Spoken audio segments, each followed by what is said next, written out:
chimed in with the haven't you people ever heard of closing a goddamn door? No. Is that emo? Yeah, I would say absolutely. Oh, it is emo. Yeah. Okay, that's what I said. And people were like, tragedies. Yeah. Even if some things aren't the standard emo, if it's like adopted by the emo culture, I feel like that makes it emo as well. okay, let me see. Let me think. Is this emo? Is this emo? Stubbing your toe on the side of a chair. No, that just sucks. Oh my god. Oh my god. Oh my god. Oh my god. I am going to video game myself.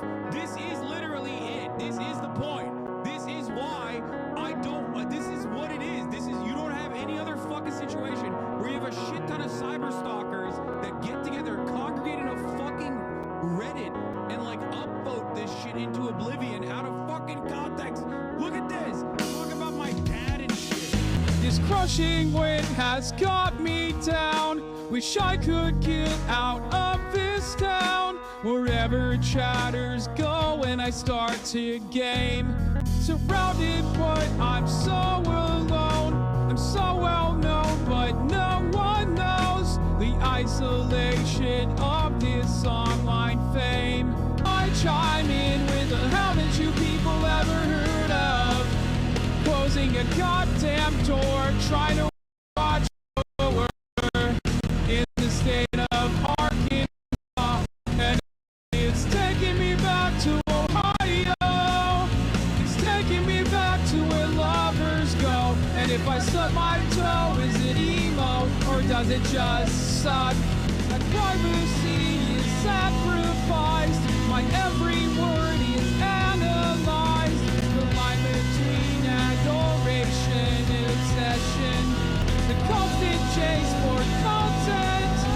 The shock of cruelty from faceless names. And if I fail, will they understand? And if I fall, will they lend a hand? Crushing weight has got me down. Wish I could get out of this. Wherever chatters go when I start the game. I chime in with the haven't you people ever heard of? Closing a goddamn door, trying to watch the band's Warped Tour in the state of Arkansas, and it's taking me back to Ohio. It's taking me back to where lovers go. And if I stub my toe, is it emo or does it just suck? It just sucks. What's going on, everybody? I hope everyone's having a fantastic evening, fantastic afternoon, fantastic pre-noon, no matter where you are in the world. I'm Hasan Piker, and this is the HasanAbi broadcast coming to you live from sunny California, Los Angeles, folks. We're live and alive, and I hope all the boys, all the girls, and all the MBs are having a fantastic one, because today's a beautiful day. Today is a wonderful day. Today is Tuesday, lads. It's Tuesday. It's Newsday, Tuesday, lads. And we're having a fantastic one. This is the part of the broadcast where I tell you about my personal news about what's going on in the world of HasanAbi Piker in between the time period where I press the stop streaming button and press the start streaming button. And we got Tuesday News Day. Oh, what is happening here? Hold on.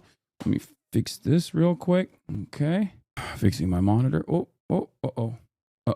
All of a sudden, having an issue with the snowing here in Maryland. It is 2/11, February 11, 2025. And I'm sorry, Mossad blew up your Nespresso machine. Yeah, RIP to the Nespresso machine that Twitch actually sent me 5 years ago at this point. It's like, it's been with me through thick and thin, but it is leaking. I don't know what the hell's going on. I don't know why it's broken, but I have to get a new one now, which is devastating, but it is what it is, you know? MD chatters. Yeah. RIP Brave Soldier to that Nespresso machine. It was a really good one. I had some incredible experiences with that Nespresso machine. It's gotten me through a lot. MK Lambert 23. Thank you for the 20 community gifted subs. God damn. But yeah, you should get a plumbed espresso machine and learn latte art. Yeah, I'm not going to do that. Okay. For me, the espresso machine is the fastest way. Look, everything in my life is for maximum efficiency. I'm a min-maxer. Okay. And the Nespresso machine is decent because it's like good enough with the cups like it's tasty enough, but it's also fast. Okay, I just slam it in there and I just hit the thing and I'm good. I don't want to do like sexy ass Nespresso art. You know what I mean? I don't want to get like an actual espresso press and learn how to do espresso art and all this stuff, you know? But that's not being a min-maxer, that's just being autistic. What do you mean?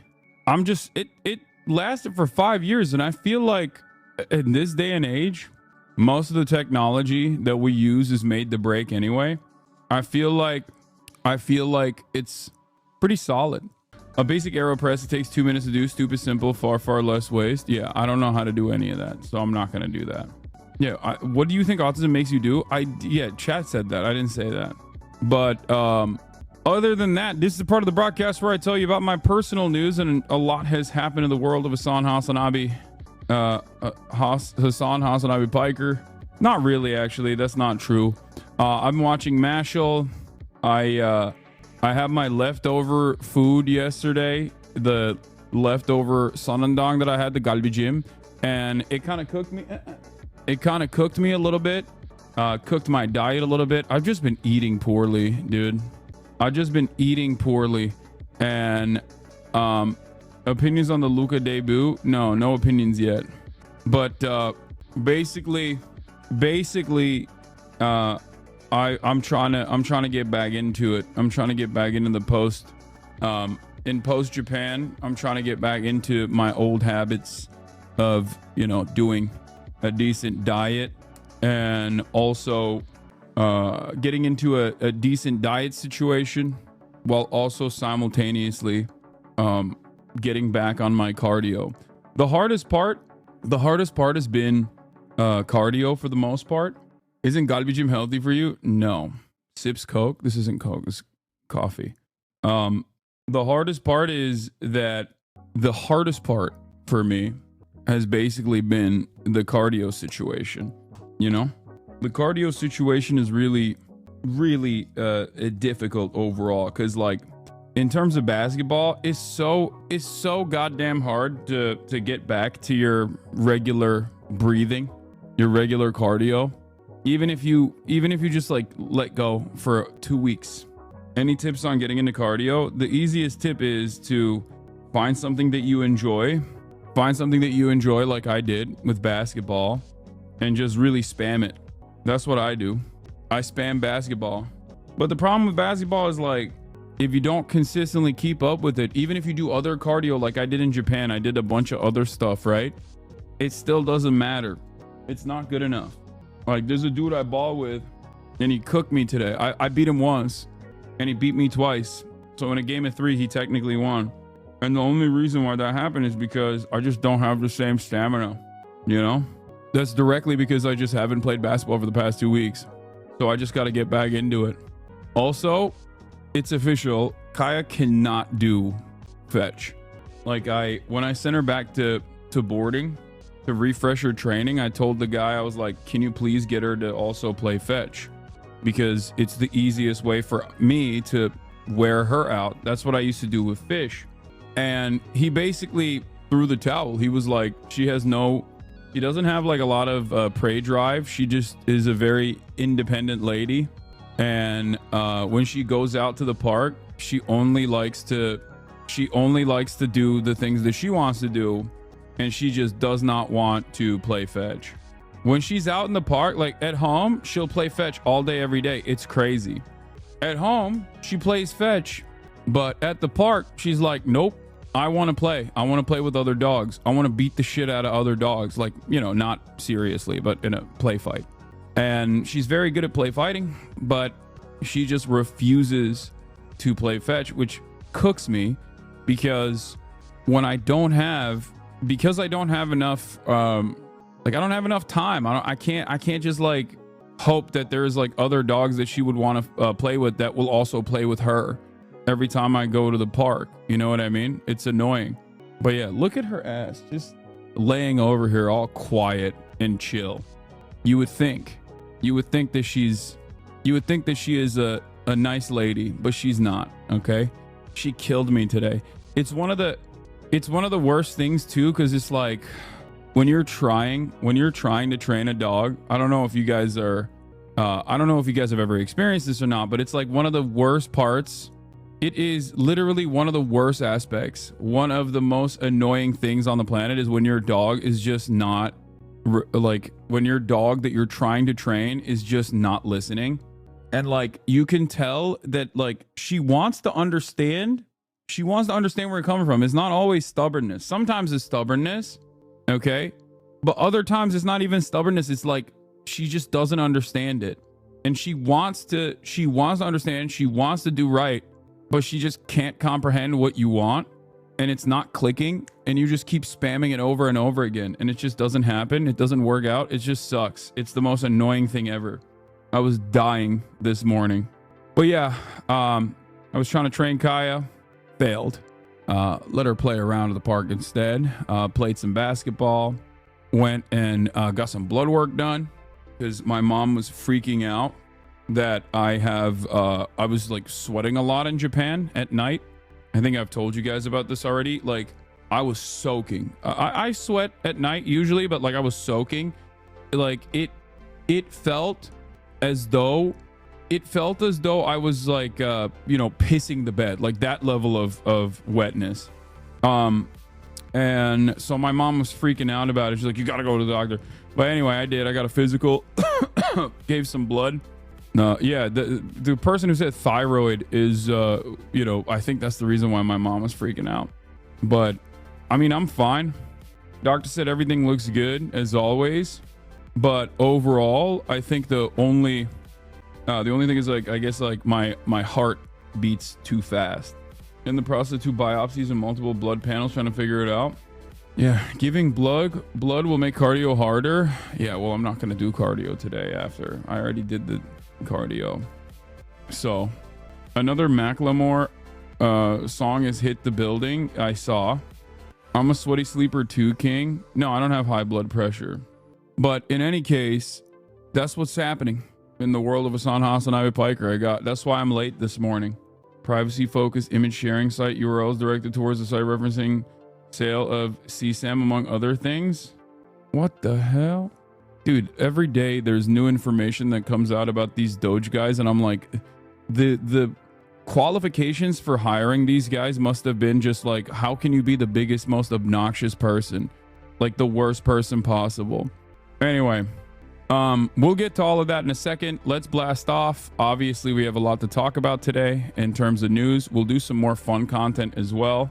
Okay, hold on. When are you coming to Brazil? Horace was a part of a Discord hacker group that apparently did a bunch of illegal shit. Yeah. All right. New info on Doge kids. Eric Adams case dropped after NY mayor shows fealty to Trump agenda. You know. Is this better? I feel like maybe. No, it's too exposed. I gotta fix this. Like, why can't it be like this? Anyway, the Madison, Wisconsin shooter and Antioch shooter were in similar Discord servers. No, I know. Bro, when is the Oxford speech gonna come out? Or they been it? No, they didn't. I don't know. I don't know why it hasn't come out yet. I'll ask my manager to push for it. But new info on Doge kids. Eric Adams case dropped after New York mayor shows fealty to Trump agenda. Trump pushes ethnic cleansing on Jordanian king. Bibi says genocide back on Saturday. Get in now. Who are these mysterious managers? It's not. What? There is no mystery. I've had one manager from the beginning. What about the Adam Friedland episode? That is not up to me. That's up to Adam. You gotta annoy him for that one. You know what I mean? Maybe this is better. Okay, blast off meme. Whoa, this one is so sick. This art is so sick. I'm gonna use that one. Did you watch Adam Friedland with Jesse Lee Peterson? I did not, but that sounds amazing. All right, let's go. Let's do the dang thing. Would you be down if Denmark bought California? I don't think Denmark's got motion like that, but I would be down, yes. Are you kidding me? I would love that. I would absolutely love that. Adam Friedland went on The Fallen State. Adam Friedland joins Jesse. I love that. Okay. That's great. Did you see Milo on Tim Pool? He unknowingly called out Tim out, not looking into who was giving him millions. No, Milo probably did that on purpose. Hey, Themasius, thank you for the playlist. Would you rather California secede or rejoin Mexico? Rejoin Mexico. I would love, as a Californian, I would love for this wonderful state to be under the watchful rulership of Claudia Sheinbaum. Okay? That's what I would love. Also, Milo Yiannopoulos is on. Milo Yiannopoulos is on with Tim Pool. Why are they bringing him back? Yeah, unite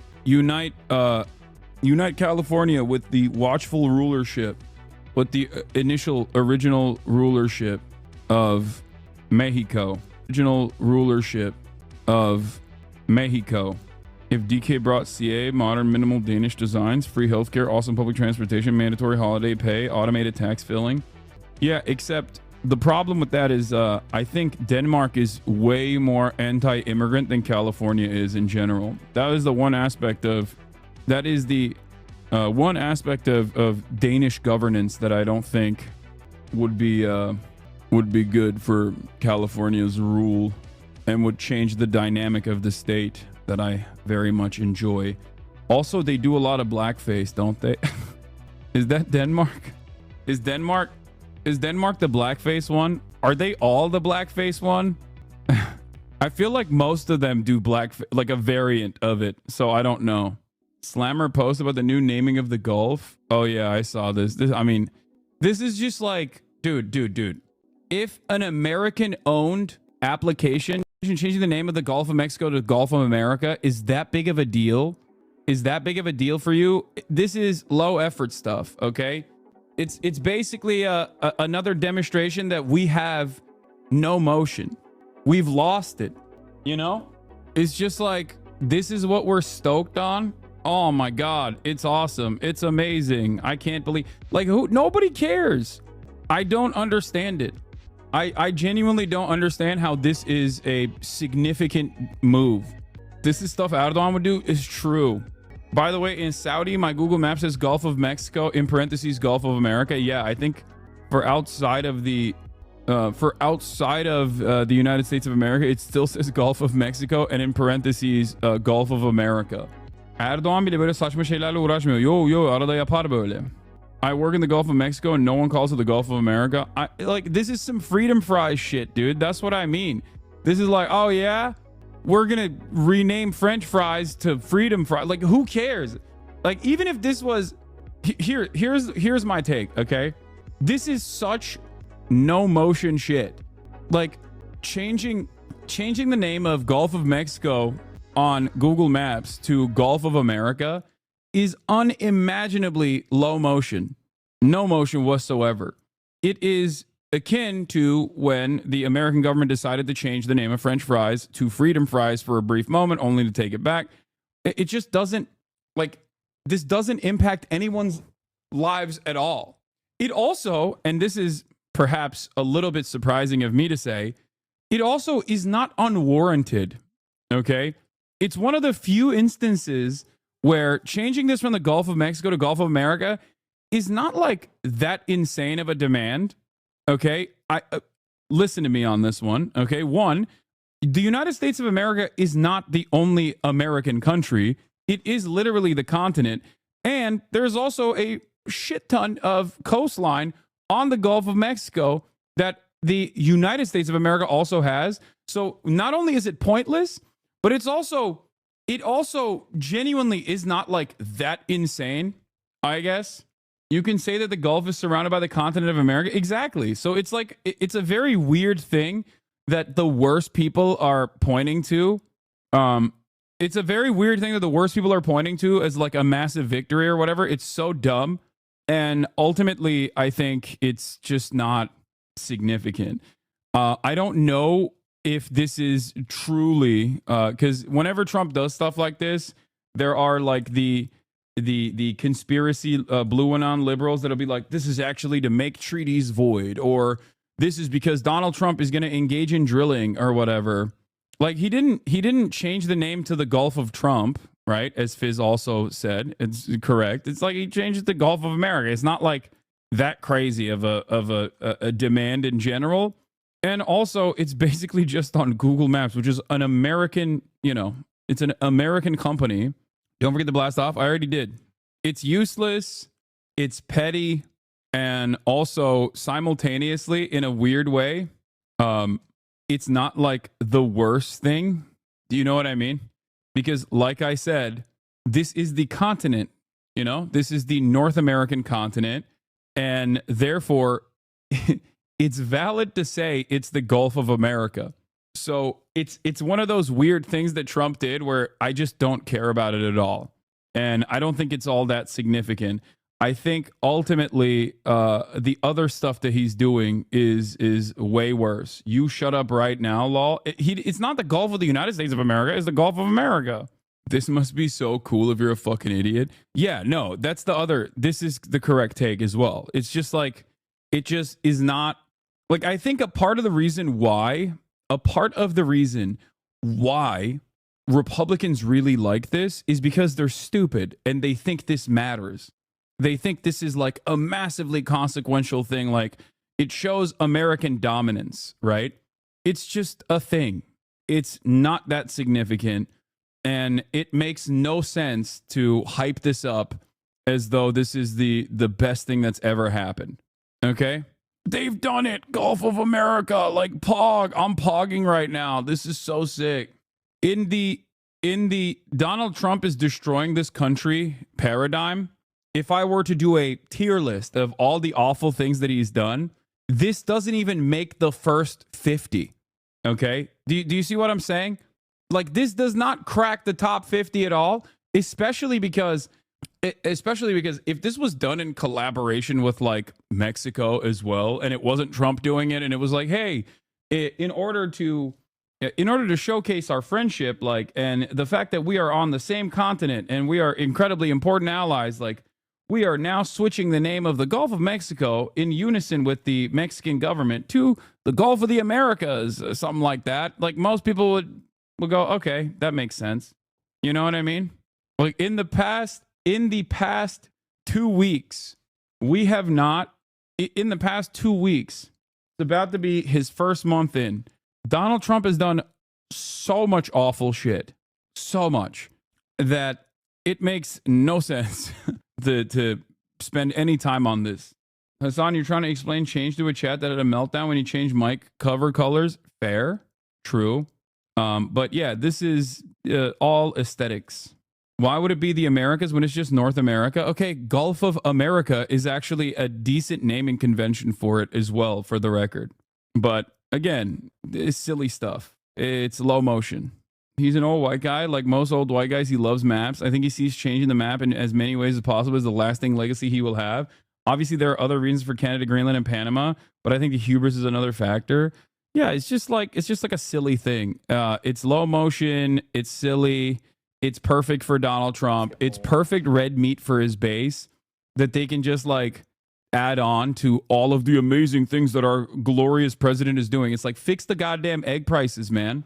Okay? What happened to tackling inflation, you dingus? That's what you ran on. What happened? Instead, it's business as usual. And the irony, of course, is that nothing is different, even with his like handling of Ukraine, for example. Like when he talks about Ukraine, this is a big point of contention now. He just like openly is saying, we want $500 billion worth of your minerals. Okay? That in and of itself is literally, and I cannot stress this enough, identical to the ways in which we have interest in Ukraine from the jump. Okay? It's just openly stating that reality. That's the only difference between Donald Trump, is just that he says the quiet part out loud. Okay? That's it. Just like the Biden administration also quietly was trying to do a mass relocation initiative for all the Palestinians, and the Egyptian government said no, the Jordanian government said no, they all basically said, no, that's a ridiculous thing. We're not going to do mass ethnic displacement in the Gaza Strip. Donald Trump was like, no, you have to do it. That's it. It's not quiet, it's just loud, but the policies don't actually change. To be fair, Mexico's an indigenous name. America is a colonizer name. I don't really care, though. What's really crazy is how quickly certain cores have caved like TikTok. Yeah, no, there is no there is no resistance whatsoever to this iteration of Trump. That much is a certainty. If anything, I think every institution is basically telling you that reality over and over again, and there is seemingly no counter to this kind of nonsense anyway. Yeah. The craziest part of me about him saying this stuff out loud is how he was impeached over doing what is in essence the same type of quid pro quo with Ukraine. No, there's a difference between the initial impeachment for his quid pro quo with Ukraine. That was for his own personal, that was directly to fuck over the person that he was running against, right? He wanted dirt. He was like, there are congressional approved, Congress approved weapons that are supposed to be transferred to you. I'm going to do something that is unconstitutional and stop those weapons from going to you unless you give me some blackmail. Okay? If you give me some blackmail, I'll continue those weapons transfers. But if you give me some blackmail on Joe Biden, I will, I will continue the weapons transfers flowing into Ukraine. That was for something that is like deliberately his own personal. That was something that he did specifically for his own personal gain. It was a very selfish thing that he was doing. So that's a little bit different than when he says, Ukraine, if you have a lot of rare earth minerals, I want it. We'll keep giving you weapons, but you have to give us the minerals. That in and of itself is just American foreign policy laid out in full display. It is very similar to when Donald Trump, the last time around, basically turned around and said, after it came out that MBS, Mohammed bin Salman, had assassinated Jamal Khashoggi, an American legal permanent resident and a Washington Post journalist, when he got him, when MBS basically assassinated him in the Turkish Saudi embassy, okay? And when that happened, everyone was like, whoa, what the hell? Are you still going to give weapons to Saudi Arabia? And he basically turned around and said, what are you going to do? Do you have $1 billion? If they don't buy it from us, they're going to buy it from somewhere else. Do you have $1 billion to buy these weapons? Somebody's got to buy these weapons. That is American foreign policy. But you rarely ever hear American foreign policy be so openly explained in this way. Usually, Democrats at least know that you have to masquerade as like someone who cares about the rules and someone who is interested in, upholding a certain moral position, a certain moral posture. That's why the Israel stuff under Democratic rulership was incredibly difficult for them to deal with while also propagandizing, because it was very obviously at odds with the international rule-based order, right? It was very obviously at odds with that, and the Democrats could not contend with that reality, and they had a very hard time taking a defensive posture in the ways that they normally would. Trump doesn't do that. He just openly will be like, yep, what are you going to do about it? Yeah, this is it. This is my thing. I'm going to get money in return for all the weapons that we're giving to Ukraine. That's it. That's a good thing, though. I don't necessarily think it's a good thing because it still continues American foreign policy, and that is damaging and devastating for the entire globe. So I don't think it's like necessarily a better thing. I mean, and as we saw after the first Trump administration ended and the Biden administration began, it didn't really change the dynamic for the Democrats at all. I'll give you the best example of this. Donald Trump considered the Ansar Allah administration, the Ansar Allah movement, to be a terror group. Okay? Why did he do that? Well, because Saudi Arabia was pummeling Yemen at the time. They were doing a genocide in Yemen at the time. For those of you who don't know, against the Ansar Allah movement. And Saudi Arabia had his own dog in the fight, basically. They had their own parallel government that was the initial government originally. And Donald Trump, being MBS's favorite guy, MBS, who also obviously purchased a bunch of Jared Kushner properties and gave Jared Kushner, Donald Trump's son-in-law, billions of dollars. Donald Trump did the bidding of both Israel and Saudi Arabia willingly. For Israel, he put sanctions on the former ICC prosecutor. He's putting sanctions on this one as well, by the way. And for Saudi Arabia, he put the Ansar Allah movement as a state designated terror group. Okay. Now, under the Biden administration, the argument I was making is that this is still a continuation, right? Like American foreign policy goes in one direction. The Biden administration took the Ansar Allah movement out of the state-sponsored terror designation, and that came, of course, alongside China coming in and cutting a side deal between Saudi Arabia and Iran, normalizing relations between Saudi Arabia and Iran. The Yemeni retaliation was far too much for Saudi Arabia, and therefore, for them, they basically wanted to put an end to the fighting anyway, okay, for financial reasons. So they did that. And the Biden administration took Ansar Allah off the terror designation. But what did the Biden administration do after October 7 and Israel doing a genocide in Gaza? The Ansar Allah movement came out and was the de facto government of Yemen at this point and said, we are going to put a blockade on the Red Sea.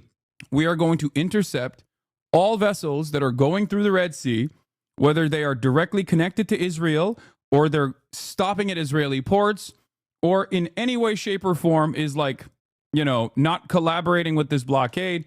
As long as Israel is still doing a genocide, this blockade will continue. And they started doing that. They started intercepting ships. They started taking ships. They started taking hostages. Okay? And the American government called that piracy, and the Biden administration started Operation Prosperity Guardian and put the Ansar Allah movement back on the terror list.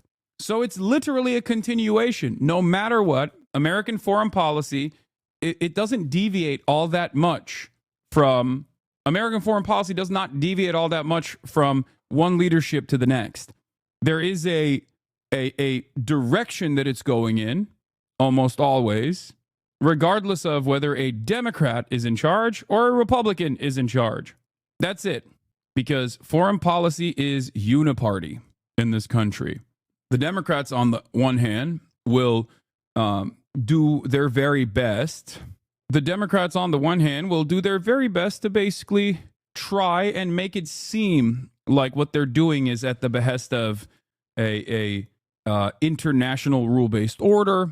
Laughable notion when they are attached to Israel by the hip and are allowing Israel to continue doing a genocide with the weapons that we're sending to Israel. But they still try to manufacture consent for that, right? That's why they did the port, for example. Remember the port? The $250 million port that was basically just for Israel, for America to say, no, Israel's letting aid into Gaza. See, we have a port there. Port never worked. Didn't matter. The one time they utilized the port was when they, used it for an Israeli military campaign, as a matter of fact. It was a floating pile of trash. It never actually operated, but it didn't matter. The real reason for the port wasn't actually to offer additional aid to the Palestinians, because if they wanted to offer additional aid to the Palestinians, they could have done so by forcing Israel to bring in more aid trucks into the Gaza Strip. They didn't have to build a $250 million port.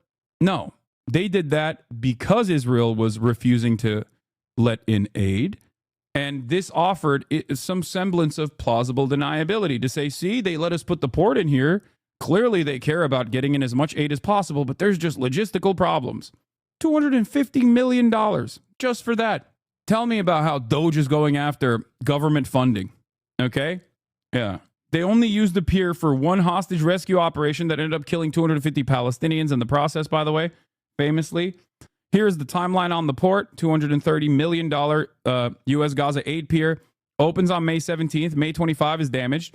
June 7 is reconnected. June 9th, UN pauses distribution after Israeli forces kill 274 Palestinians.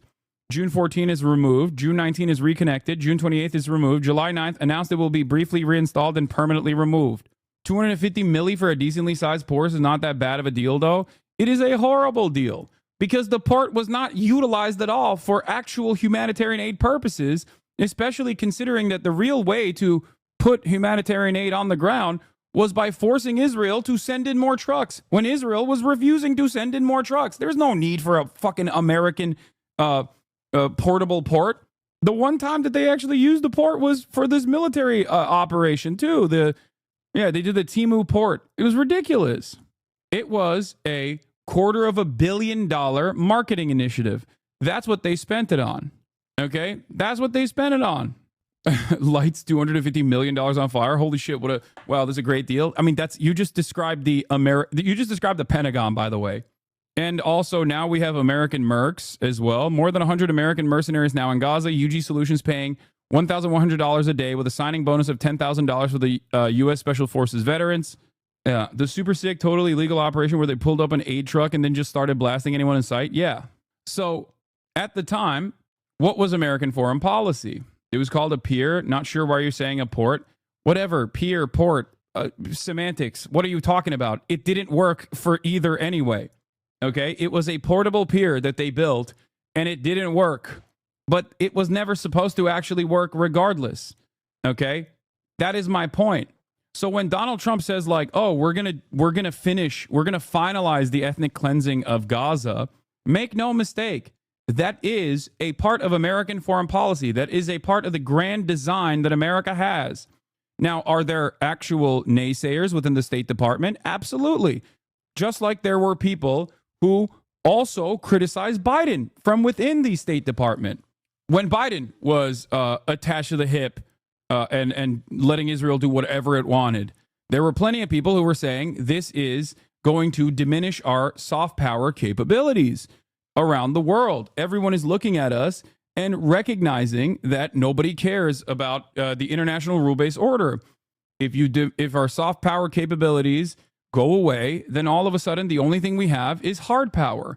That in and of itself is not going to be good enough. Okay? I thought your content got nuked. The stream is evil. Yes, I am an evil streamer. If you think I am your enemy, and if you think I am evil in general, you really got to reorient your priorities. Unless you're already a Trump supporter, in which case, then that's fine. I mean, of course, I welcome Trump supporters saying I'm evil. That's understandable. I am diametrically opposed to the way you view the world. Anyway, Trump supporters are at least interesting with their hating. Yeah. Anyway, we'll look at the Emmanuel Fabian take in a second. I have to pee real quick, though, while this goes. On this statement from Israeli Prime Minister Benjamin Netanyahu, there's more of it coming in. He says, I've just concluded a 4-hour discussion in the political security cabinet. We all expressed outrage at the shocking situation of our 3 hostages who were released last Saturday. We also, the pictures you're seeing, by the way, is King Abdullah, who has just arrived for a meeting. Oh, is it? Forgive me, I'll carry on. We also welcomed President Trump's demand for the release of our hostages by Saturday noon, and we also welcomed the president's revolutionary vision for the future of Gaza. In the light of Hamas's announcement of its decision to violate the agreement and not release our hostages, last night I ordered the IDF to amass forces inside and around the Gaza Strip. This operation is taking place at these hours. It will be completed in the very near future. The decision that I passed unanimously in the cabinet is this: if Hamas does not return our hostages by Saturday at noon, the ceasefire will be terminated and the IDF will return to intense fighting until Hamas is finally defeated. And of course, it was Hamas that had earlier claimed that it was Israel breaking the deal, the terms of the deal, by not putting sufficient aid. Yeah, it was Israel breaking the deal, by the way, which is crazy because the New York Times, which famously has written about Trump's ethnic cleansing campaign as a development project, which is crazy, okay, has also written an article on this, okay, where they buried the lead. So we covered the violations extensively yesterday, okay? There are 22 different violations, but the top line violations obviously were, Israel refusing all of the aid that they said they would let in to the Gaza Strip. They never actually adhered to the ceasefire conditions at all.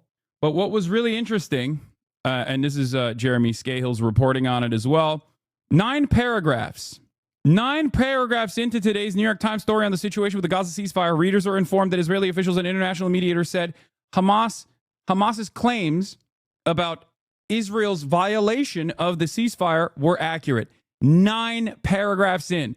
The current standoff stems in part from Hamas's accusation that Israel failed to uphold its promises for the first phase of the ceasefire, a 6-week period that started on January 19th. Under the terms of the deal, Israel was required to send hundreds of thousands of tents into Gaza, among other humanitarian supplies, a promise that Hamas says Israel has not kept. Speaking on the condition of anonymity to discuss a sensitive matter, 3 Israeli officials and 2 mediators said that Hamas's claims were accurate. That's insane. 9 paragraphs deep. This is ridiculous, dude. It is ridiculous. It is ridiculous. It is crazy to me that the New York Times, the gray lady, okay, the paper of record, is this bad. Deliberately, okay?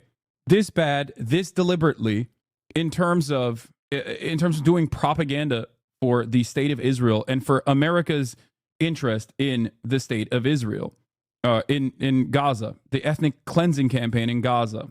And it's additionally wild because, like, the New York Times does this worse than everybody else. Like, the New York Times is more obvious with its propaganda than all of the other Western publications. Yeah, I covered this before as well. Out of all of the Western publications, New York Times truly remains in a league of its own. Almost every headline from a major news org has mentioned the reason why Hamas is postponing the release. Then there's the Times. Hamas postpones release of hostages until further notice. Hamas says it will stop releasing hostages, accuses Israel of ceasefire violations. Like, these aren't even, I think they're not using a passive voice when describing this, where they're basically claiming that Hamas might be lying, right? But even then, they at least say what the reason is. Hamas suspends hostage release, says Israel's not following the ceasefire agreement. Hamas accuses Israel of ceasefire violations and says it will delay next release of hostages. New York Times, on the other hand, is straight up saying Hamas is just postponing the release of hostages until further notice. I wonder why. Since the ceasefire agreement, Israel has bombed the shot Palestinians in Gaza while refusing to allow in the agreed upon amounts of aid. None of these facts appear in the New York Times reporting today, just a vague reference to Hamas accusations. So when they do actually report on it, they barely say, like, even when they were mentioning it initially, okay? Even when they were mentioning it yesterday, they were like, Hamas has indefinitely postponed the release of Israeli hostages who were said to be freed from the Gaza Strip this weekend, a spokesman said on Monday, accusing Israel's government of violating an already fragile ceasefire agreement. That is supposed to be the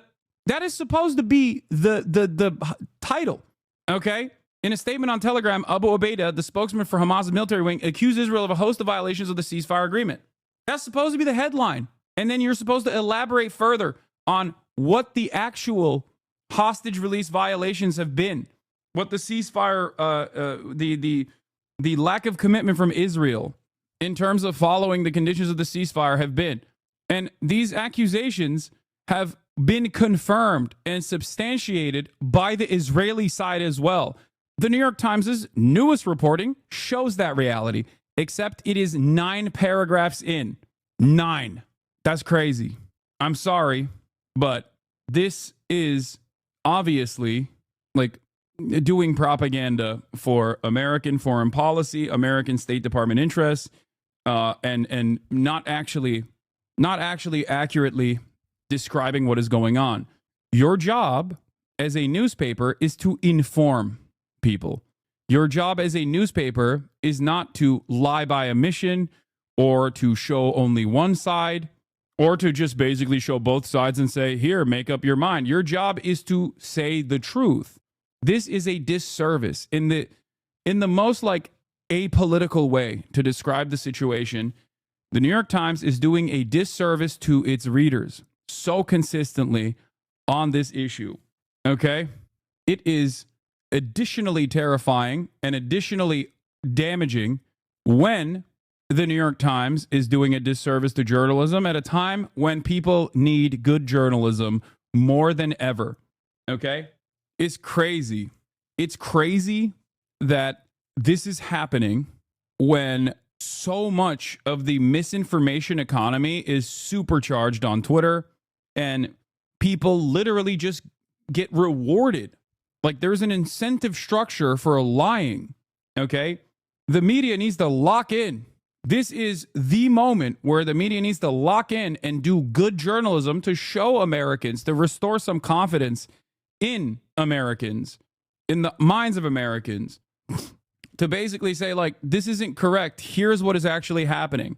And yet they have leaned so desperately into doing propaganda that they're basically destroying the last bit of good faith that they have in an effort to ensure that the remaining readership of like older readers of the New York Times stay committed to the project in Israel. It's crazy. Read it in Israel's mass circulation newspaper, Mariv. The Israeli army and security establishment confirmed that so far Hamas has not violated the ceasefire deal. At the same time, the defense establishment and the IDF say that so far the terrorist organization has not violated the agreement, and therefore it is very doubtful whether Israel can take steps against Hamas at this stage. But it doesn't matter. It looks like the Israeli army doesn't want to go back to full-scale war, something that I also mentioned. Remember? Because while Benjamin Netanyahu wants the war to continue, Benjamin Netanyahu wants to go back to genocide. Okay, Benjamin Netanyahu's followers and those to the far right, even more right-wing than Benjamin Netanyahu, want the bombing campaign to continue. There isn't as much appetite from the military. And part of that is because they took a great deal of damage. This is something, the economy is in ruins. Like the Israeli economy is in ruins. Morale is in ruins. Like the very fact that the ceasefire was being discussed and they were still doing operations in North Gaza at the time before the ceasefire was implemented. And Israel experienced 15 of their soldiers get exploded in North Gaza, a place that they have supposedly completely ethnically cleansed, is a major, major L. Okay? These guys do not have unlimited resources. They have unlimited bombs that come from the United States of America, and they have utilized those unlimited bombs. Okay? Having said that, however, in terms of boots on the ground military warfare, at the end of the day, there's a finite amount of resources there. You don't have endless amounts of soldiers. You also don't have an endless amount of appetite for death and destruction from said soldiers, especially when they just want to go back and be a DJ, you know? They want to go back to their DJ jobs. They want to go back to making chocolate hummus or whatever, okay? Or do marketing jobs. Like, these are reservists, okay? So there is no permanent warfare that Israel can maintain. That's part of the reason why I thought that there would be at least some semblance of a ceasefire, as some kind of ceasefire that would be maintained so that they could at least like recoup and recover and restore numbers in their forces, so they could end up, I don't know, either going back into Gaza, but potentially just engage in the permanent annexation of the West Bank. Best case scenario, Israel will back down from the crisis it created by predictably and blatantly violating the agreement and continuing to try to starve Gaza. And then Israel will claim victory and Trump will take credit, saying his threats against Hamas did the job. On this front, there's also some additional news that suggests that even Benjamin Netanyahu understands what I'm saying. Axios is quoting Israeli officials. Netanyahu does not demand all 76 hostages on Saturday, but wants to continue implementing the first phase. So Trump gave Benjamin Netanyahu the opportunity to go back to genocide, saying that Benjamin Netanyahu can do whatever he wants. If he wants to veto what I'm suggesting here, he has every right to do so. Okay? And Benjamin Netanyahu seemingly is taking that opportunity. What Israeli media close to Netanyahu is saying, this is from Elint News. We published in the edition, cabinet source to Channel 14. Oh, yeah, this is Bibi's channel. High chance that Hamas will blow up the deal in the coming days. We are preparing for a massive war. This could be posturing from Benjamin Netanyahu, especially considering that on the other side, they're still stating that they want to continue the first stage of the ceasefire. Following a fresh assessment, the IDF says it is further bolstering force in the Southern Command after Hamas said it would postpone the release of hostages. The military describes the bolstering of troops as extensive and says it included calling up reservists. The reinforcement of troops and mobilization of reservists are being carried out in preparation for various scenarios, the IDF says. So there's conflicting reporting on this, but I still suspect that like they have very limited capabilities of like bringing troops back into Gaza at this stage. The IDF Southern Command is approving battle plans for the Gaza Strip in the event that the ceasefire hostage deal with Hamas collapses. According to the military, currently 2 IDF divisions are responsible for defenses along the Gaza border and the Philadelphia corridor, and the 162nd Division and Gaza Division. Since last night, several brigades and special forces units were deployed to the Southern Command to bolster the existing forces. Several more brigades are on standby and will be deployed to Southern Command if necessary. Additional divisions are currently in the process of preparing for possible deployment to Gaza, depending on the developments. The IDF says there are no changes to guidelines for civilians at this stage, and it is prepared for a variety of scenarios. Troop movement and mobilization is yet another way to apply pressure and to say, oh yeah, we're ready to go if need be. Over 50% of coalition voters in the Channel 12 survey, by the way, this is from a couple days ago on the 8th of February, according to Times of Israel, 70% of Israelis support the second phase of the hostage ceasefire deal. So even the appetite from the broader Israeli public for continued war has definitely softened. Over 50% of the coalition voters in Channel 12 survey backed the second stage of the agreement, which would see Hamas free some 60 captives, 24 of them living, in exchange for full IDF withdrawal from Gaza. 70% of the Israeli public is in favor of continuing the second phase of the hostage release and ceasefire deal with Hamas, according to a television poll aired Friday, which found a nearly identical figure backs U.S. President Donald Trump's proposal to relocate Palestinians outside the Gaza Strip. Meanwhile, Trump's trying to undermine it because the broad popular support for any initiative is completely negligible in this circumstance. I need you to understand this, okay? It is completely and utterly irrelevant. What Americans want don't matter. What even the Israelis want don't matter. What the Israelis want matter to a certain degree because that is what keeps Benjamin Netanyahu alive politically, okay? And he recognizes that because on the other end of this bargain, once the war cabinet is disbanded, if Benjamin Netanyahu doesn't have enough popular support on his own with his own party and the coalition that he has, then he's no longer going to be in power and he'll go to jail, most likely. His prosecution will continue. So on that front, yes, I think that there is a certain degree of following what the broad popular sentiment is. That's the reason why they also attacked Lebanon, because that was a very popular position, okay? And it only increased his support. But having Donald Trump be Benjamin Netanyahu's guy is certainly a benefit for Netanyahu, because everyone in Israel understands that they can't do anything without full-blown, full-throated American support. Benjamin Netanyahu's big selling point for years was basically how he knew how to control American Congress. He knew how to basically play ball with the Americans. The other big selling point for the broader Israeli public for Benjamin Netanyahu was that he was the security guy. He would keep Israel secure. Now, that fell apart on October 7, but he's been able to basically restore pieces of that by doing this endless, unlimited bloodshed campaign. Donald Trump has given Benjamin Netanyahu the opportunity to restore the unlimited genocide now by coming out yesterday and saying, listen, if Hamas doesn't release all of the hostages, all 76, including the bodies, then Israel can go back and say, fuck the ceasefire deal. I don't care. Now it's up to Benjamin Netanyahu to say, no, we don't want all 76. We just want to maintain the current ceasefire agreement. Or to say, yeah, Trump gave me the go-ahead, and we're just going to, I'm going to follow through on an ultimatum. Netanyahu, as of 2 hours ago, says, I have just finished an in-depth 4-hour security cabinet meeting. We all expressed outrage over the shocking state of our 3 hostages who were released last Saturday.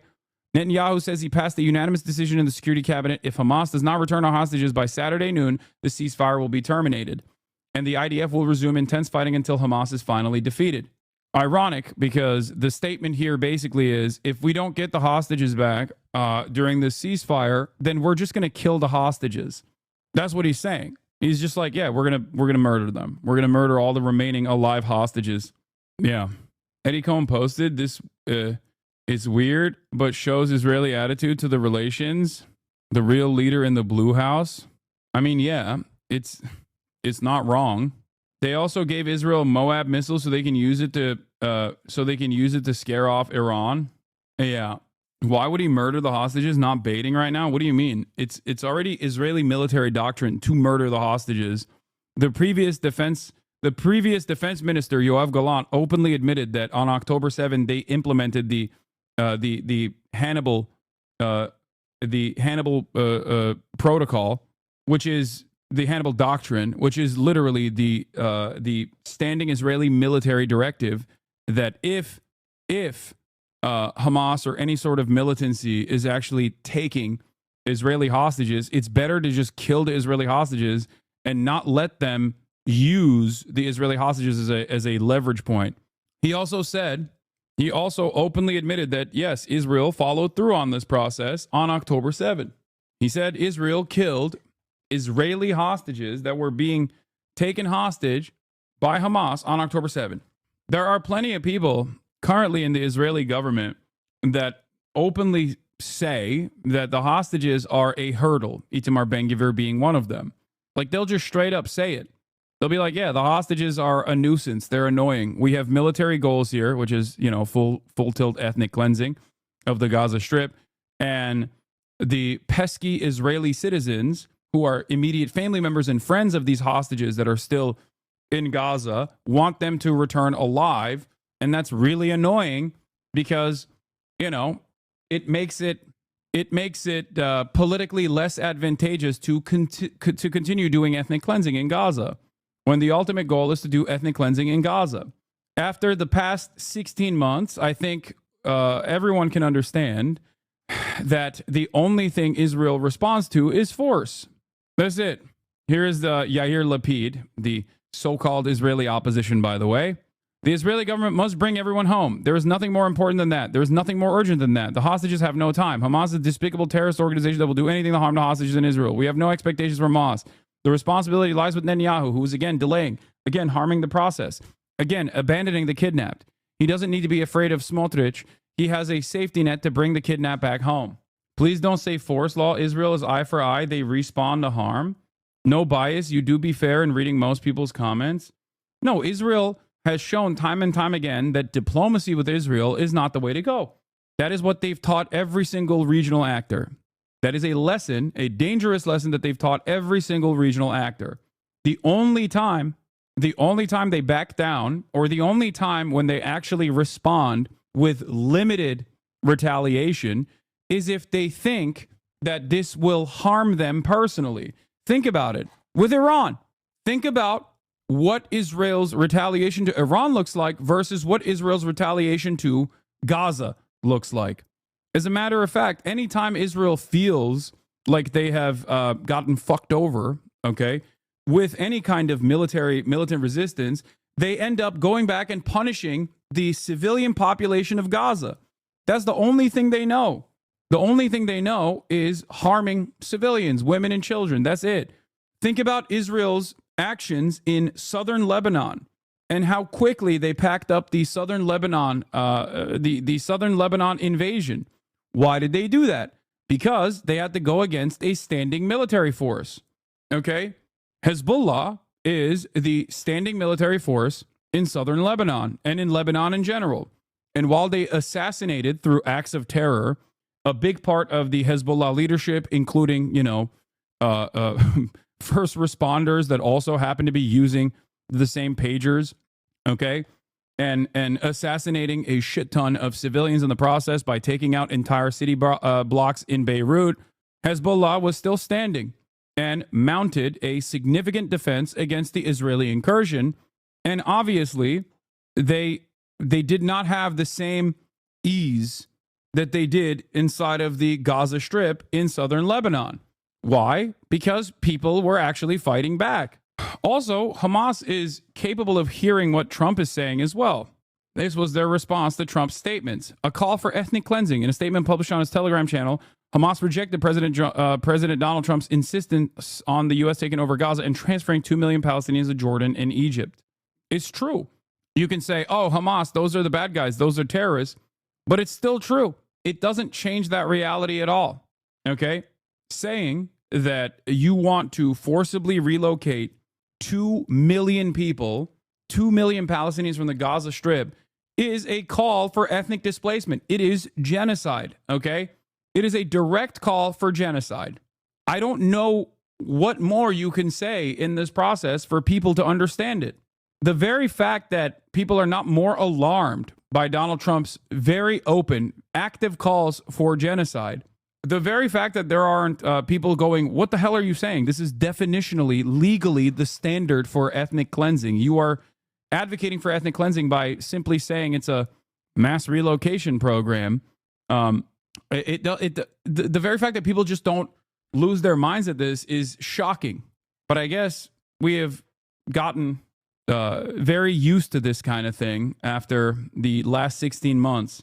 Aid in. The Israelis have denied that. And now, of course, we have the statement from Benjamin Netanyahu, who you can see there during his meeting with Donald Trump recently. So that's the latest from the office of the Prime Minister.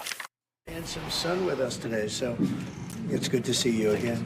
We've had some quick discussions just now, and we're going to have some longer discussions. Here's the other side of the story. What? Mossad and CIA don't scare you? Hamas can't win law? They're too powerful?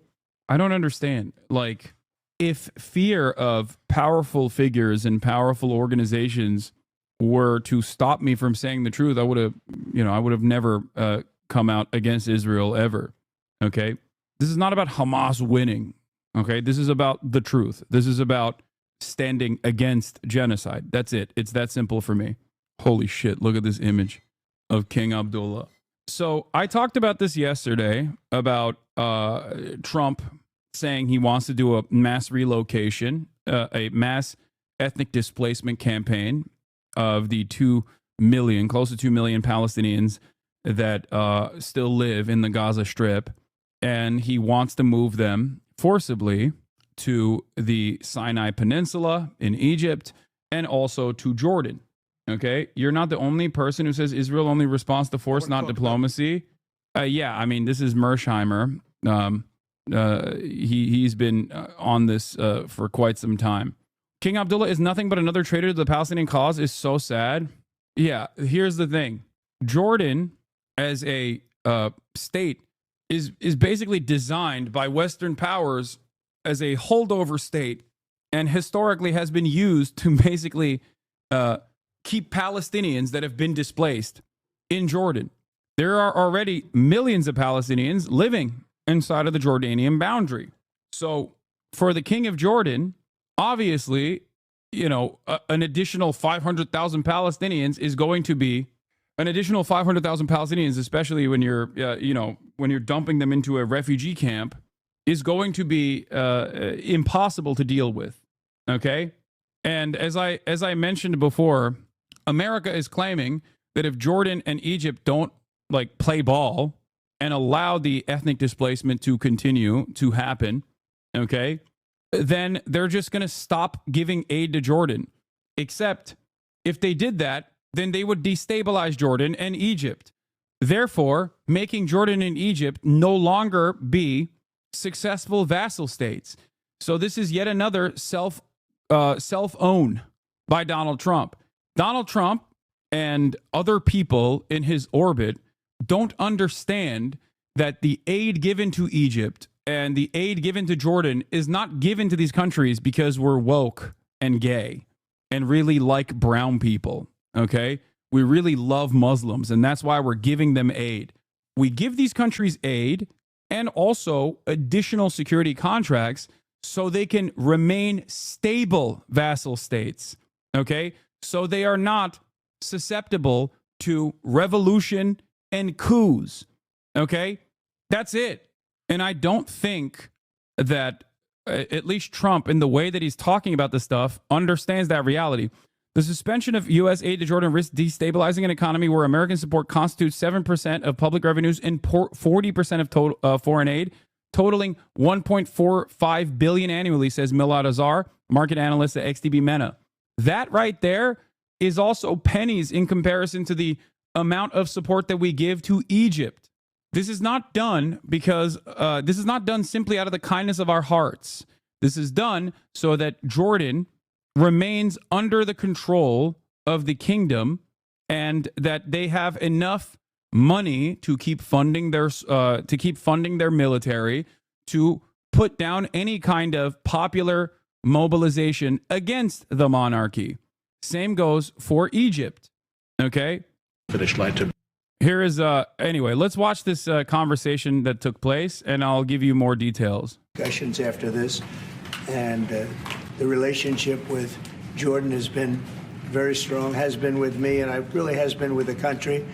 But I think I've been closer than other presidents to Jordan and what Jordan represents. And it's an honor to have you and your son. Why would Trump care if Jordan stays stable? I don't know. Do you want a country?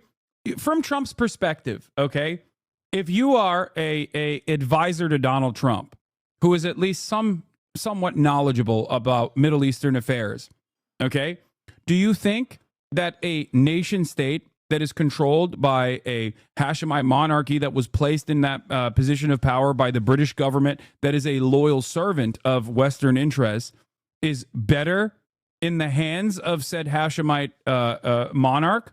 Or is it better if the 3 million Palestinians were to actually do a successful coup and then use Jordan as a launching pad for any kind of West Bank military operations that they want to conduct? Now, if you're an advisor to Donald Trump, you look at that situation and go, Mr. President, please don't say this, because then this will lead to like significant political turmoil in Jordan. It will destabilize Jordan in its entirety.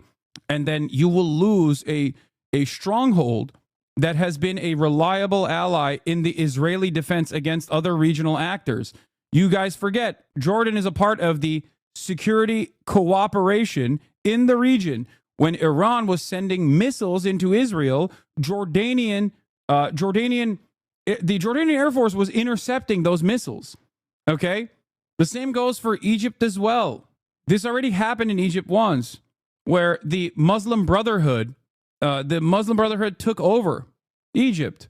This was obviously not an exciting prospect for the American government, nor was it exciting for Israel.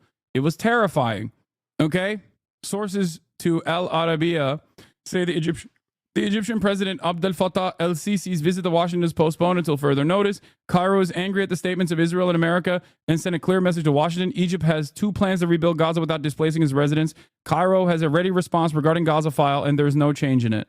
The problem here, okay, with this delicate allegiance that we have designed in the region with regional actors such as Egypt and Jordan, okay, is that this level of destabilization is not immediately going to be beneficial for the Palestinians either, okay?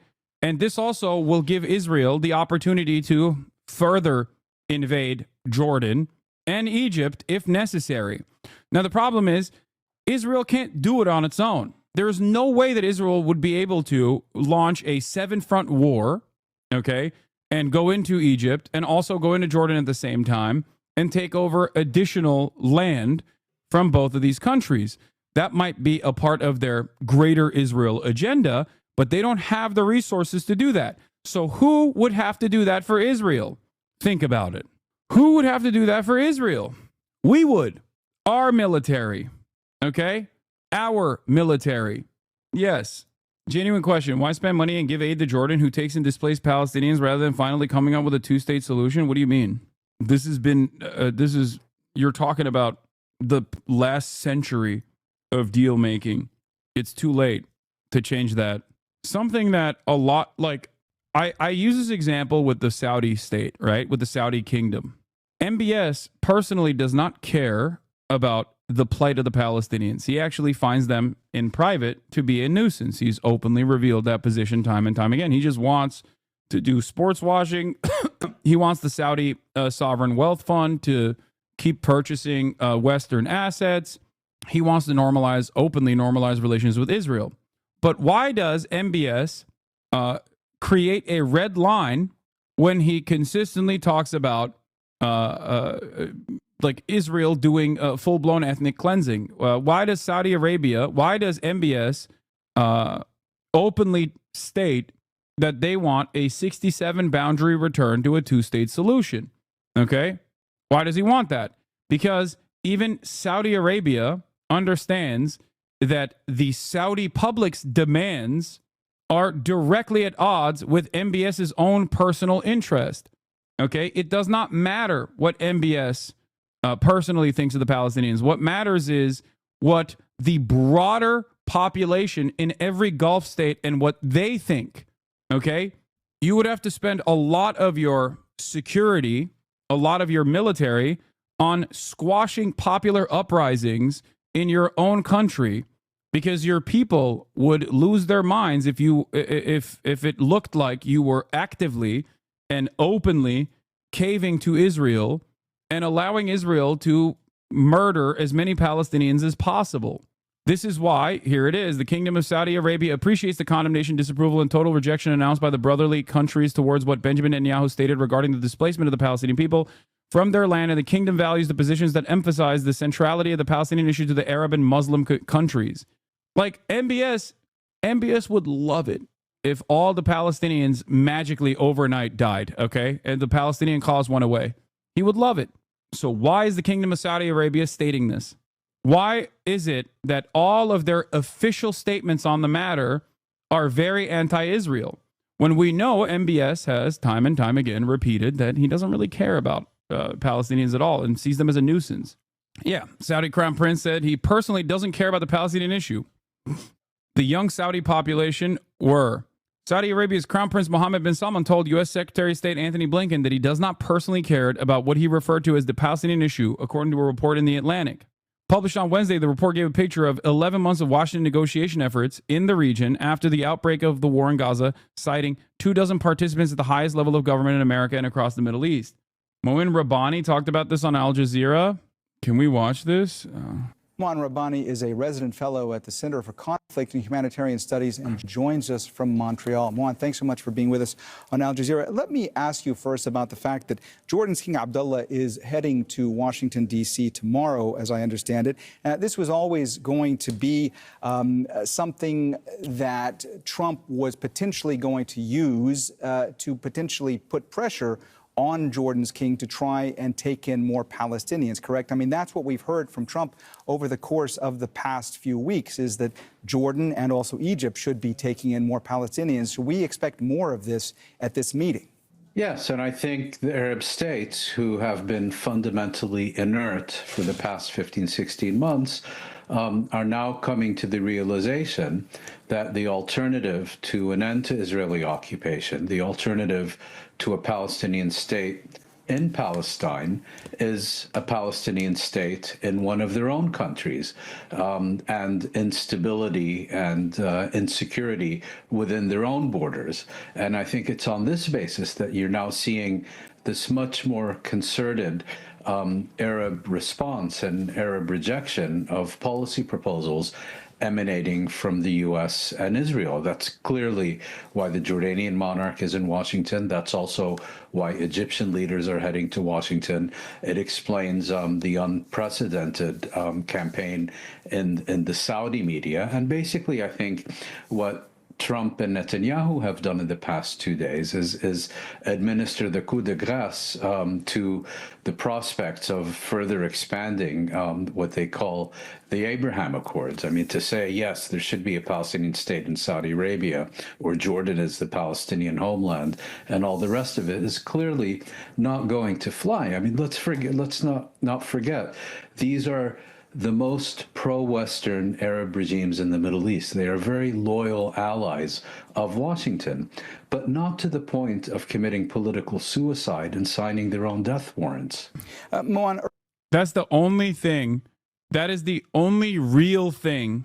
You're wrong. MBS and his country support Jordan and their values. Brain dead comment. Why would Jordan become unstable? Brain dead comment. It has its own fighting force. Be for real, brother. Jordan can defend itself. Hassan, be for real, brother. The Jordanian king has been through multiple wars and will now be accepting. There will be a 3-minute ad break for those who haven't subscribed. What the hell? I don't even run ads any longer, chatter. God damn. Even if I did, that would still be a two-parter, which was rendered illegal. You're a year late. Is this dynamic similar in Turkey? Yes, it is. Yes. Recep Tayyip Erdogan loves the contracts that he has with Israel. His son directly benefits from it. He has a shipping company. Okay?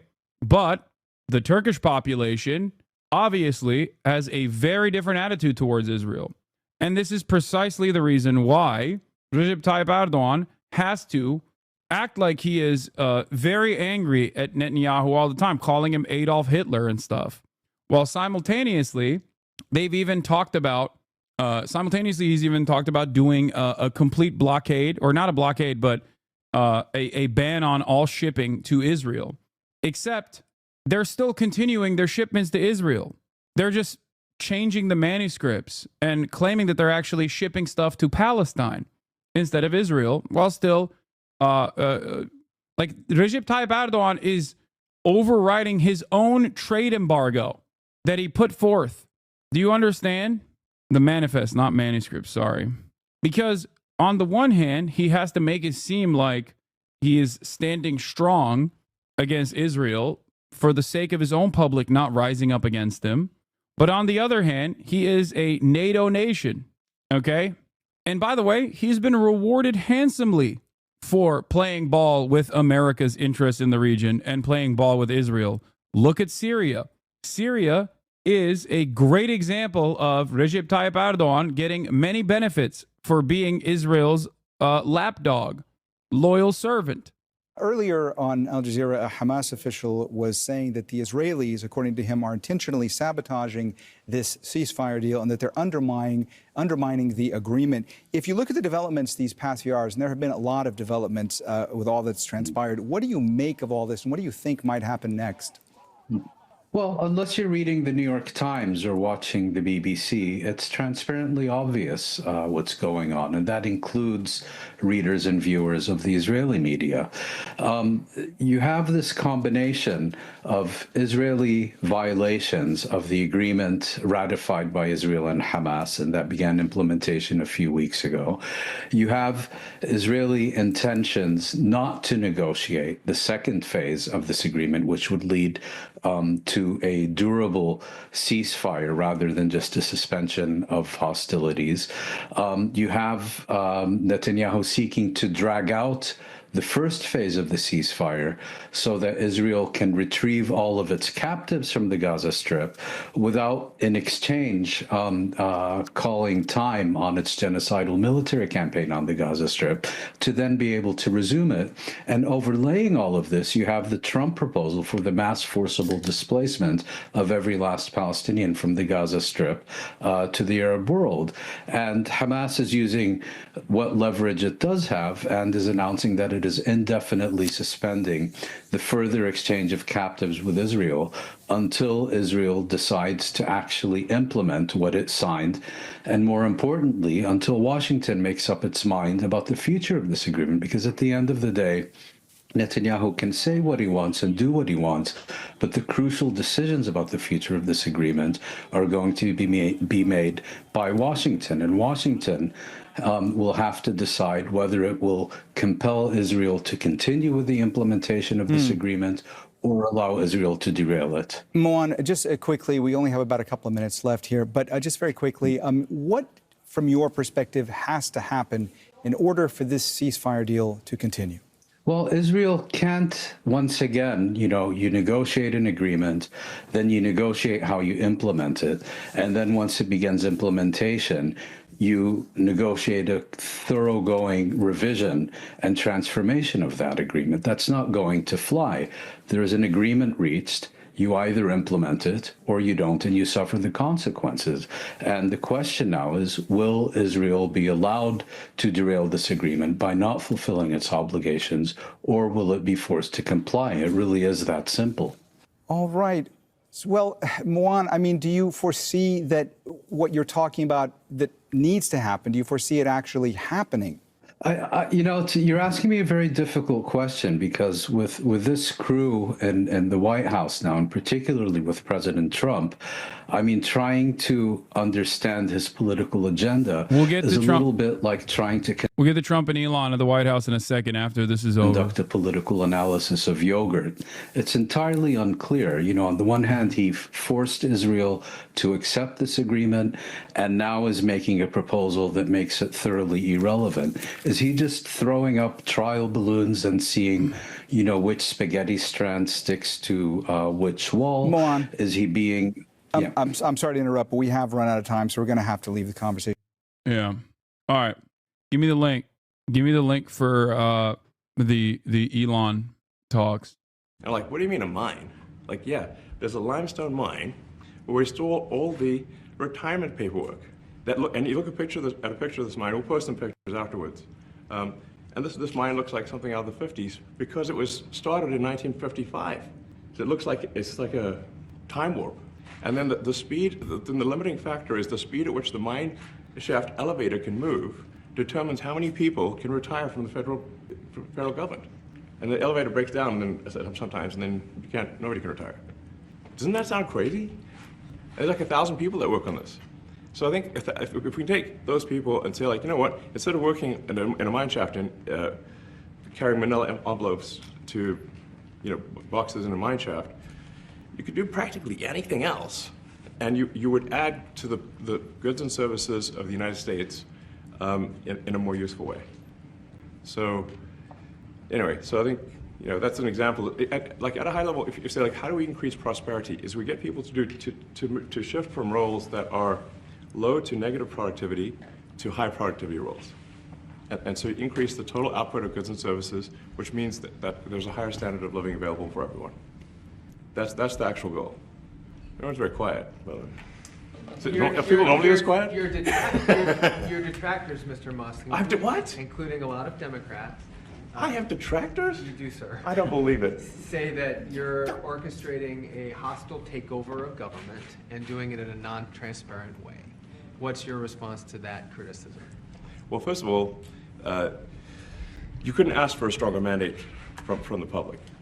The public voted. We have a majority of the public voting for President Trump. We won the House. We won the Senate. The people voted for major government reform. There should be no doubt about that. That was on the campaign. The president spoke about that at every rally. The people voted for major government reform, and that's what people are going to get. They're going to get what they voted for. And a lot of times, people that don't get what they voted for, but in this presidency, they are going to get what they voted for. And that's what democracy is all about. Mr. Musk, the White House says that you will identify and excuse yourself from any conflicts of interest that you may have. Does that mean that you are, in effect, policing yourself? What are the checks and balances that are in place to ensure that there is accountability and transparency? Well, we actually are trying to be as transparent as possible. In fact, we post our actions to the Doge handle on X and to the Doge website. So all of our actions are maximally transparent. In fact, I don't think totally. Virtually everything that they've tackled in terms of like combating weird spending habits or whatever are just things that the government spends money on that sounds stupid or is against like the Republican agenda, right? Or even if it's not something against the Republican agenda, the broader Republican agenda, they present it as though it is, right? They'll say like, oh, we're giving condoms to Hamas. That's like a great example of this, right? When that's not the case. Now, that is not going to be, like, you're not going to be able to put a dent in American government spending that way. When you're finding like $200,000 or $46,000 that was spent on one thing or $200,000 that was spent on another thing. The American government is major. It's massive. It's incredibly costly.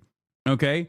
And doing this in the stupidest ways possible without actually hiring regulators, ironically, that understand what these programs are, like with proper audits, with proper auditors, and trying to undermine it across the board is, of course, leading to all of these issues that you have seen so far with like mass layoffs or the threat of mass layoffs that don't make any sense whatsoever.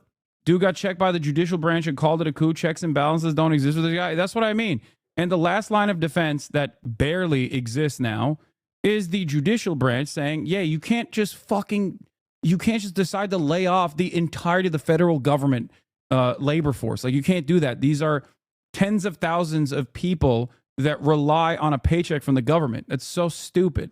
Of interest. And we watched that also. He's a big businessman. He's a successful guy. That's why we want him doing this. We don't want an unsuccessful guy doing this. Now, one thing also that Elon hasn't really mentioned are the groups of people that are getting some of these payments. They're ridiculous. And we're talking about billions of dollars that we've already found. We found fraud and abuse. I would say those two words as opposed to the third word that I usually No, the use, condom story wasn't just condoms, and it wasn't. It was Mozambique, it's abusive because and it wasn't just condoms.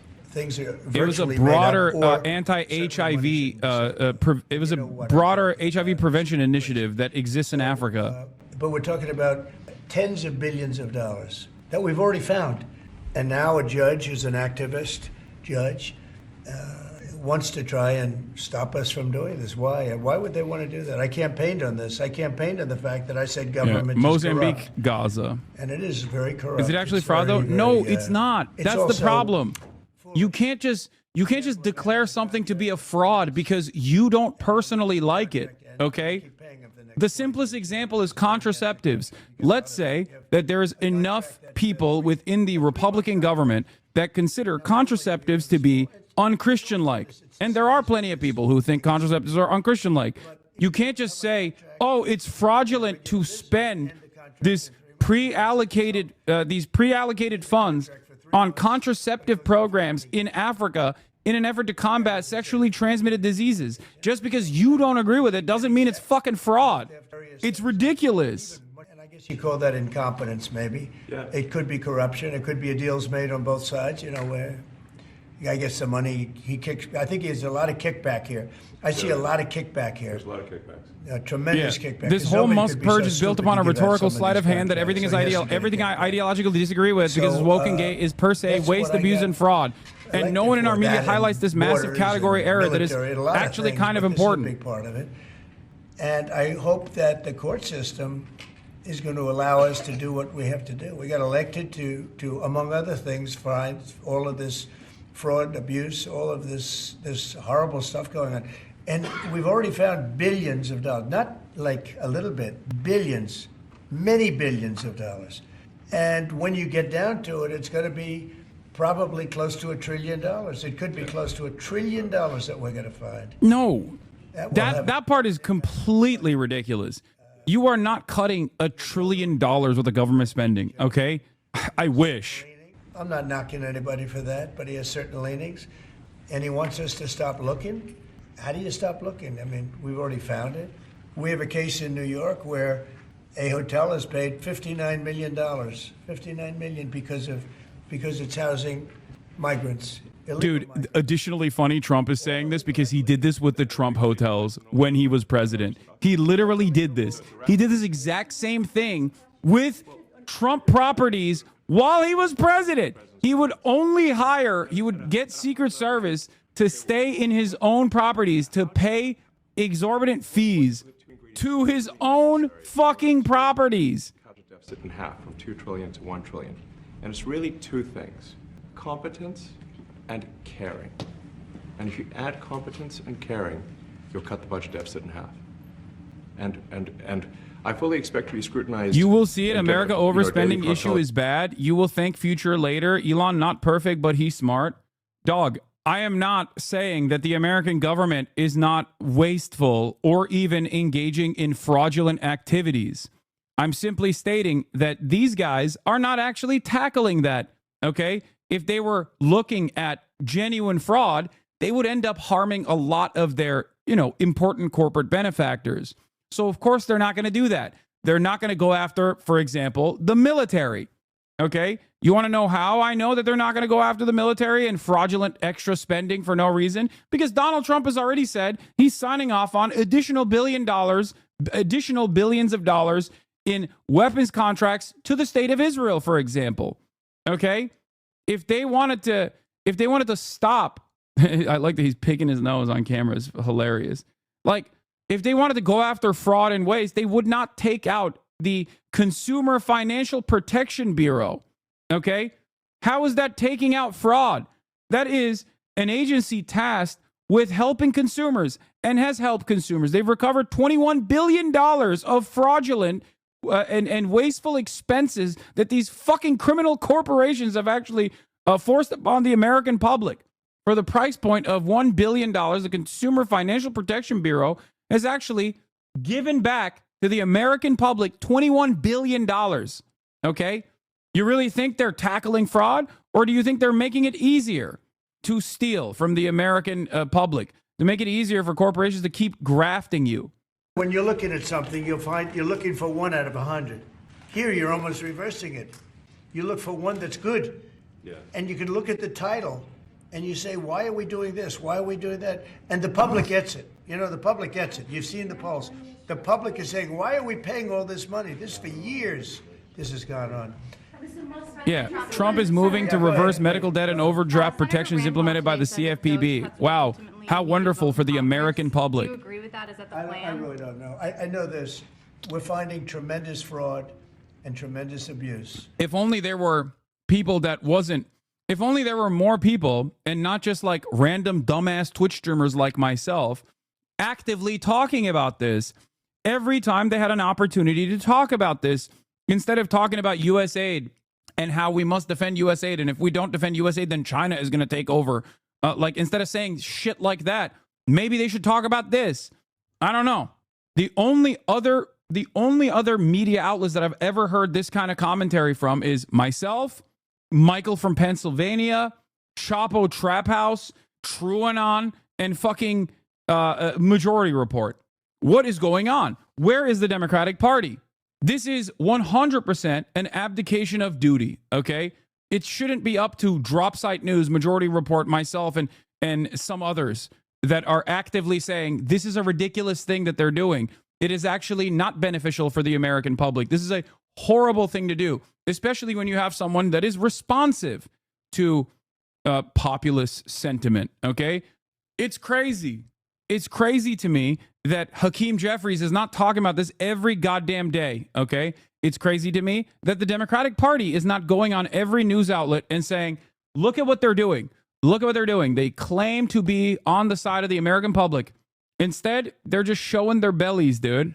Spending bill, the March 14th deadline to try to rein him in. Chuck Schumer also said they're not going to put up a government spending fight as well, which I think is ridiculous. I think they are going to do that, I suspect. That would be insane. Look, here's the bottom line. The Republicans are already shutting down good chunks of the government. And no, this isn't hypocrisy baiting, chatter. What are you talking about? This is directly saying that the Republicans are currently actively doing harm to the American public. Okay? Do you understand? It's not about like, oh, look at the hypocrites. They said they care about the workers, but here's what they're doing. That's not what I'm saying. I'm saying communicate that they're harming the workers. This is more than hypocrisy baiting. Hypocrisy baiting is when you say that Trump's border wall is stupid and you're racist for defending it, and then turning around and being like, we are the ones who actually want to build the border wall. Trump doesn't want to build the border wall any longer. That's dumbass hypocrisy baiting. That makes you look like an idiot, okay? That makes you look like you got caught, that Trump was right all along, that immigrants do constitute a national security threat, and that you got caught, and now you're going, oopsie, I guess we want to build the border wall now. Everyone can see that you're the hypocrite in that situation. You're the dumbass in that situation. Saying that the Consumer Financial Protection Bureau is actually responsible for $21 billion of fraudulent and wasteful and criminal expenditures that the American public had to pay for, the American consumers had to pay for, okay? And then turning around and abolishing that agency being an overall burden, directly talking about medical debt on your credit card, directly talking about overdraft fees, things that every single American can understand, because at a certain point, they have experienced this, okay? They've experienced these problems. they should remind people why they no longer experience some of these problems. It is because of the Consumer Financial Protection Bureau. Same with Lena Khan and all of the initiatives from Lena Khan. Taking out Lena Khan is a massively consequential move. Anyway, let's continue listening to this dumbass now. And we are moving fast, so we will make mistakes, but we'll also fix the mistakes very quickly. So, do you see it as a worthy cause, USAID? I think that there's some worthy things, but overall, if you say what was the bang for the buck, I would say it was not very good. And there was far too much of what USAID was doing was influencing elections in ways that I think were dubious and do not stand the light of day. I can just ask a follow-up to the Pentagon contracts. If you have received billions of dollars in contracts from the Pentagon, and the president's directing you to look into the Department of Defense, is that which we a definitely need conflict to of do and interest? are going to do at the president's request. Does that present a conflict of interest for you? No, because you'd have to look at the individual contract and say, first of all, I'm not the one, filing the contract. It's people at SpaceX or someone who will be putting for the contract. And I'd like to say, if you see any contract where where it was awarded to SpaceX and it wasn't by far the best value for money for the taxpayer, let me know, because every one of them was. The president said the other day that you might look at treasuries. Could you explain that a little bit? What kind of fraud, and that question goes to both of you, what kind of fraud are you expecting to see or do you see right now in U.S. treasuries? Yeah, I think you mean the Treasury Department as opposed to Treasury bills, or... You also referenced treasuries on Air Force One the other night. Go ahead. Well, as I mentioned earlier, really, the first order of business is to make sure we're actually collecting. Sorry for this. I thought my son might enjoy this, but he's sticking his fingers in my ears and stuff. So it's a bit hard to hear sometimes. Hey, stop that. No, the stuff we're doing with Treasury Department is so basic that you can't believe it doesn't exist already. So for example, it's like, what type of payment is this? You can't just leave the field blank. Currently, many payments, the field is left blank. And you have to describe what's the payment for, some basic rationalization. That also is left blank. So this is why, the Pentagon, when's the last time the Pentagon passed an audit? I mean, a decade ago, maybe? Ever? Really? And we want to just, in order to actually pass audits, you have to have financial information that allows you to trace the payments. And once in a while, the Treasury has to pause payments if it thinks the payment is going to a fraudulent organization. Like, if What?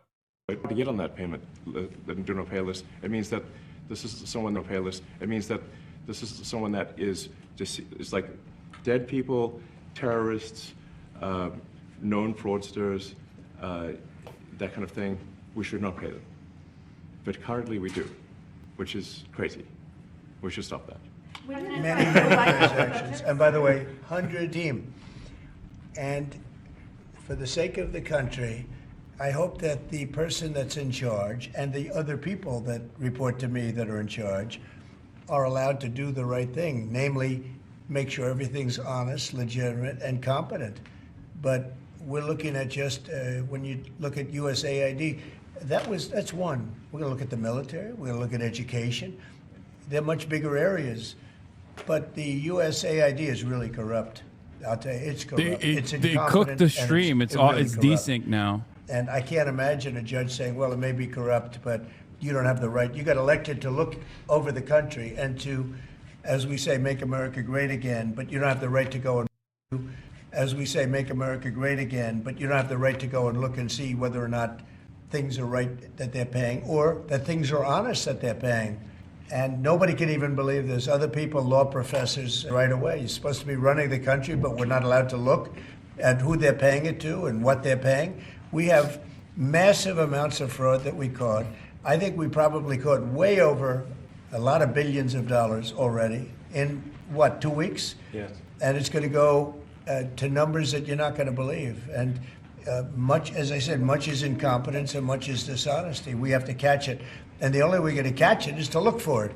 And if a judge is going to say you're not allowed to look for it, that's pretty sad for our country. I don't understand how it could even work.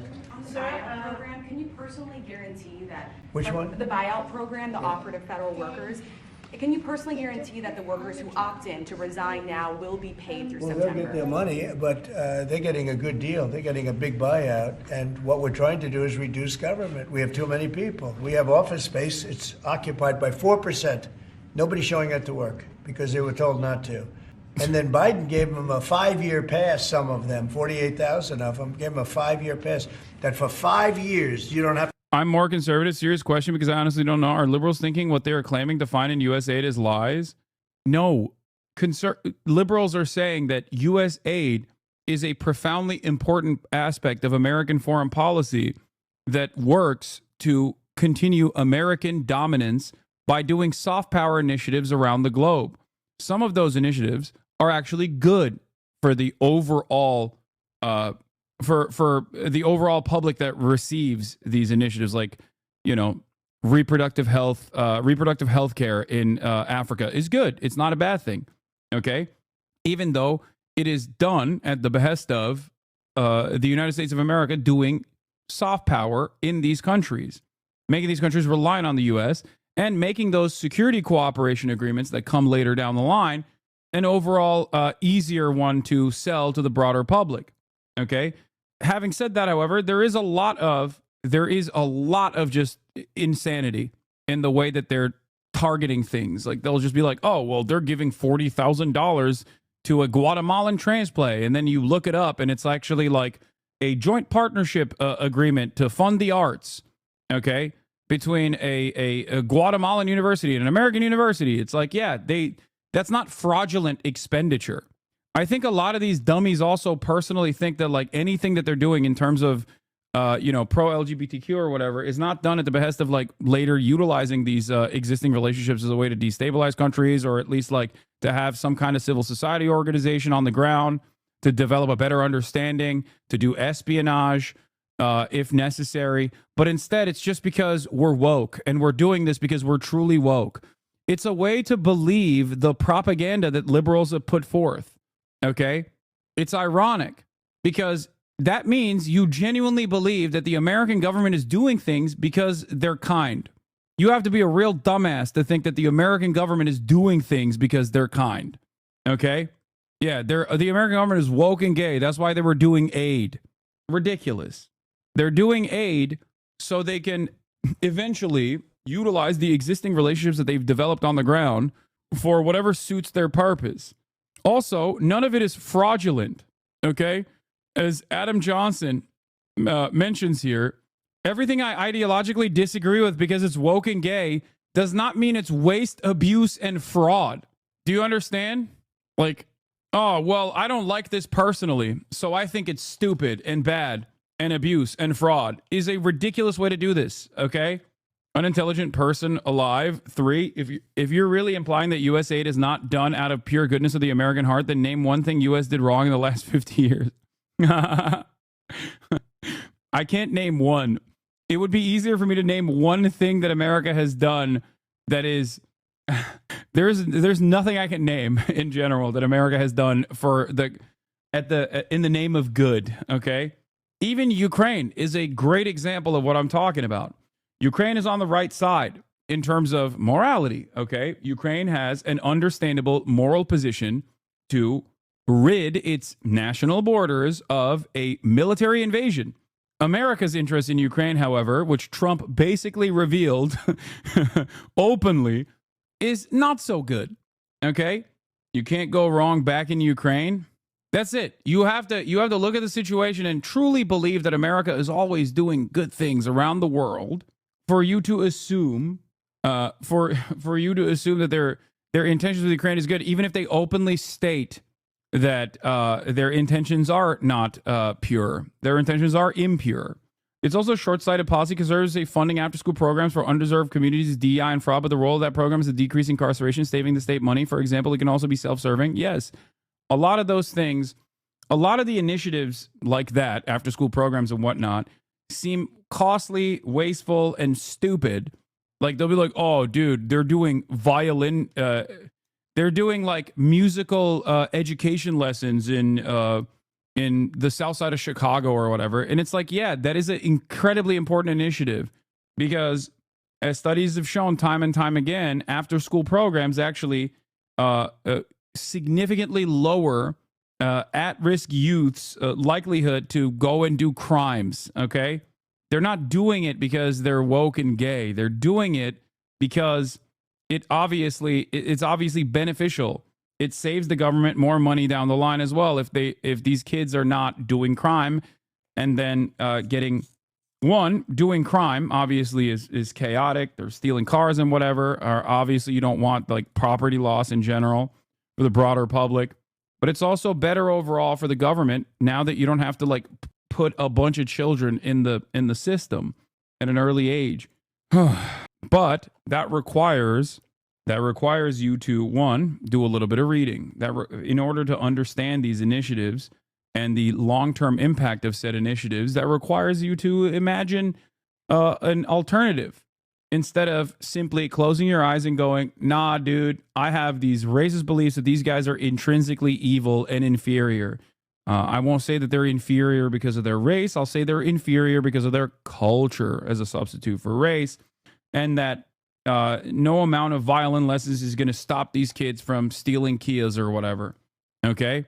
When all evidence points to the exact opposite, that these initiatives are very helpful. Anyway, if only we could get Republicans to think that, like, the carceral state is woke and gay and incredibly costly. The AP says it was barred from covering a White House event because of its editorial policy regarding the Gulf of Mexico. Today, we were informed by the White House that if AP did not align its editorial standards with President Trump's executive order renaming the Gulf of Mexico to the Gulf of America, AP would be barred from accessing an event in the Oval Office. This afternoon, AP's reporter was blocked from attending an executive order signing. Ugh, so fucking petty. It's so unimaginably stupid. Anyway, here, there was a decent question here in terms of conflict of interest. But if there's a conflict of interest when it comes to you yourself, for instance, you've received billions of dollars in federal contracts, is there any sort of accountability, check and balance in place that would provide any transparency to the American people? There's a conflict of interest when it comes to you yourself. For instance, you've received billions of dollars in federal contracts. When it comes to the Pentagon, for instance, which the president I know has directed you to look into. Yeah. Are you policing yourself in that? Is there any sort of accountability, check and balance in place that would provide any transparency for the American people? Well, all of our actions are fully public. So if you see anything, you say like, wait a second, hey, you know, that seems like maybe that's, you know, there's a conflict there. It's not like people are going to be shy about saying that. They'll say it immediately, you know? Including you yourself. Yes. But transparency is what builds trust, not simply somebody asserting trust. So not somebody saying they're trustworthy, but transparency, so you can see everything that's going on. And then you can see, am I doing something that benefits one of my companies or not? It's totally obvious. And if we thought that, we would not let him do that. No, you wouldn't. No, you are doing that. You literally brought up fraudulent and wasteful spending, talking about how the federal government offered millions of dollars to New York hotels in order to house migrants. That's not wasteful spending. That's the federal government actually trying to fix the crisis caused by Governor Greg Abbott and Ron DeSantis by, without informing the local authorities, shipping, kidnapping, and trafficking tens of thousands of migrants from the state of Texas into the state of New York to play political football with people's lives. In that process, the federal government has to step in and say, okay, for the overflow, we have to, in the interim period, we have to make sure that these people are housed. Okay? So what do? They pay hotels to house the migrants. Okay? That is not wasteful spending or fraudulent spending. That's just an understandable thing that the federal government did. You know what is actually fraud? A conflict of interest? When you are the president and you own a bunch of hotels and you actually overcharge the federal government to stay in those hotels during the duration of your presidency, and you make money that way with federal funds. That's actually a conflict of interest. That's actually wasteful spending directly. That is a direct instance of fraud. That's what Donald Trump did. But of course, no one will look at that and go, what the fuck are we talking about? Segment or look in that area if we thought there was a lack of transparency or a conflict of interest. And We watch that also. He's a big businessman. He's a successful guy. That's why we want him doing this. We don't want an unsuccessful guy doing this. Yeah. Also, you got this. Elon Musk's pushing into the financial services with a Visa deal while immediately after taking out the Consumer Financial Protection Bureau. It's crazy. Source, not doubting you, have just never heard of this till today. Which one do you want to source for? Donald Trump charging the federal government or the thing that he just brought forward? Here. Trump overcharged Secret Service by 300% for accommodations at his hotels. House Oversight Committee's report further called the ex-president's term the world's greatest get-rich-quick scheme. It is such a transparent instance of corruption, too. It's crazy. Also, Donald Trump did a cryptocurrency rug pull, dude. What are we talking about? Here's Ryan Grimm talking about the CFPB getting taken out and how devastating that is. One of the coolest things that the CFPB, that's the Consumer Financial Protection Bureau, did that you may not have heard of. One, they said that if you have medical debt, that cannot be included on your credit score. And two, they stopped a practice of banks rigging your overdraft protection. The way it used to work is that, let's say you have $12 left in your checking account and you go to the coffee shop, you get a $4 coffee, now you're down to $8. Then you pay for your parking and that's $15. And now, boom, you're under zero. So you get an overdraft hit right there. What the banks figured out is that they could move the transactions around. So if you spent $15 and had 12 left, they would make that the first transaction that they hit. So boom, now you're $3 under. Then they hit the coffee. So you get 2 overdraft fees. And what they also figured out is that they could do that over a span of days.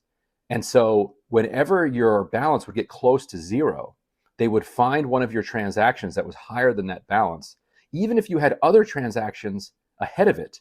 And so the CFPB said, you can't do this anymore. So that rule and the medical debt rule were put forward by Rohit Chopra, the CFPB director, under Biden.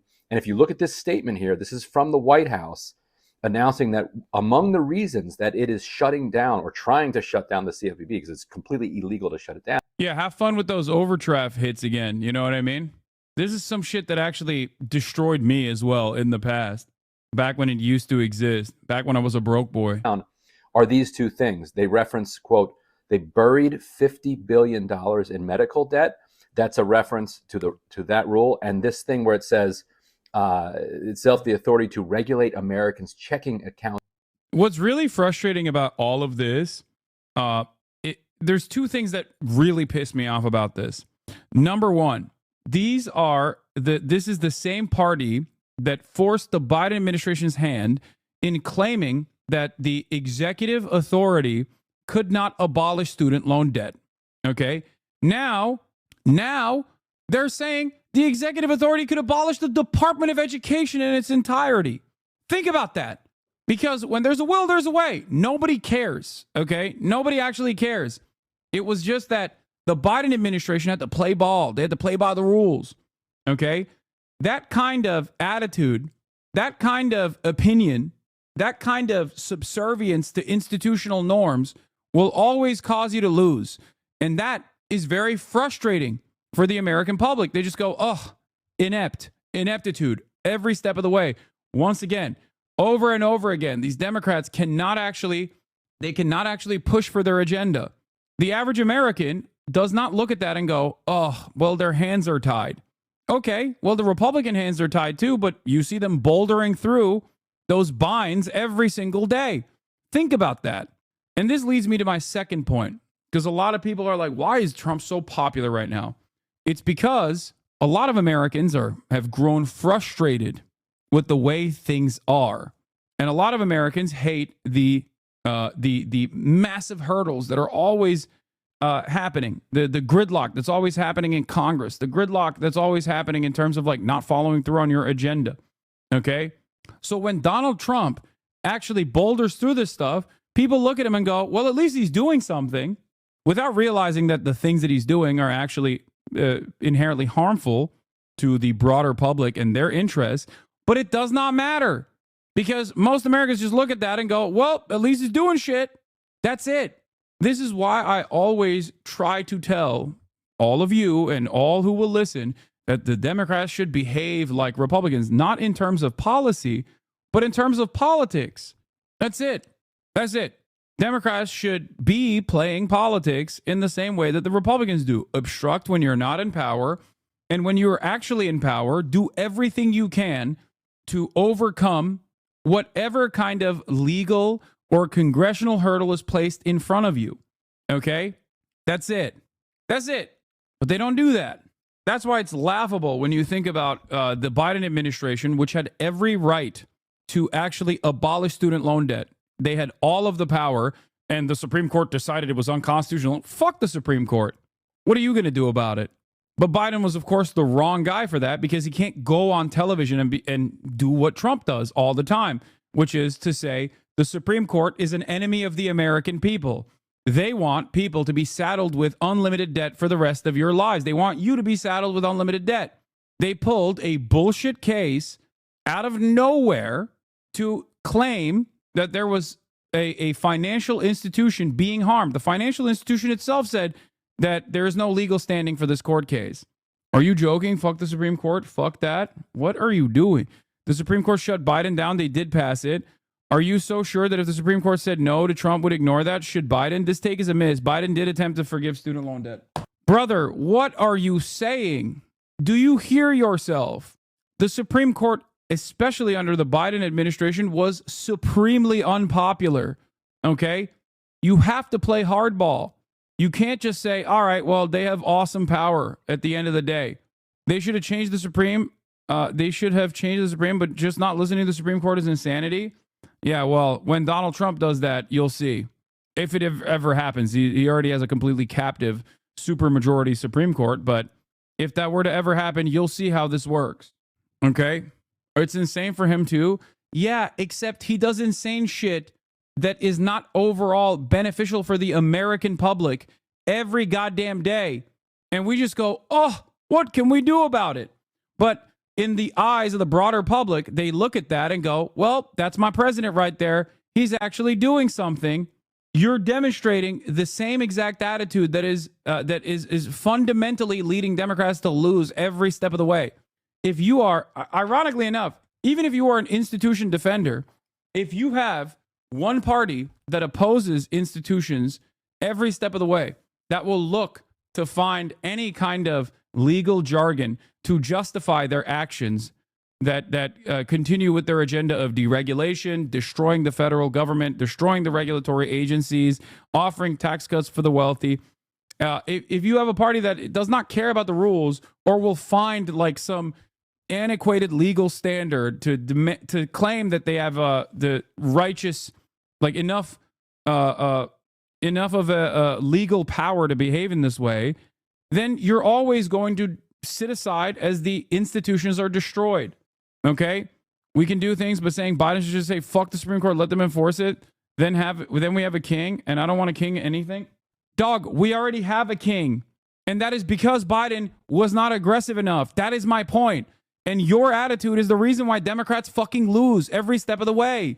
You're still saying, think of the norms as the current White House has taken taken lighter fluid and a match to the entire institution. And as the entire institution is falling apart, as everything is on fire, you just go, well, at least the structure still stands. We must protect what remains. You're basically hallucinating an alternative reality, okay? You're hallucinating a reality where anybody actually cares about institutions and their infallibility. Aggressive, if you're saying we should do away with democracy, then I don't know what to tell you. I don't want a leftist monarch. First of all, I want a leftist monarch. You're a fucking moron if you don't think that you want a leftist monarch. It is democratic.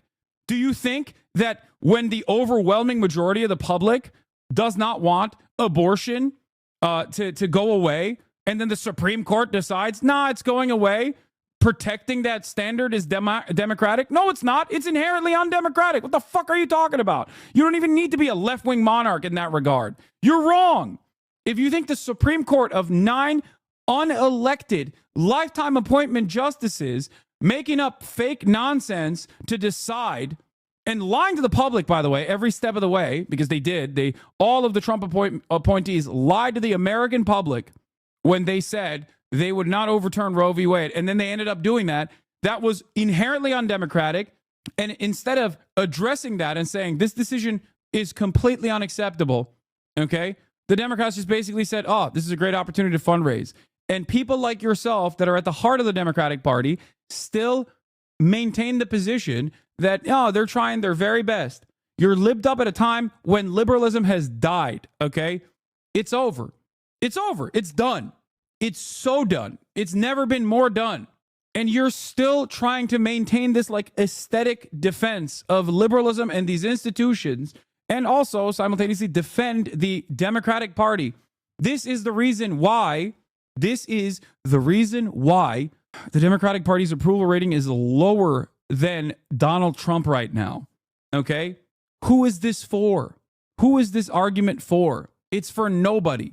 This clip will not age well. What do you mean? You cannot try to fight fair with people who are not fighting fair at all.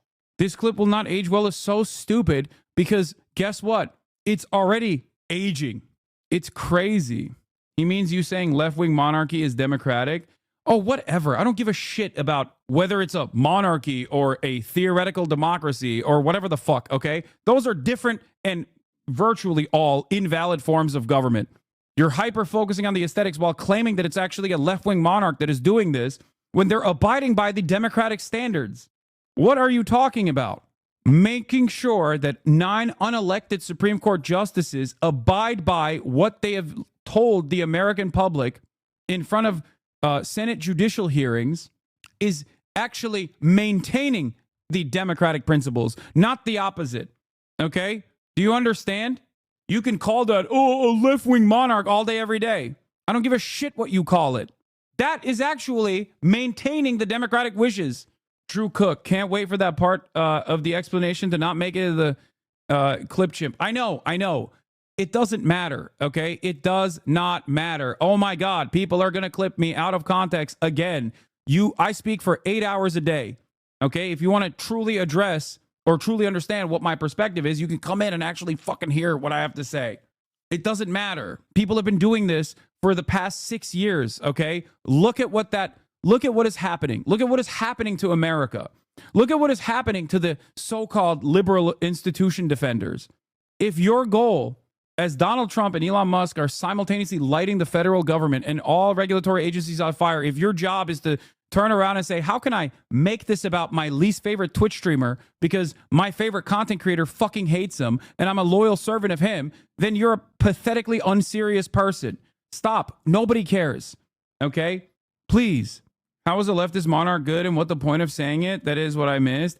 It doesn't matter. I don't care. I don't care about a leftist monarch or a democratic organization. My point is not that. My point is currently we don't have a real democratic process. And if you're defending the fucking Supreme Court, you're not defending democracy. That's my point.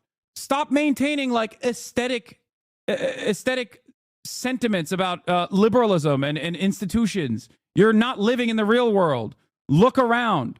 It's so funny to be like, oh, leftist monarchs, I'm terrified. What are you talking about? We literally have direct fascist control over the fucking government, and you guys are worried about a Stalin? What are you talking about?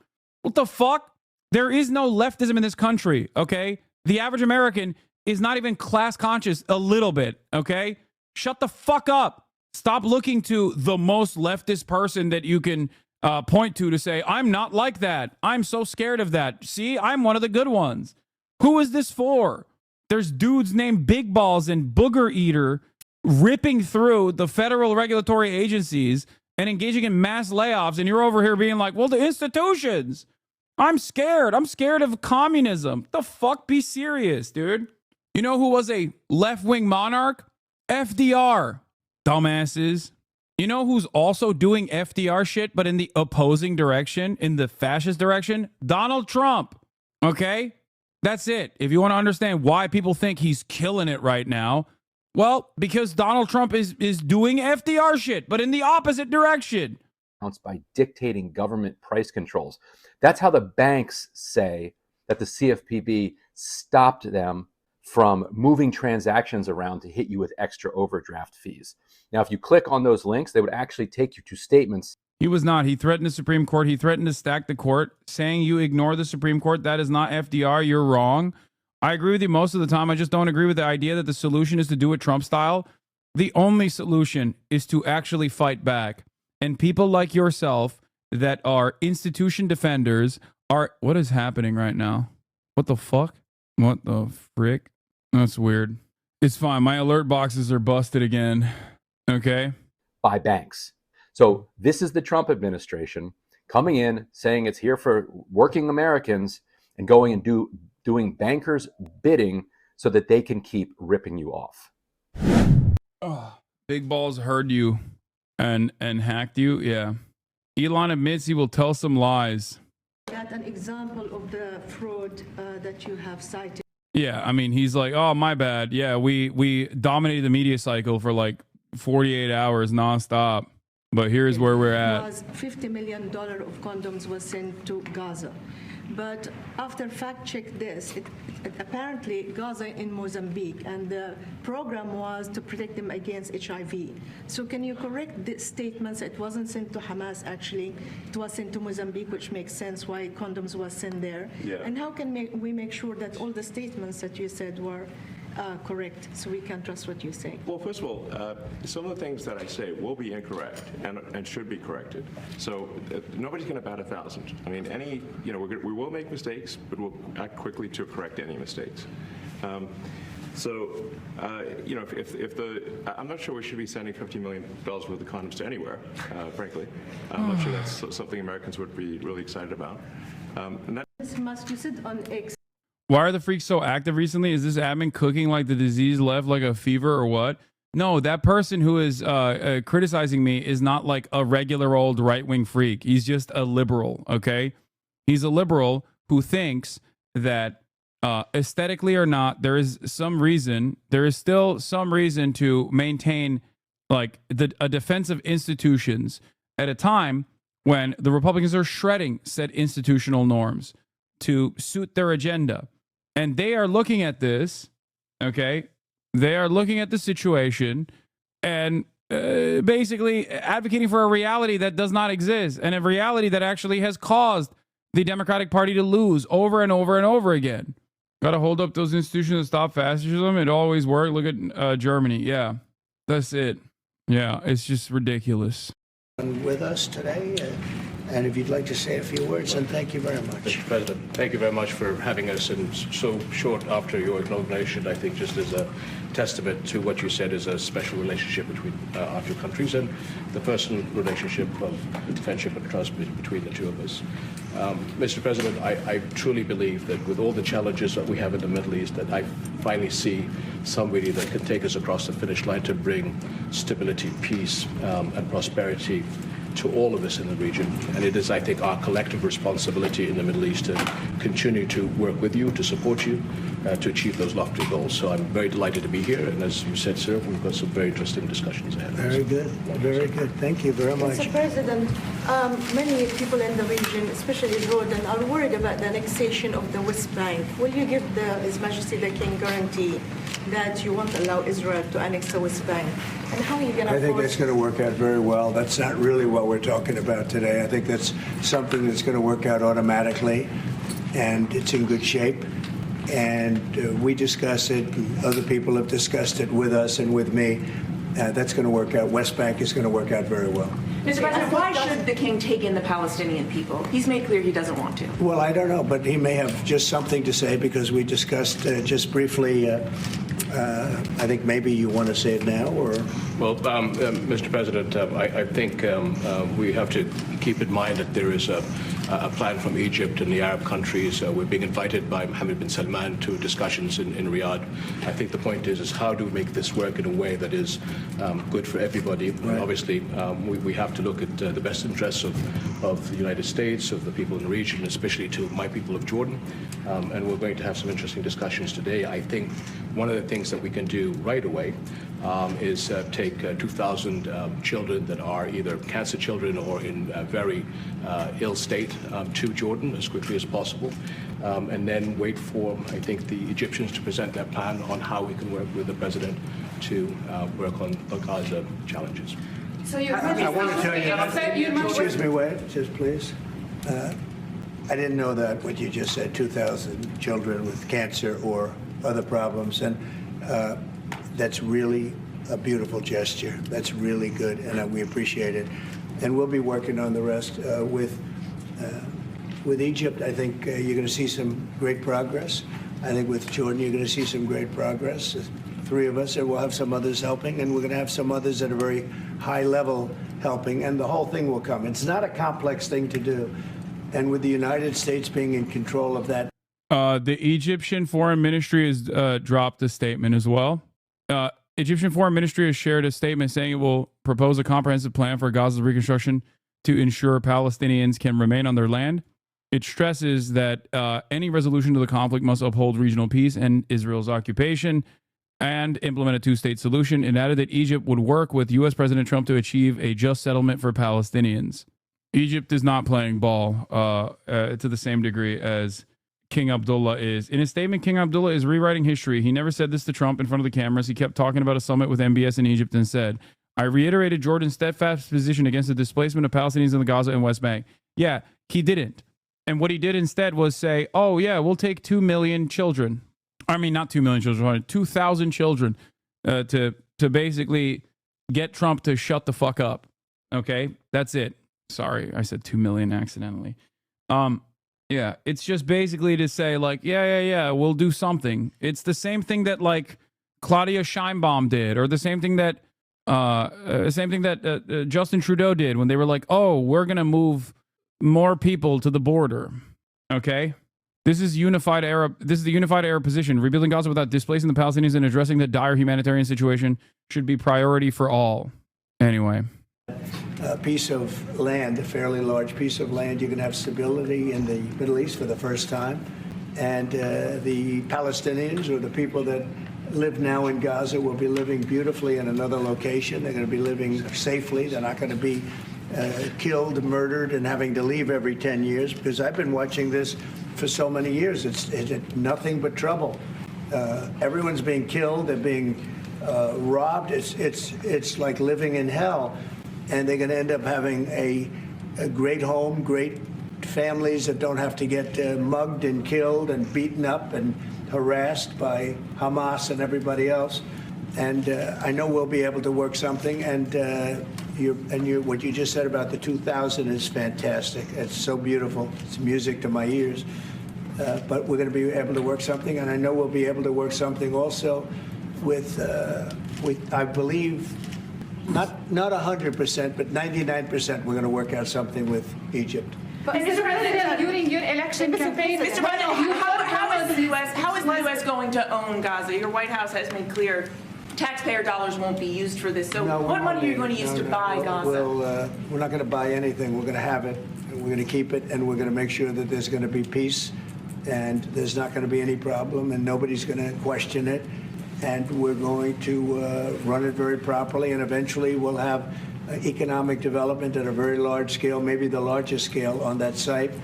And we'll have lots of good things built there, including hotels and office buildings and housing and other things. And we'll make that site into what it should be. Yeah, it's just that Palestinians won't be able to live on it, even though they're there right now. And we have no way of pushing them out, other than hoping that Israel will be able to forcibly remove them from that land and force all of the Palestinians that don't want to leave, killing them, and then forcing those that don't want to leave by gunpoint to the Sinai Peninsula or into Jordan. Great stuff overall. Now, it's interesting because this is not a new concept, okay? This is not a new concept at all. This is actually virtually identical to Hitler's Lebensraum strategy and the Madagascar deportation, the Madagascar plan that he wanted to initially implement taking all the Jews and sending them to Madagascar. It is identical, a 1-to-1 copy. And many people in Israel are totally on board with the idea. I wonder why. Here's one of the conceptualizations that they've put forward, okay, that Nathan Robinson also correctly called out. This is the exact same plan that the Nazis had to send the Jews to Madagascar. An intriguing suggestion has been proposed with the problem of relocating Gaza Arab Palestinians. South of the Arabian Peninsula is an island called Socotra. It is the sufficient size and has almost no inhabitants. The location is far from the Jews that the Palestinians despise so much and closer to the Arab brethren, with a water buffer zone to keep them at bay, literally, as the other Arabs prefer. It is also a beautiful paradise with even more beachfront property than Gaza. 25,000 likes. Fox now justifying ethnic cleansing in the most blatant ways possible. This population in Palestine is hostile, it's uneducated. Literally wrong. The Palestinian population is more educated than the Israeli population on average. This is incorrect.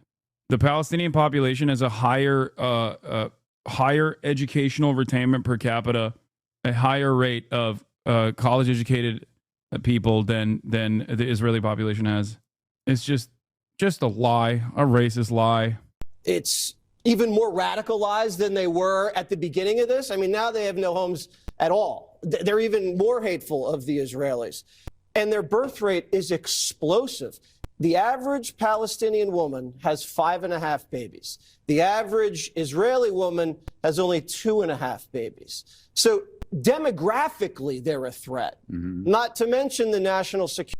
This is an insane thing to state. Like, this is just pure Nazi shit. I don't know how else to cover this. It's just pure Nazi sentiment. He said that their population is explosive. They're just having too many children. It's a demographic issue. Yeah, how do you deal with that? You just, forcibly sterilize them, I guess. Woman has only 2.5 babies. So demographically, they're a threat, not to mention the national security threat. There is no way you can have these two peoples living side by side. I don't think Kamala would have said these things. Hey, who was it that said Trump and Kamala would be the same for Palestine? Yeah, dude. You do realize that Kamala Harris lost because she wouldn't separate herself from Joe Biden on any issue, even the least popular one, which was Israel-Palestine. And that is the reason why Trump won. You recognize that, right? I like that this is an opportunity for you to say, who would say that Kamala and Trump are not the same as one another? First and foremost, the Biden administration, which Kamala Harris also aligned with, okay, she was the vice president after all and refused to separate herself from the Biden administration, also actively tried to quietly push forward the exact same Trump agenda of ethnic displacement. They did do that. They actually actively tried to get regional partners in Jordan and Egypt to take on hundreds of thousands of Palestinians. Okay? They tried to do that just because they were masquerading in like better propaganda, making it seem as though they were trying their very best to do something that's very different than Donald Trump. Doesn't change that reality. Having said that, I didn't say Kamala Harris and Donald Trump would be the same on Israel anyway. I have long maintained the position that American foreign policy is uniparty and the Republicans only make it more right-wing. And then the Democrats come in and don't actually reverse those decisions because American foreign policy at the end of the day is still uniparty.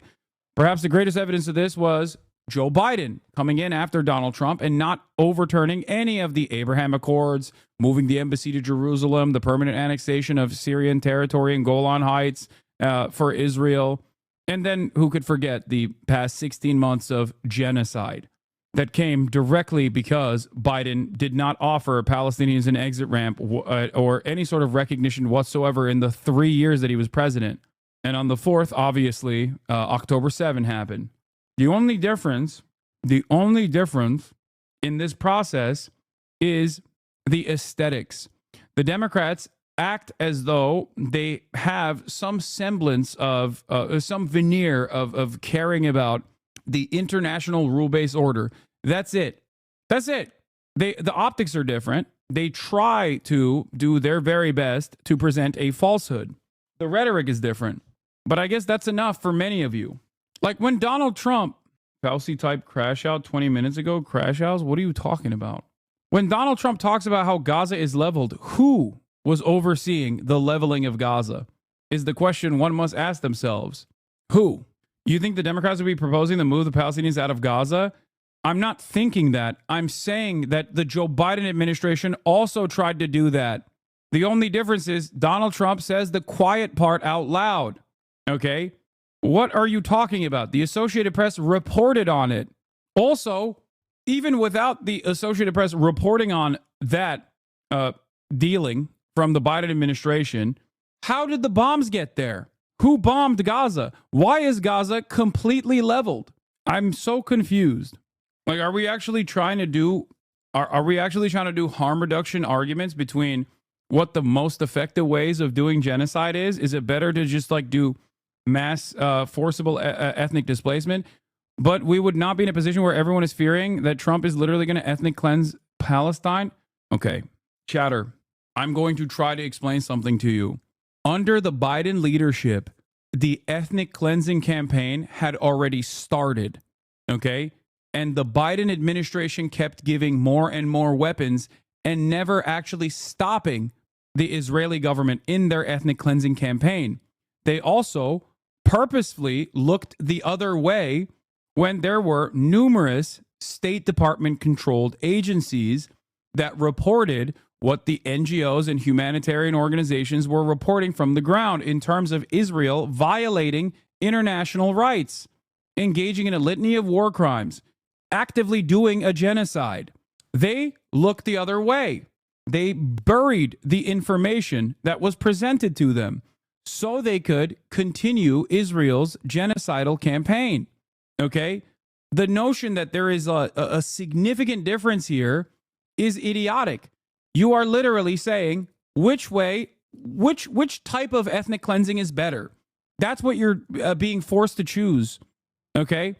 Is it better when we destroy all of the buildings and kill people and have them die under the rubble, or is it better that we kill them when they refuse to leave? You're confused. Gaza got leveled and starved these past 2 weeks, not the past year. Exactly. I guess for you, the major difference is you don't want to hear about it. Or rather, the Democrats at least were able to make you feel better about the genocide, because they kept lying and saying there are red lines. They kept lying and saying that they're working tirelessly around the clock for a ceasefire. Okay? It does not make sense. The worst part about it, from your standards also, if you are interested only in team sports and nothing else, is that it would have been beneficial for Kamala Harris to actively communicate a different perspective on Gaza, to actively separate herself from the Biden administration. It would have been electorally beneficial for her, but due to her loyalty and due to her interest in maintaining the current administration's foreign policy goals, she did not do that.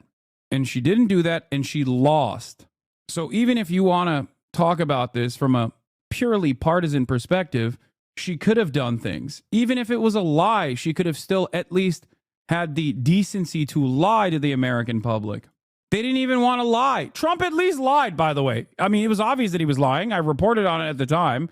I told you that there was no way that Donald Trump, who got $100 million from Miriam Adelson, was going to actually deviate away from the pro-Israel position. But at least he fucking went to Dearborn and was like, oh, falafels, it's great. I love you guys. I'm going to end it. I'm going to end all of it.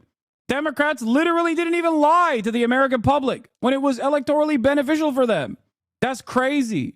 They actively turned around and said, no, we don't want you in the party. We don't want you to vote for us. We're going to win without you. They didn't even want to fucking play politics. It's crazy. Anyway, so the notion that like, oh man, well, you got what you deserved, pro-Palestinians or whatever, is an idiotic thing to say, especially because I also said Donald Trump would take it one step further than the Democratic Party for sure in terms of West Bank annexation. Okay. And that it was, I never said that Donald Trump was pro-Palestinian, and said the exact opposite. But the very fact that the Democratic Party lost a decent chunk of the Muslim voters to a guy that did the Muslim ban, that used Palestinian as a slur, as a pejorative, is insane to me. How can you look at the situation and not get mad at the Democratic Party? How can you look at the situation and go, we have to never run campaigns like this ever again? You explain it like it's your fault Kamala couldn't voice her support for genocide loud enough for certain liberals. Yeah. Why even argue who doesn't get that there is a genocide in Gaza since Biden is lost? Yeah, it's not my fault, but it doesn't matter. People have horse blinders on, and they're desperately looking to attack anyone and everyone they can. And the new meta from a lot of like extremely online liberals is to say, oh, Hassan is the reason why Kamala Harris lost. It makes no sense, but it's a comfortable narrative for a lot of people so that they don't have to look at the Democratic Party and say, oh man, they are the reason they lost this all on their own. And the people from Gaza who wouldn't be able to be there for years, because you're talking about just to get it and prepare it and to take care of all of the problems that currently it has, as you know, tunnels, and people are in those tunnels, and you have some good people and some bad people, and you may have hostages right now. You know, you have the hostages possibly there. They don't know where they are. And, you know, I have a Saturday deadline, and I don't think they're going to make the deadline personally. I think they want to play tough guy, but we'll see how tough they are. But it's... What is this?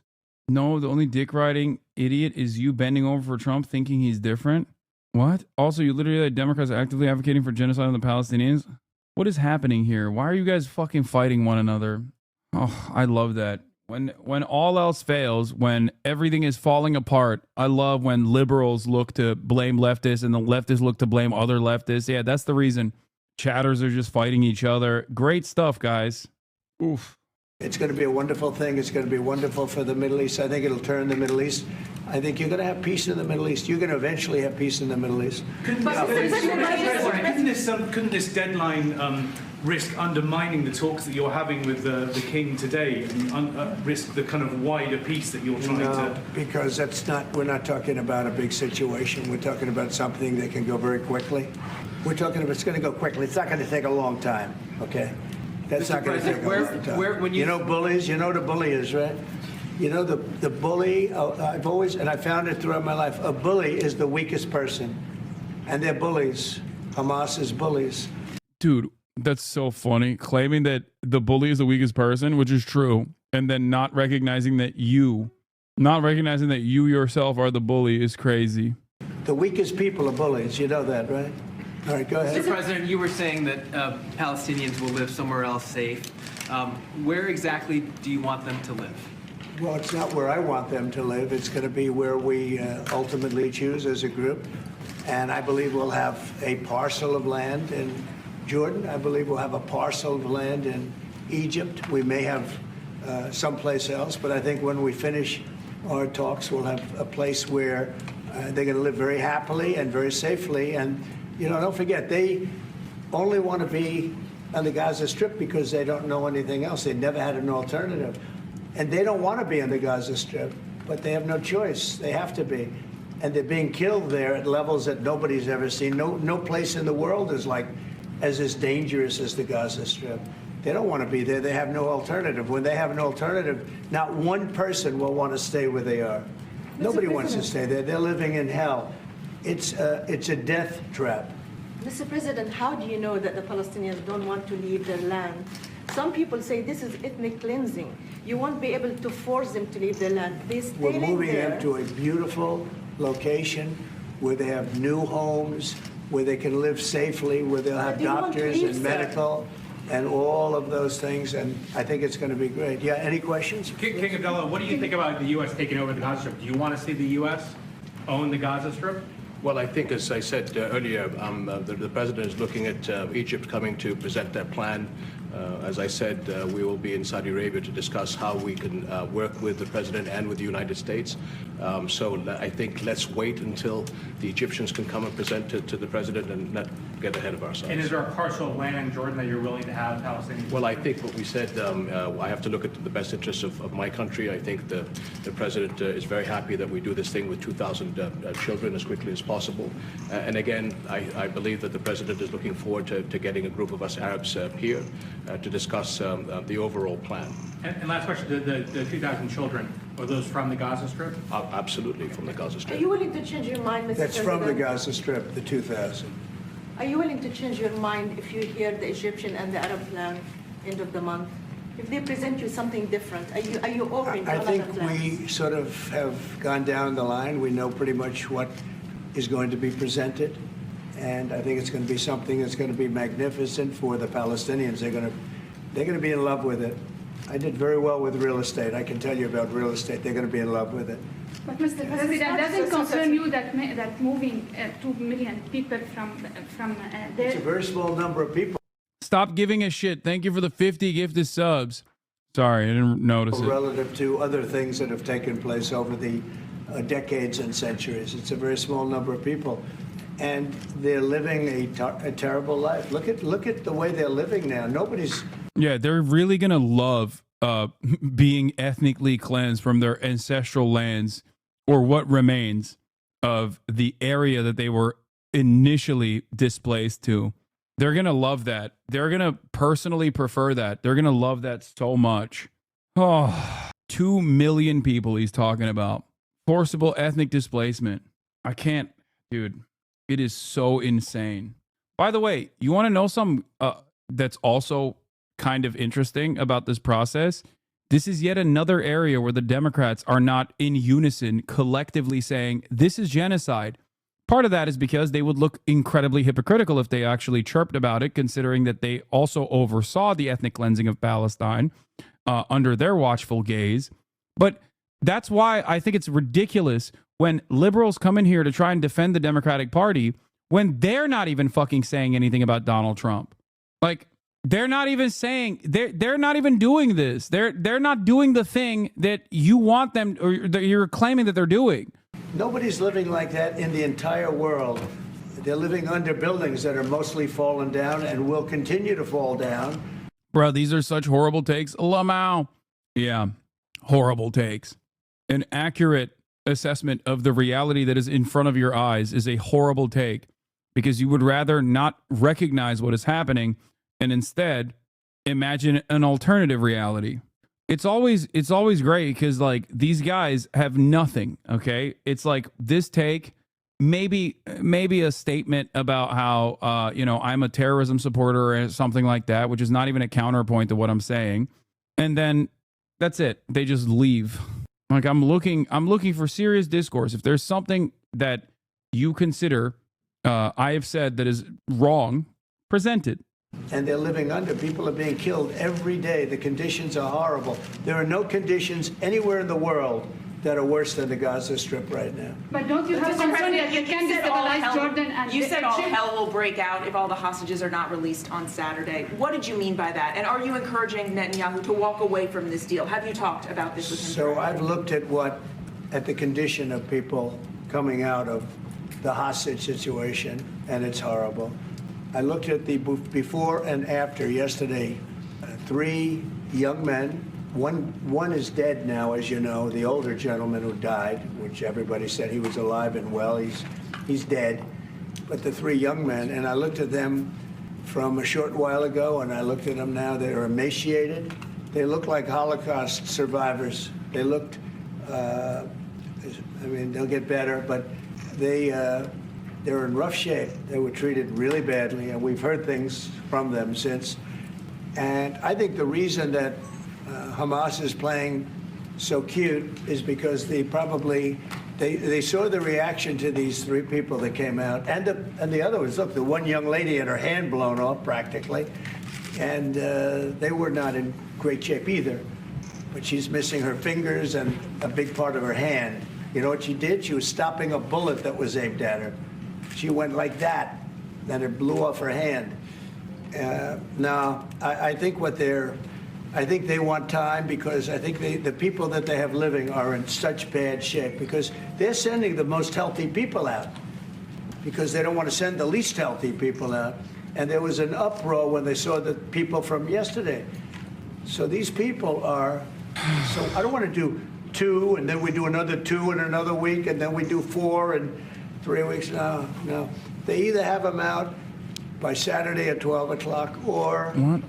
Looks like you read my message and was like, my head's going to explode. What is the difference between liberal and leftist? I thought it was one and the same. What am I? Liberals inherently want to defend capitalism. Their worldview revolves around the protection of private property. Leftists can be broadly categorized as a collection of people that whose political ideology starts at anti-capitalism. That's the biggest difference. In the United States of America, I would consider even social democrats who are also capitalists to be a part of the broader left coalition because of the current political, the current material conditions in the United States of America and the broader political goals. Any kind of socialization initiative or any kind of expansion of the welfare state would still be somewhat leftist. Any kind of pro-labor initiative would still be broadly defined as a leftist position. At least those are my standards for it. And other people will disagree with me and say, no, social democrats are not a part of the left movement.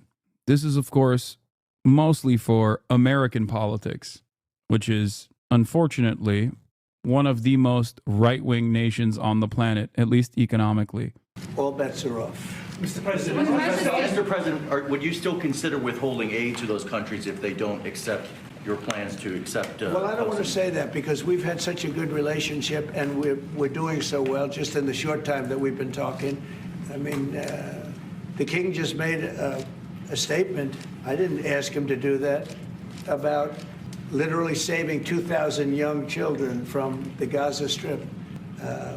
We didn't know about that. You didn't know about that. Nobody did except for the king and his son. I assume you told your son, right? And I just thought it was great. No, I think we'll do something. I don't have to threaten with money. We contribute a lot of money to Jordan and to Egypt, by the way, a lot, to both. But I don't have to threaten that. I think we're above that. I do believe we're above that. So. Would you consider other countries, not Jordan and Egypt? There was talks about Indonesia, Albania, other places. Yeah, sure, we would. And we have other countries that want to get involved. We have a lot of people that want to get involved. There's a great sense of wanting to help the Palestinians. There's a lot of good countries out there, people that rule those countries with big hearts, and this gentleman is at the top of the list. And if they don't want to leave, how are you going to force them, Mr. President? Oh, they're going to be great. They're going to be very happy. Can you Your Majesty, should we expect that the Jordanian response would be part of a coordinated Arab response? The response will be from a multitude of countries, Arab, international. I know the Europeans want to step in. And again, we'll probably have to look to the help of the United States to make sure that COGAT, which is the clearing agency on the Israeli side. There's really nothing eloquent to say anymore in the face of the most vulgar, unabashed fascism we've seen so far. Even for me, it's tough to find context or historical parallels these days. I mean, the context is obvious. It's Hitler. It feels like there's nothing left to do but scream whatever air we have left in our lungs. I and many others said from the start the deal wouldn't last, but it doesn't stop this from hitting like a truck. Yeah. It's just... We're walking through this different stages of early Hitler to late Hitler. I must be racist. I thought the king would have a wild accent. No, he's basically British. Okay. Makes it as efficient as possible because 2,000 kids, the best way to get to them is by helicopters and get them straight to our institutions. And I also believe that quite a few countries would also probably like to take some of those kids and have them treated in their hospitals. So we hope to launch this ASAP. Yes, and that's right. This should have been done by the Biden administration, but, you know, they didn't do anything. They didn't know what the hell they were doing. So this should have been done by the Biden administration. This should have never happened because October 7th would have never happened if I were president. Zero chance of happening. You wouldn't have had that whole mess where the Middle East got blown up, and you wouldn't have had Ukraine and Russia fighting. That would have never happened. And by the way, we're making good progress there, I think. I really think we're making some very good progress. Mr. President, you said before that the U.S. would buy Gaza, and today you just said we're not going to buy Gaza. We're not going to have to buy. We're going to have Gaza. We don't have to buy. There's nothing to buy. We will have Gaza. What does that mean? No reason to buy. There is nothing to buy. It's Gaza. It's a war-torn area. We're going to take it. We're going to hold it. We're going to cherish it. We're going to get it going eventually, where a lot of jobs are going to be created for the people in the Middle East. It's going to be for the people in the Middle East, but I think it could be a diamond. It could be an absolute tremendous asset for the Middle East. And you're going to have peace. It's going to bring peace in the Middle East. Gaza, the way it is right now, every 10 years, you're going to have the same thing happening. I've watched it so long, all the death and destruction of Gaza. The civilization's been wiped out in Gaza. No, it's going to be a tremendous thing. It's fronting on the sea. It's going to be a great economic development job. It's going to put people to work, a lot of people to work, and those people are all going to be from the Middle East. And just to follow up with one on that for King Abdullah, can you clarify again, sir, how do you feel about the U.S. taking Gaza, as the president said? Well, again, this is something that we, as Arabs, will be coming to the United States with something that we're going to talk about later to discuss all these options. And Mr. President, take it under what authority? It is sovereign territory. Under the U.S. authority. And Mr. President, would you seek to personally develop property in Gaza after this happens? No, I've had a great career in real estate. Mr. President, you know, when you've done what I've done in the last number of years, including the 4 years that we should have been doing something else, frankly, because people see that now for sure. But when you've done what I've done, you can just do more good for people when you're president. When you're president, we can do things. This is all things that should have been done, but actually things that shouldn't have had to be done. Gaza, absolutely, it would have been so great if the Biden administration would have started this. But actually, in all fairness to them, it was. They should have never let it happen. It did happen. And because of the fact that they let this happen, this catastrophe of October 7th, something like this becomes practical and very real, meaning the development and all of the things that I've talked about with respect to the Gaza Strip. If you didn't have the October 7th catastrophe, and it was a horrible catastrophe, then probably you wouldn't be talking about that. But the only thing I can say is this is going to bring stability and peace to the Middle East. And ultimately, when it's developed, which will be in quite a while from now, because we want to let things calm down. But when it's developed, it's going to bring tremendous numbers of jobs to the Middle East, including the people of your country. Mr. President, what if it does not bring peace to the Middle East? There are many Palestinians, even though you say that everything is going to be beautiful, everything is going to be lovely, they're not going to want to go back. There are going to be people who want to go back and feel like that it is their right to do that. You haven't said, will there be any type of repercussions or anything that happens? We don't think that's going to happen. We think we think people are going to be very happy, thrilled. A lot of those people that you're talking Oh, that's great. No. As long as you keep saying over and over again that people are going to be very happy, then that's great. Okay, got it. Yeah, 2 million Palestinians forcibly removed. What happens when people don't want to leave? What do you do then? Oh, they'll just be happy. They'll leave. Then they ask, how will this process occur without U.S. military presence? He says, oh, Israel will take care of it.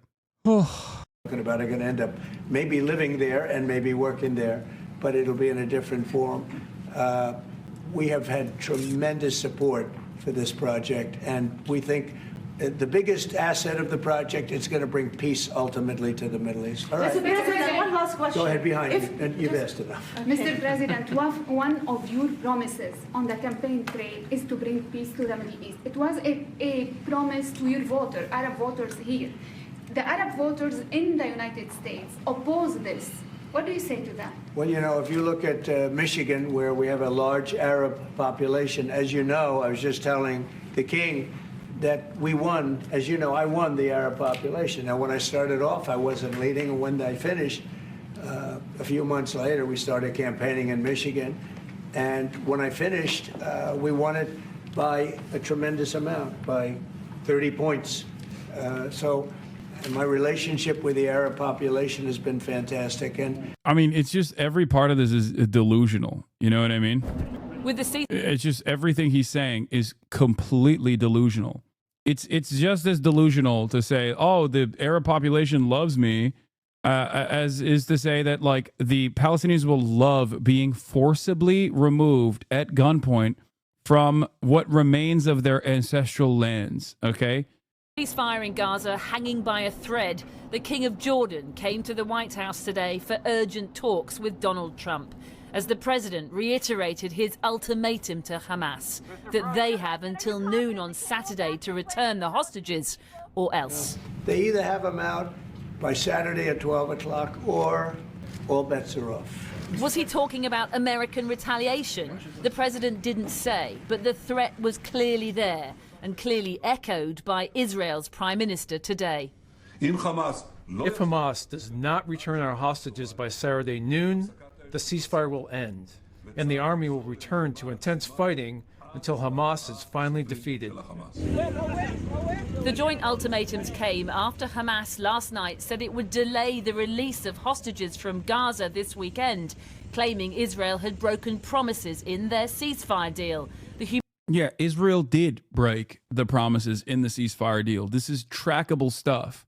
Stuff that Israeli authorities have also agreed to. The Israeli military has said Hamas has not violated the ceasefire conditions. And Israeli negotiators that wanted to maintain anonymity, of course, have openly confirmed that Israel was the violator of the ceasefire agreements, specifically violating some of the agreements, such as how many aid trucks were to be let into the Gaza Strip, how many mobile homes were to be brought into the Gaza Strip. Israel brought in 0. They were supposed to send in 50 trucks with oil. They've only sent 15 every day. They were supposed to send in 200,000 mobile homes. They've sent in 0. They were supposed to, wait, hold on. I don't want to get the numbers completely wrong here. Where is it? Oh, God, I have the fucking Macklemore video right here. It was 200,000 tents they were supposed to send in. They've only sent in, what, 120,000? I know the number of mobile homes they sent in is 0, but I don't remember what the actual number was for, entry of 50 fuel trucks per day. Fewer than 25 trucks were allowed, representing less than 50% of the agreed quantity. Commercial sector was not allowed to import fuel. The agreed quantity of tents allowed entry was 53,000 out of the 200,000 tents specified. 0 caravans were allowed in, even though 60,000 were needed. No construction materials to rebuild the hospitals were sent in. The entry of heavy machinery for debris removal, street opening, and the retrieval of martyrs' bodies was blocked. 4 machines were allowed in. The enclave needed 500 heavy machines of all types. It's laughable. It's ridiculous. And it's something that the Israeli government has openly admitted to as well. Humanitarian aid wasn't flowing, and Palestinians were being prevented from returning to the north of the Strip. But President Trump wasn't buying it. And you know, I have a Saturday. We are making a mistake. Every time we bring things back to him, he gains relevancy. Relevancy is power. Those who are hungry fear irrelevance. Share this message. Yeah, we are collectively going to ignore the genocide-dare president of the United States of America as he's actively talking about the steps that he's going to take to do a permanent ethnic cleansing campaign. Thank you. Deadline, and I don't think they're going to make the deadline personally. I think they want to play tough guy, but we'll see how tough they are. Trump says he wants to bring peace to the Middle East, but his plan to take over Gaza and his threats to Hamas have instead brought chaos to the peace process. But he insists things are on track, and today is hoping to strong-arm the King of Jordan to take some of the nearly 2 million Palestinians he plans to remove from Gaza as part of his real estate makeover. Where I want them to live, it's going to be where we ultimately choose as a group. And I believe we'll have a parcel of land in Jordan. I believe we'll have a parcel of land in Egypt. We may have someplace else, but I think when we finish our talks, we'll have a place where they're going to live very happily and very safely.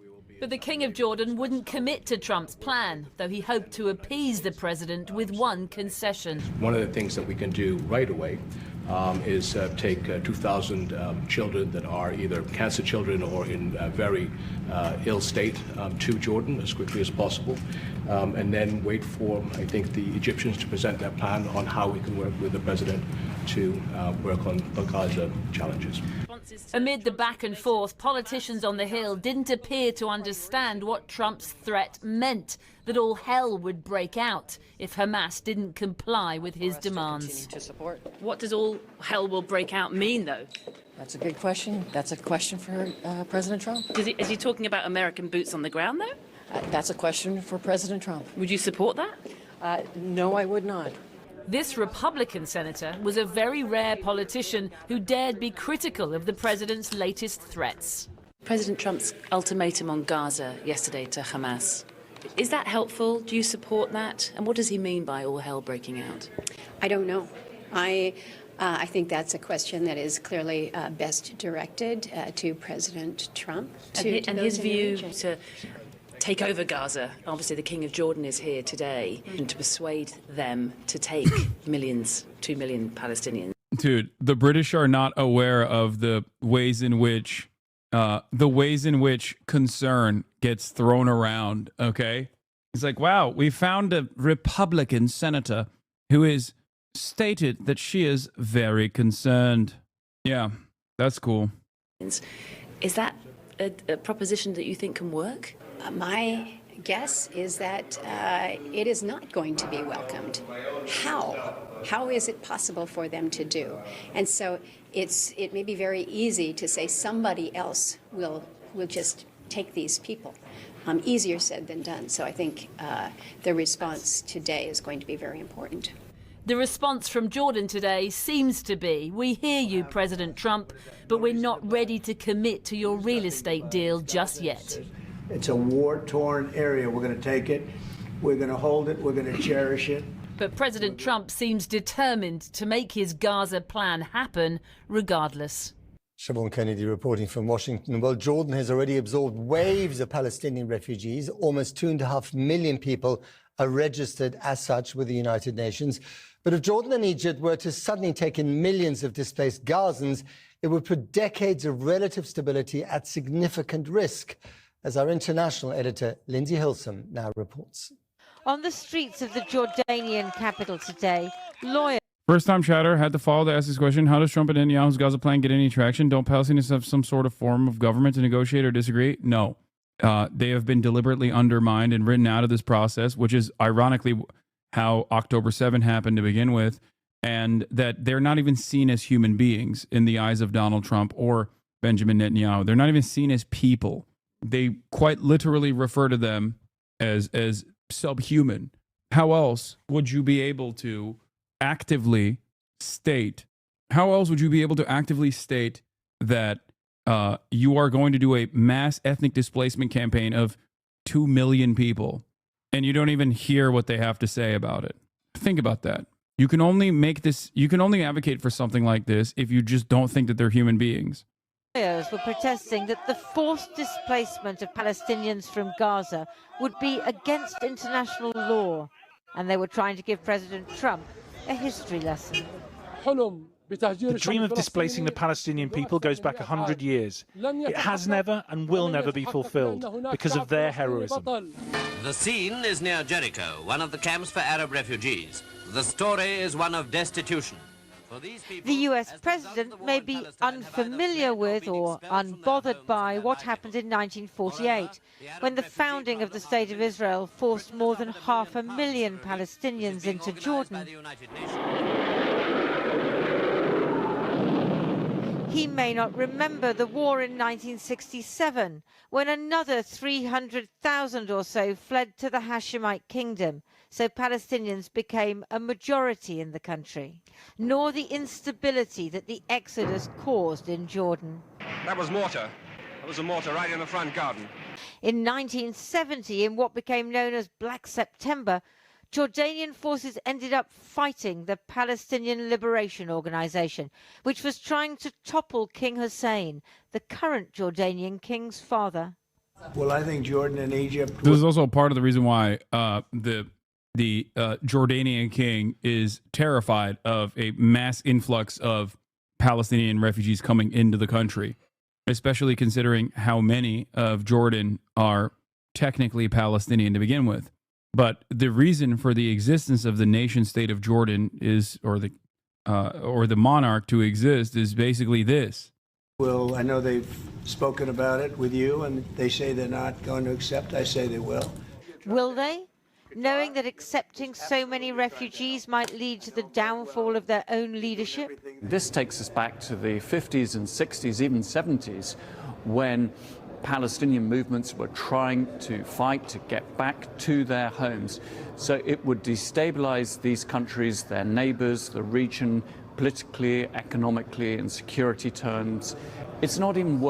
Hello, Hassan. Obviously, the plan to relocate all those people is ridiculous, but considering the current political climate, do you think it's maybe the only option to stop the killing? There is no relocation of 2 million Palestinians without killing a big chunk of them. I don't understand the liberal mind that is so subservient to ethnic cleansing. Hello, Hassan. Obviously, the plan to relocate all of those indigenous Native Americans further out west is ridiculous, but considering the current political climate, don't you think it's maybe the only option to stop the ethnic cleansing campaign? Hello, Hassan. Obviously, the plan to relocate all of those Jews in Germany and all of the additional territories that Germany is taking over for Lebensraum purposes is somewhat ridiculous. But don't you think, considering the current political climate, that it's maybe the only option to stop the killing? That's it. This isn't even like you're calling everything Nazi or you're calling everything a genocide style situation. Like this is directly it. History is unfolding in front of our eyes. And there are people who actively are assuming the role of the genocidaires, finding reasons as to why it's logical. Worth bearing think about the consequences of such a move. Yesterday, the US Secretary of State, Marco Rubio, was meeting his Egyptian counterpart, Badr Abdelati, who is also likely to have resisted the idea of accepting Palestinian refugees. Since the ceasefire, it's become clear that Hamas is still active in Gaza. The movement has its roots in the Muslim Brotherhood, the Egyptian government's most potent domestic enemy. They would surely fear Hamas fighters infiltrating Egypt, quite apart from the fury of their own population about the forced displacement of Palestinians. Across the Arab world, should Gaza be ethnically cleansed, should many more tens of thousands of Palestinians be killed, the anger on the streets and just how much of the world will hold Egypt and Jordan complicit in an ethnic cleansing of Gaza.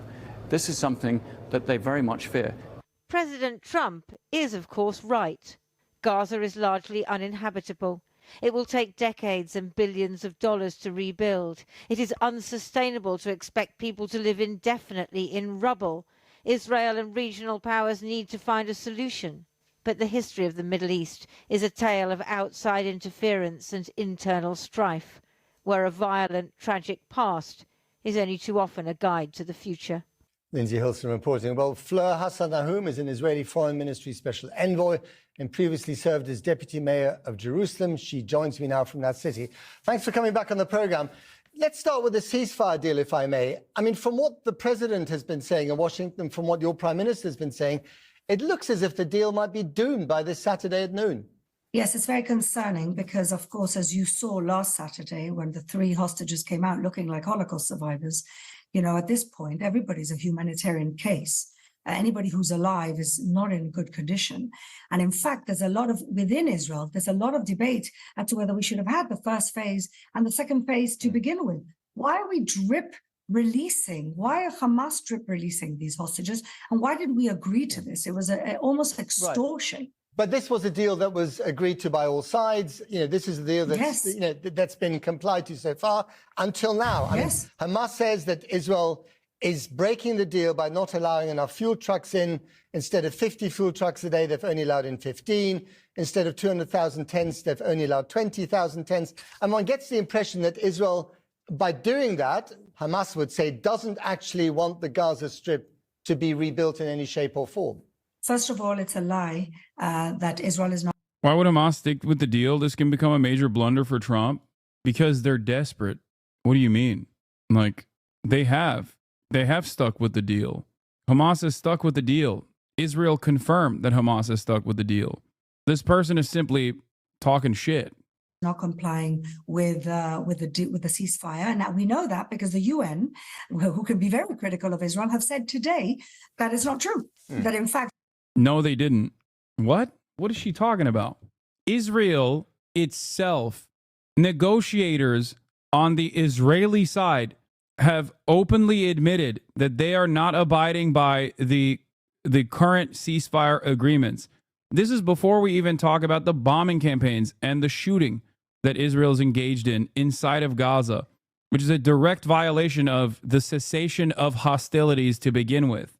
Genuine question, why is stopping Hamas from releasing, what is stopping Hamas from releasing all the hostages? Is it leverage? It doesn't seem like Israel even cares anymore, so what's the upside? Yeah, that's literally it. That's always been the case. What are you talking about? What? Yes, of course it's leverage, chatter. A crumb of leverage. all the humanitarian aid that's supposed to go in is going in. And so they're fabricating a crisis like they've done before. Let's be honest. October 6th, we also had a ceasefire with Hamas in 2023. Last year, over a year ago, when we had 100 hostages come out, we also had a deal with Hamas that they broke. So they are the ones who keep... Oh, they're the ones who keep breaking it, not Israel, even though Israel is the one who very actively violates the agreements, including in this one as well. Breaking these ceasefire deals and inventing excuses. I just wondered if I could ask you... Yeah, ask him what Hamas has violated so far. That's what I would like to know. What has Hamas violated in terms of the ceasefire agreement? They literally played ball. First, they released the hostages and there was commotion. Then they released the hostages in an orderly manner on a stage, right? But Israel hated that because the hostages were throwing up peace signs, okay? So they fucking hated that. And they told Hamas never to do that again. So they went back to releasing hostages in the public crowds, okay? And then Israel was like, look at how they're mistreating our hostages when they're releasing them. So they went back to the fucking podium again. There's no correct way to do this in the eyes of Israel, because the problem is the hostages that have been released overall, look to be in much better conditions in spite of the fact that they were under a blockade implemented by Israel, under bombings implemented by Israel, than the Palestinian hostages that have been released from Israeli detention, who were very clearly tortured by the thousands. About the bigger picture, and this is what President Trump raised again in the Oval Office, talking to King Abdullah of Jordan. This idea that 1 million Gazans would be moved, one assumes forcibly, because none of them probably want to go, to Jordan, and 1 million to Egypt. I mean, do you think that's a good idea? Well, why do you assume they wouldn't want to go? Because it's their home. Gaza's their home. No, they would love to go. But if it's unlivable right now, and there's been a lot of unofficial research, first of all, let's look at numbers. 10 years before October 7th, 250,000 Gazans, the ones who could get out, because Hamas would not let them leave. The ones who could get out, had a bit of money to get themselves smuggled out, left. Since October 7th, the rich ones who could get out, 100,000 are in Egypt right now. So why don't we do something which nobody actually wants to do, which is ask the Gazans? Maybe they don't want to be cannon fodder for Hamas. But do you think it's a good idea, just, whether they want to leave or not, do you think it's a good idea for 2 million Gazans to be moved to Egypt and Jordan? I think it's a good idea to ask the Gazans what they want. Okay. Do they want to be ruled by terrorists, or do they want a chance at peace and prosperity somewhere else? And if they say we want to stay in Gaza, would Israel listen to them? Should America listen to them? Well, I think that we have to ask them first. From what I understand, many, at least half, would actually leave for a better life. Wouldn't you want a better life for your family than living in rubble and tents now for the next 5 to 10 years? And I mean, we know from Jordanian officials and Egyptian officials that they don't necessarily welcome the idea of having 1 million Palestinian refugees on their home soil because it's destabilized their countries in the past. Do you think that might repeat itself? Well, it's interesting how you call them refugees, and then at the same time, everybody's talking about having them leave their land. So is it their land or are they refugees? Well, no, they would be refugees if they went to Jordan. They would be refugees if they arrived in Jordan. They've been called refugees. They've been called refugees by UNRWA since 1949. Yeah, so they're fake. They're not real refugees. because that would require recognizing that Israel has made them permanent refugees. So there's always that debate, isn't there? But There's- that's not a debate. I'm trying to have with you is whether you think that You're defending the nation state that did that. There's no debate there. I guess you could debate everything. You know what I mean? It's akin to genocide denial. by having 1 million Palestinians from Gaza living in those two countries would be so destabilizing for those countries, but also ultimately that it might endanger the peace deals that you, Israel, have with Cairo and Amman. It's a good point, but what I would say is it depends who moves. If just regular families who are not involved in terrorism are moving, then why should there be a threat to anyone? The problem is, are the Muslim Brotherhood going to move from Gaza to Egypt? I can understand the Egyptians, I can understand the Jordanians, but if it's regular families who want a new life, Jordan has 80%, if not 85% Palestinians already. In fact, the leader of the opposition of Jordan has said the Palestinians should come to us because this is their land under their own national law. Right. So the Palestinians from Gaza that we've spoken to, in recent weeks and months, when presented with this idea, they've said, no, although the place is now a pile of rubble, this is our home. This is where we want to stay. So if they are forced to move, wouldn't that be ethnic cleansing? Well, again, I don't know who you've spoken to. What do you, that's just definitionally what this is. There is no debate on this, okay? That is not that like legality matters here, okay? Because even the international courts are going to be held up every step of the way. There is no real justice. America dominates all of that. That is precisely what this is. And your advocacy for this makes you a Nazi. I don't understand how you can claim anything other than that. That's it. You're actively advocating for the ethnic displacement of a entire group of people that live in their indigenous homeland. I've received many, many messages, many, many videos, many families who want to leave, just as we've seen the they're all hitting her up. The person who works with the Israeli foreign minister. Trend over the last 10 years of people leaving when given the opportunity. And maybe there could be more opportunities in different... The irony, of course, is that, like, yeah, I'm sure there's plenty of people who would want to leave right now, especially considering what Israel has done to them, okay? And yet there is still a massive number of Palestinians that will want to stay behind. Like, what are you going to do with the massive number of Palestinians out of the 2 million that don't want to leave? How are you going to force them to leave? Different countries, and not just Jordan and Egypt, which I think also President Trump spoke about it. Israel has never said it's going to forcibly remove anyone. We just want to give people a choice. Fleur HasanAbi, thank you very much. She's not trying to give people a choice. All right, let's get to some homegrown domestic fraudulence. The Trump administration, known for deal making, has cut another deal with the great deal maker himself, the honorary Turk, New York City Mayor Eric Adams. As you guys know, the mayor of New York City, Eric Adams, was investigated by the federal agencies for corruption and for cutting deals with Turkish envoys in an effort to give, I guess, like very limited benefits to the Turkish government in a, I guess, pay for play scheme where you got to visit Istanbul quite a bit with Turkish Airlines tickets and also stay at the Four Seasons in Istanbul. And for that, he offered the Turkish embassy a way to avoid the fire department and make sure the Turkish embassy in New York, the new building they were building, was not up to fire code, but could still operate, building clearances, things like that.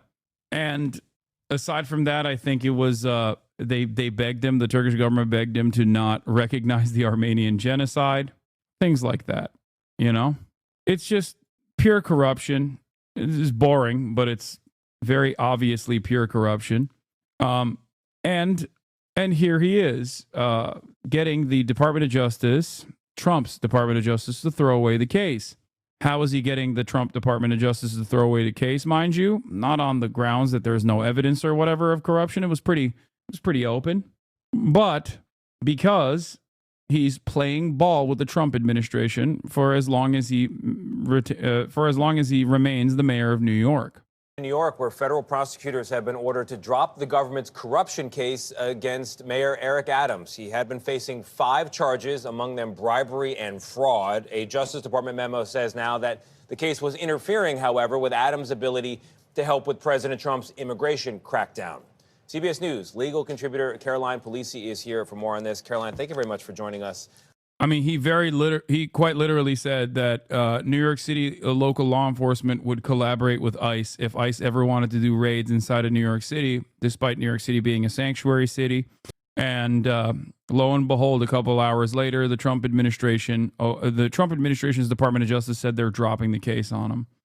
The Justice Department was at pains to point out that they're not dropping this based on the merits or a review of the evidence. They're not saying he's innocent.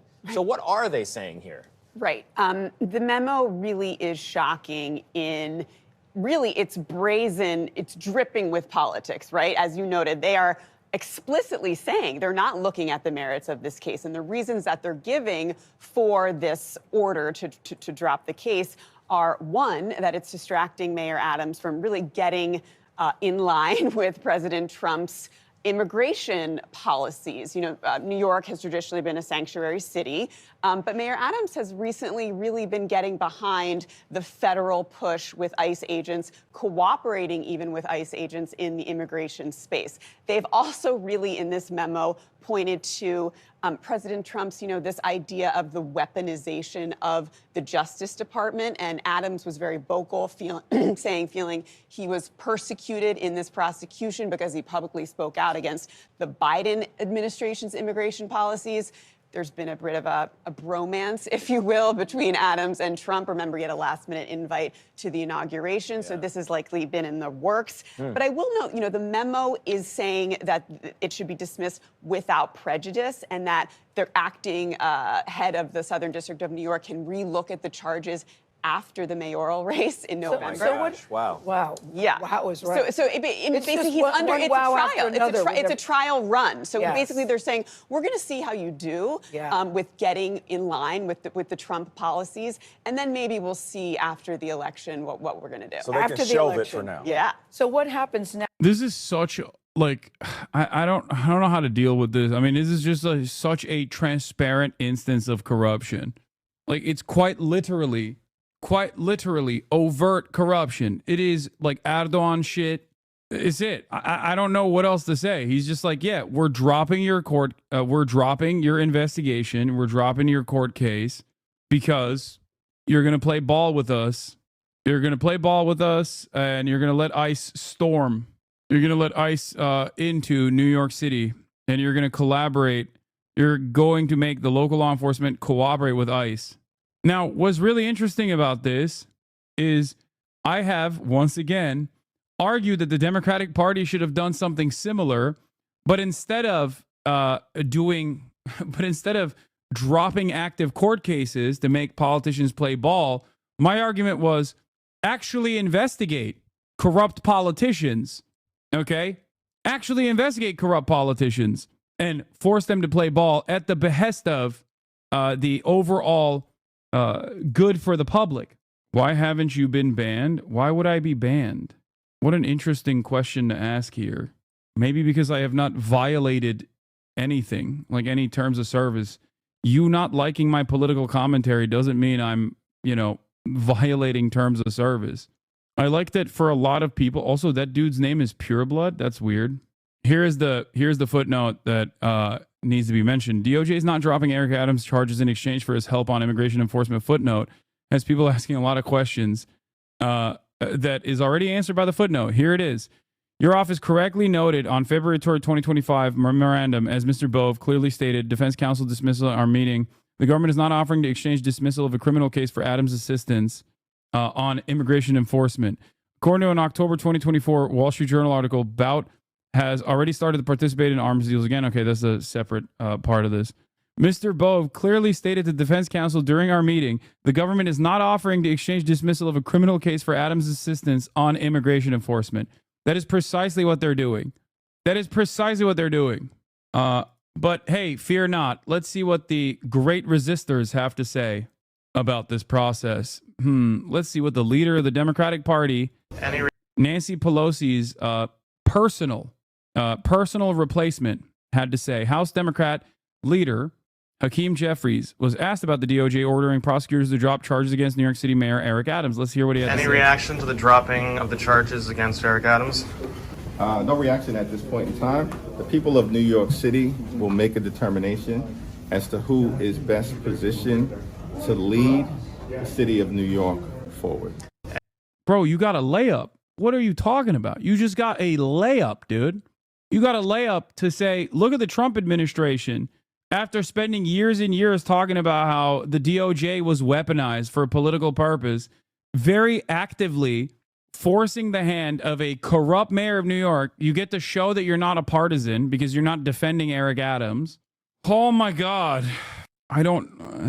You get to show that this goes above party loyalty because Eric Adams is a Democrat. You get to show that there is a transparent instance of corruption and a weaponization of the Justice Department. Nope. None of that. It's great. Representative Jeffries brought family to the Tel Aviv on an American Israel Education Foundation trip, but left them at home for the New Orleans Black Caucus event. Nice little personal journey. It's great. Dude, we are in a dire situation, man. They told me that I had to refer to the West Bank as Judea and Samaria, and I said, no, I won't. MJ Rosenberg, the DC veteran who spent more than 4 years at AIPAC, tells Prem Tucker about leaving. Can you tell us about what AIPAC's main strategy was when you were there? They had a war room where one guy had a whole staff devoted to tracking down negative statements by journalists and celebrities of any kind. The same guy was in charge of infiltrating Arab American organizations and reporting back their strategies. Where'd you get that hoodie from? They sent it to me. It's a Dolce & Gabbana Razor collab. Like Razor, the gaming company, collaborated with Dolce & Gabbana. Not a hashtag ad. It's just some that they sent me. Next with the criminal case against Adams, if anything. So as it stands now, the acting Deputy Attorney General, Emile Beauvais, who's standing in that position before Todd Blanche officially becomes the Attorney General, he has directed Southern District prosecutors to move to dismiss the case under these conditions that it be without prejudice. Now, look, there's an acting head of the Southern District of New York. Yes. She really does have to fall in line, right? Because it's part of the Justice Department. It seems to be a lot of falling in line, Caroline. Have you ever seen anything like this before? Is it setting a poor precedent? It's a poor precedent. I've never seen anything like this since the Nixon administration, the DOJ, which is part of the executive branch. But the DOJ has a culture and a history of being completely shielded, independent from politics, right? The American public has come to expect that prosecutors prosecute cases without fear or favor, and that politics doesn't play a role in this. The former head of the Southern District, Damian Williams, very vocal about prosecuting without fear or favor. He indicted Diddy, he indicted Mayor Adams. This is, I can't overstate how unprecedented this is and how much of a precedent it sets. Wow. And sends a message. If you're on board, if you're a crony, you will get special treatment. Wow. Yeah, I mean, that is what it is. The latest on the... Also, Trump's White House's actions are facing court challenges. It's like the last bastion of defense here. The limited amount of resistance being put up by, Reagan-era judges. Court challenges to President Trump and Elon Musk's effort to reshape the federal government. The administration is pushing back after a federal judge found that it was violating a court order. Our senior political correspondent, Rachel Scott, is tracking it all for us. Good morning, Rachel. Michael, good morning to you. And this is really turning into a showdown between the Trump administration and also the courts. Nearly every single effort put forward by President Trump and Elon Musk to shrink the size of the federal government is facing legal challenges.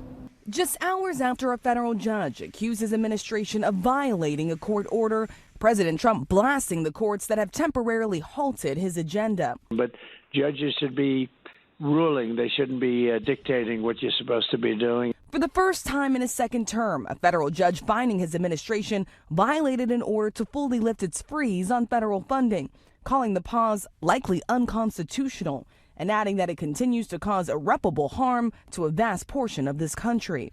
But the Trump administration pressing forward with their plans to shrink the size of the federal government. Let us work! Let us work! Frustrated workers protesting outside the Consumer Financial Protection Bureau in Washington, after Elon Musk and his team essentially shut the agency down. Employees receiving an email that they should not come into the office, instructing them, please do not perform work tasks. You show up to work on Monday morning, excited to get started on the week. I had an agenda of things that I was ready to do to fight for American consumers. And to be told that I'm not supposed to do that is heartbreaking. The Bureau was created after the 2008 financial crisis to protect American families from unfair and deceptive practices on everything from more. It's like some of the few good things that the fucking government does, dude. I hate this. It's one of the few good things, like objective good things that the federal government is tasked with. Mortgages to credit cards. The president eager to move ahead with his mass buyout offer to some 2 million federal workers to either resign now with pay until September or run the risk of being fired. A federal judge putting it on hold yet again, prompting confusion and uncertainty for many. April Goggins works for the Department of Health and Human Services. No, I'm not resigning. I'm gonna hold the line. I'm not resigning. Why? You're not. First of all, you're not gonna bully me out of a job. The administration says they have heard from at least 65,000 workers who are willing to resign. I got elected on making government better, more efficient, and smaller. And that's what we're doing. And I think it was a very generous buyout, actually. So after Elon Musk and Vice President J.D. Vance openly questioned the authority of the courts, several Republicans over on Capitol Hill, including Senate Majority Leader John Thune, drawing a very clear contrast. He says the courts have an important role to play in moderating power, Michael. Yeah, we'd all have to agree with that, Rachel. And Rachel, Musk and OpenAI CEO Sam Altman, they're feuding again.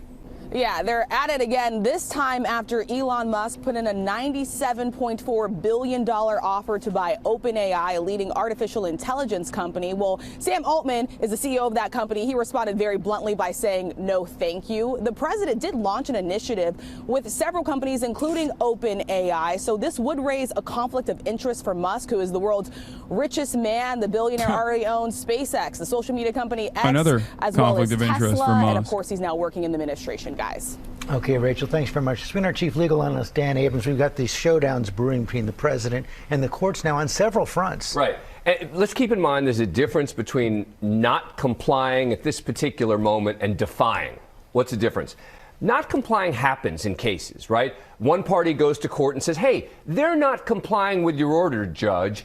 Defying means we're ignoring it. We're not going to do it. And so far, we have not seen overt defiance. We've seen the parties coming in and saying, wait a sec, they have not complied with your order, judge. The Department of Justice still treating it seriously, still appealing the rulings, doing all the things that one would typically do in a legal proceeding. And you mentioned defiance. A social media post, Vice President J.D. Vance, he wrote, quote, judges aren't allowed to control the executive's legitimate power.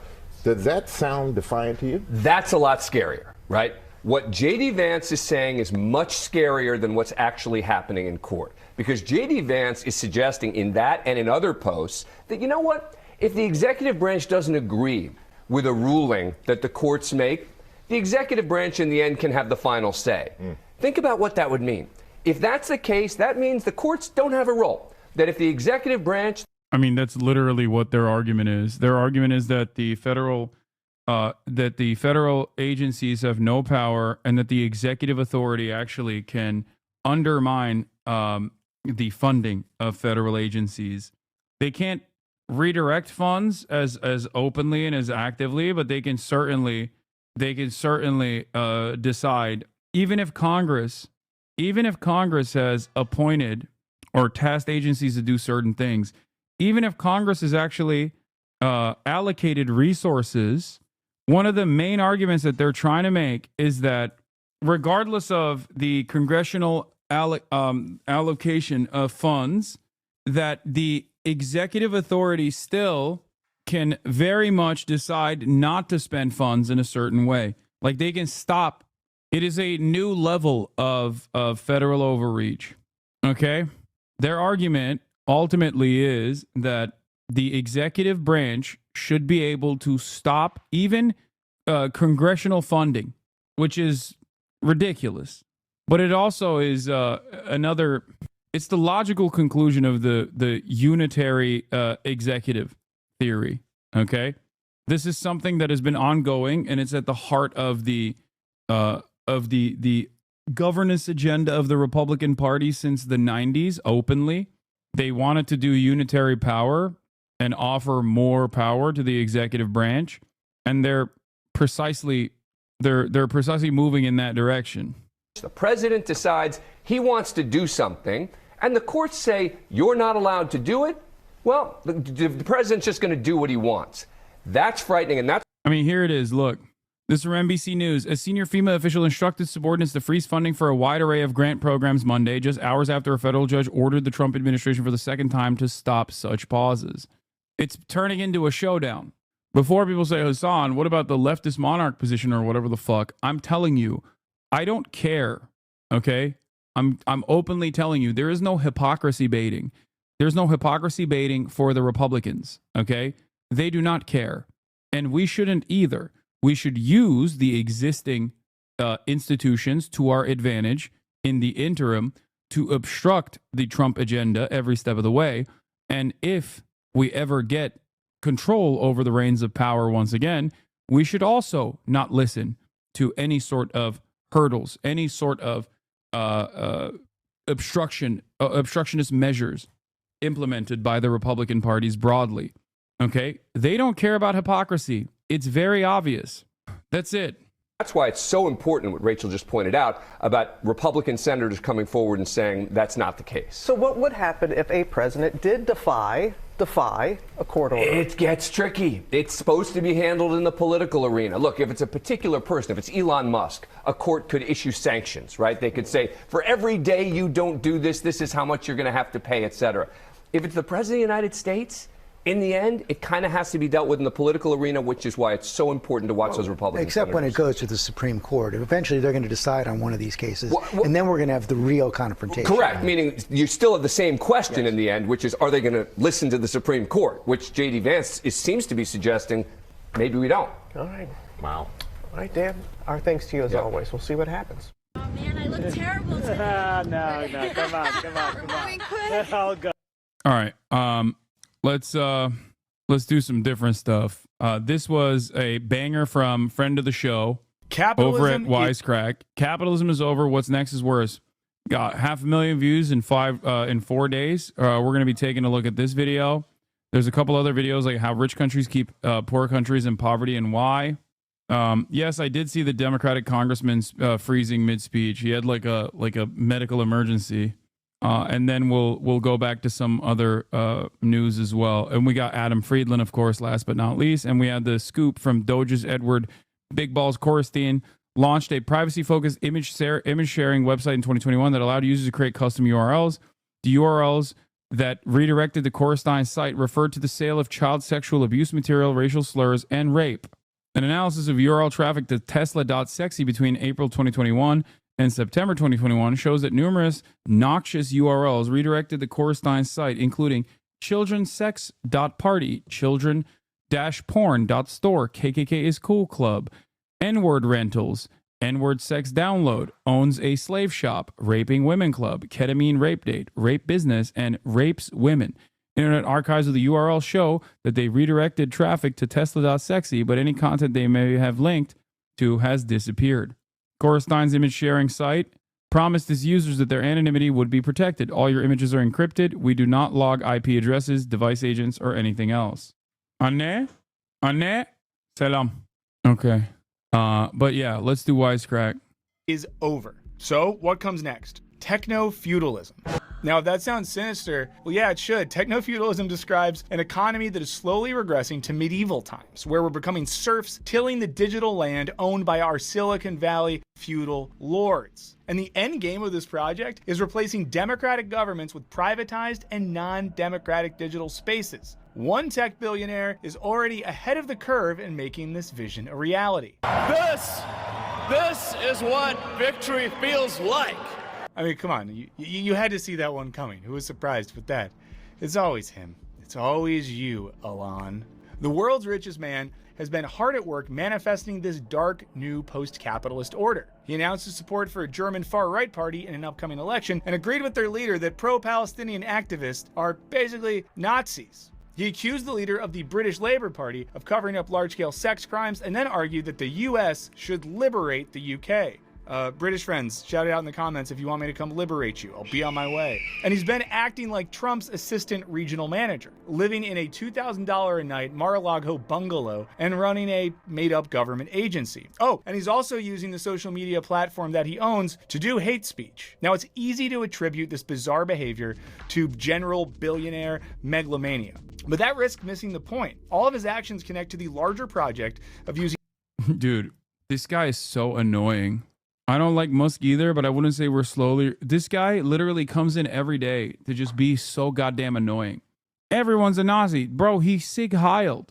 He's actively collaborating with the AfD, which is the neo-Nazi movement in Germany. He's actively collaborating with the Reform Party, which is the fascist movement in England.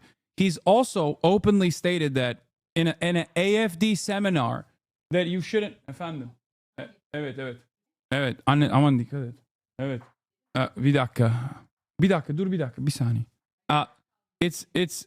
It's ridiculous to say everyone's a Nazi, Pog. Like, this dude is basically openly stating that he is. I just don't understand what more you want, you know? Digital space to subvert governments and command increasing control over our lives. Okay, so what is techno-feudalism, and how are folks like Musk using their influence to push not just the United States, but the entire world in this direction? Now, to understand, I first need to talk about feudalism, which is a pre-industrial system in which you were either born landed gentry, meaning that you owned land, or a serf, meaning that you worked the land. And because land was something you inherited, there was no way to climb the ladder from serfdom into gentry, no bootstraps in that world. There was no market price on the land. But with economic changes in the 19th century, land became a more valuable commodity on the emerging market. So landlords kicked the serfs out and invited them to come back. I like that also the chatter came in here and immediately undermined the premise. Like, this guy's going to spend 17 minutes making an argument, but chatter was like, stupid, right off the jump. How about you listen to the argument that he makes, okay? Calling AfD Nazi is like calling Biden a communist. That is insane. There are active Holocaust deniers in charge of the party. The AfD is so much of a prominent neo-Nazi force in Germany that other nationalist parties like Le Pen's party have actively said, we don't want anything to do with these guys. What an insane thing. I don't know what you want. Like, they have active Nazis.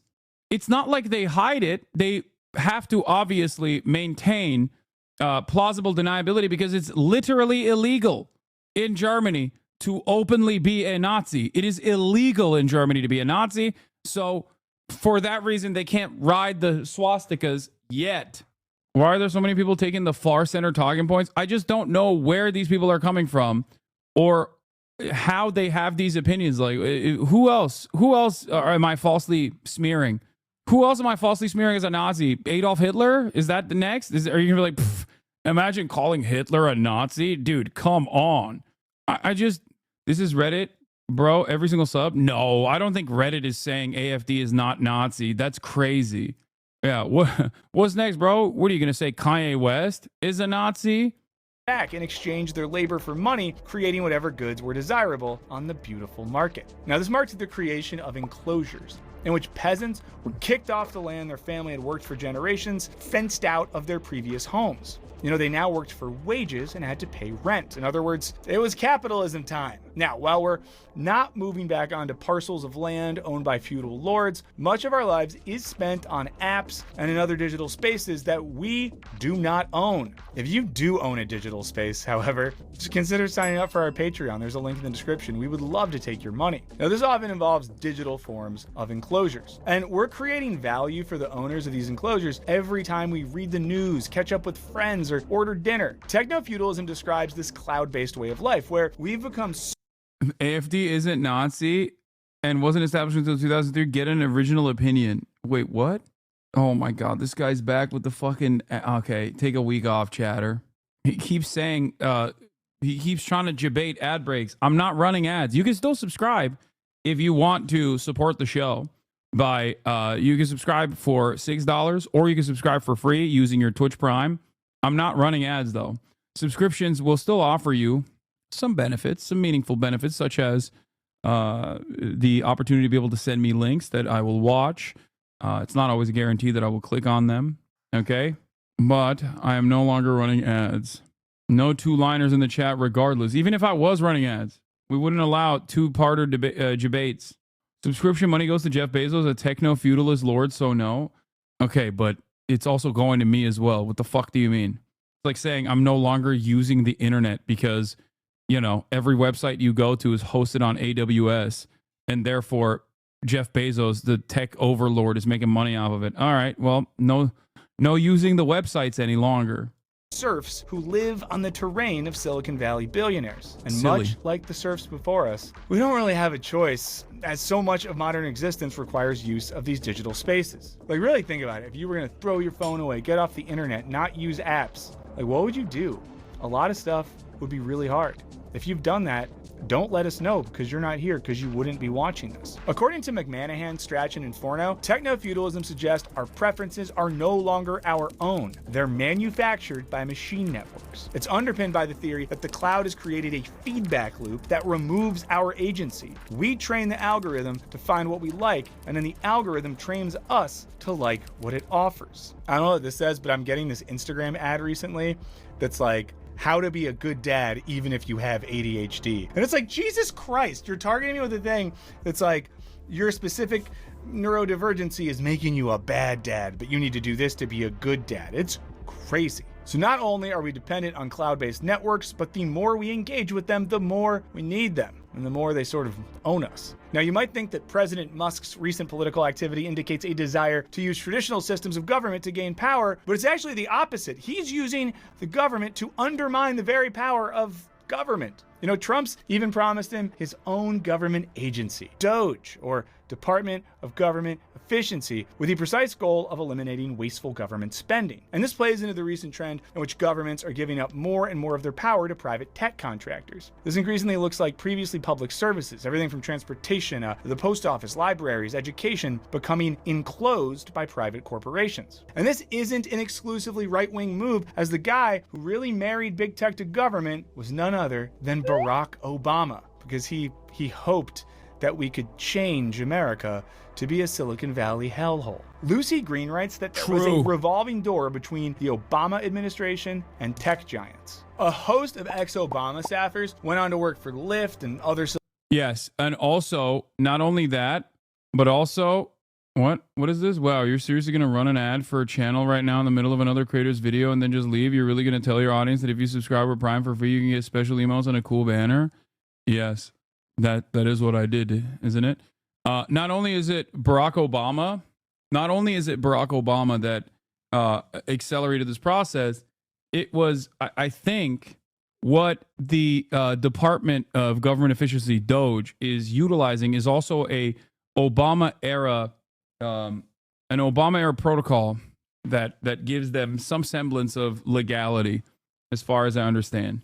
Like, it's operating. DOGE is technically operating under what is it? The United States Digital Service. The DOGE structure, a reorganization and renaming of the United States Digital Service. The United States Digital Service is hereby publicly renamed to be DOGE Services.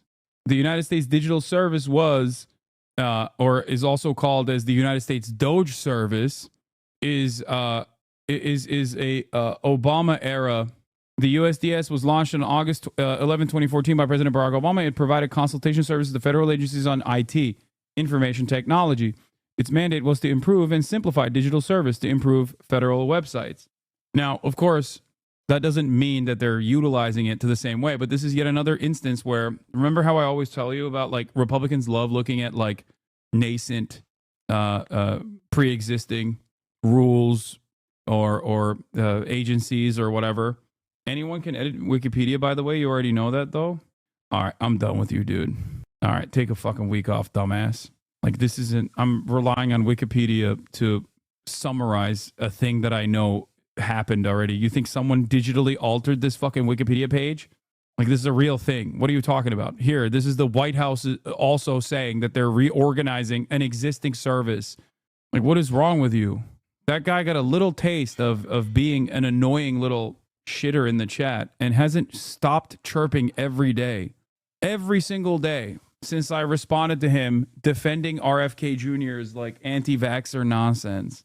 Anyway, this is yet another instance of like Republicans basically creating some semblance of legality for its actions, even if they're very obviously abusing a pre-existing structure. Or another thing that they love doing is like pointing to, I don't know, some kind of law from 1847 to be like, guess what?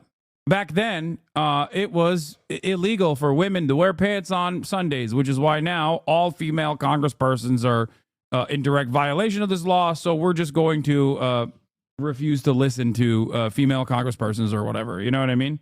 Silicon Valley giants, with some helping craft legislation that basically favors digital landlords while taking rights from the new serfs. In other words, it gives like companies a lot of power and makes it where if you're a Lyft driver, you don't have real labor rights. It's established an incestuous relationship between government power and tech influence. Green writes that Silicon Valley is now better positioned than most industries to wield political influence, and in ways we have not seen before. It is at once government vendor, collaborator, sponsor, advisor, communicator, rival, and enemy on any given day. More and more government contracts are going to Silicon Valley, especially in military and communications technology. Consider how NASA, rather than investing in its own R&D, now buys Musk's rockets and satellites. You know, this turns the agency from something that is at least in theory about the public good into a mechanism for enriching Musk.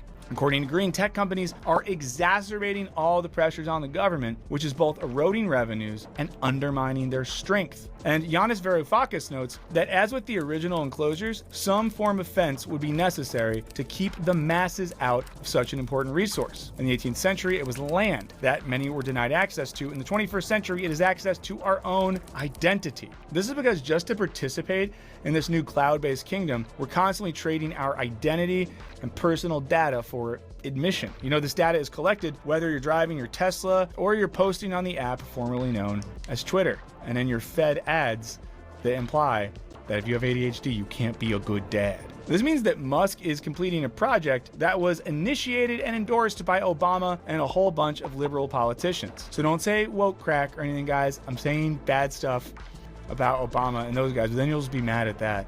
You guys are hard to please. But Musk is going beyond simply trying to make America Silicon Valley again. He's trying to take this project global. You know, it's not dissimilar from the pre-industrial land grabs and expansions that would expand the territories of feudal lords to give them more power and control. France's president recently said this about Musk. 10 years ago, who would have imagined that the owner of one of the world's largest social networks would be supporting a new international reactionary movement and intervening directly in elections, including in Germany? He was joined by Norway's prime minister, who said, "I find it worrying that a man with enormous access to social media and huge economic resources involves himself so directly in the internal affairs of other countries." Sort of like the unmarried friend who gives you like marriage advice, or the person without a kid that tells you how to parent. It's like, just chill. Just chill. It's not your role. Musk has been a major power player in the Russian-Ukraine war via his Starlink satellites, which Ukraine relies on, and which literally give him the power to undermine their war efforts. In recent months, the most alarming part of Musk's European tour of terror has been his support for the far-right Alternative for Germany party. He recently warned the German people, "Only AfD can save Germany. End of story.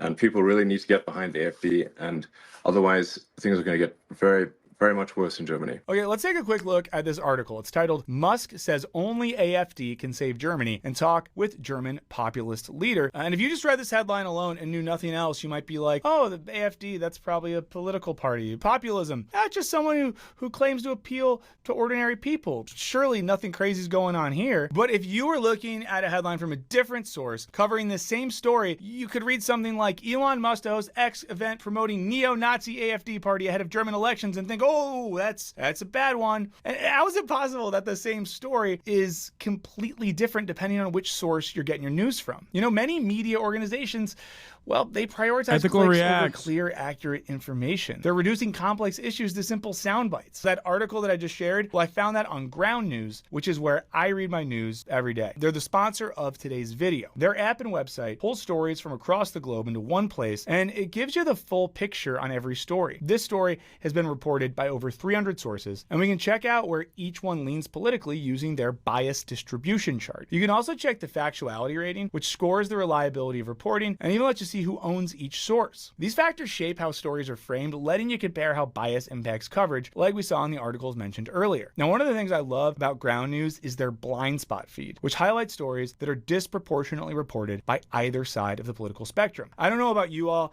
I can get a little trapped in my bubble, following certain people on social media, talking to friends who have similar views as I do, and this feature really helps me step outside that bubble and both discover stories I wouldn't see otherwise. And your chatters are on my dick. You literally said that was an AI clip of Elon when it was not an AI clip of Elon. That's why chatters are on your dick, because you're stupid. Why are you taking this guy seriously? He's over exaggerating. We're not gonna be fucking serfs. Fuck him. You're the first to be the serf. You already got the peasant brain locked down. And also see how stories I know about are covered differently. Now, if you want to check it out for yourself, you can head over to ground.news/wisecrack and give it a try. If you use this link, you're going to get 40% off the Vantage plan and get unlimited access to all the features that are going to help you get all the information you need to navigate the news in this increasingly newsworthy time. Now, I think Ground News is doing important work. I do hope that you'll check them out. But for now, let's get back to the show. The party's leader, Alice Weidel, used their conversation to equate Hitler and the Nazis with contemporary communists and socialists, even though Hitler actually put communists into camps. So he was nothing else than an anti-Semitic socialist. Yeah. And we are exactly the opposite. We are a libertarian conservative party. We are wrongly framed the entire time. This isn't just more of Elon being oddly Nazi adjacent, it's an active continuation of the techno-feudalist project. And this was noted by the Green Party candidate from Germany, who said, with his billions upon billions of dollars and unbridled media power, Elon Musk's support for the AfD is not some ignorant whim. He's emboldening those who want to weaken Europe and its rule of law, the very regulations that limit unchecked power. Now, some of you Musk fanboys might argue that all he's doing is encouraging a more libertarian spirit and a sense of free speech absolutism. But according to political philosopher Willem David Blunt, Musk and co.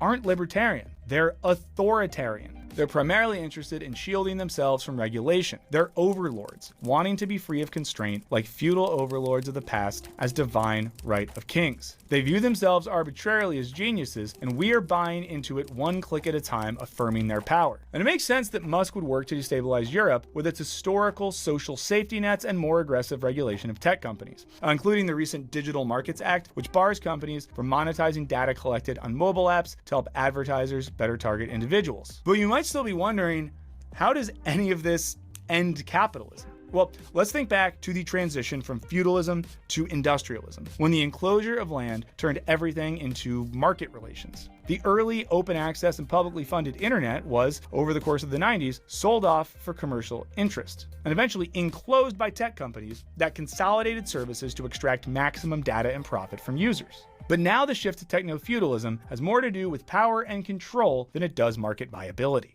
Now, according to Varoufakis, techno-feudalism is qualitatively distinct from capitalism, and thus, as a word, it illuminates crucial aspects of the real world in ways that rentier capitalism, or platform capitalism, or hyper-capitalism cannot. In other words, techno-feudalism breaks from the pure market logic that has driven most tech development until recently. And just like how some of Musk's seemingly erratic political behavior makes more sense in light of the techno-feudalist project, so does his own use of and general encouragement of hate speech. Now, Varoufakis writes, because techno-feudalism's algorithms are known to reinforce patriarchy, stereotypes, and pre-existing oppressions, those who are most vulnerable, girls, the mentally ill, the marginalized, and yes, the poor, suffer the outcome most. In other words, if recklessly using R words and N words and F words on social media reinforces the strength of these platforms, then hey, why not encourage it? And in case you're gonna be like, he did the R one, I'm not gonna say it, but he did it. We recently saw this with Mark Zuckerberg pulling diversity programs out of Meta, along with their content moderation program, which now allows for hate speech. And Zuckerberg has explicitly connected these moves with a renewed call for masculinity and aggression in corporate culture.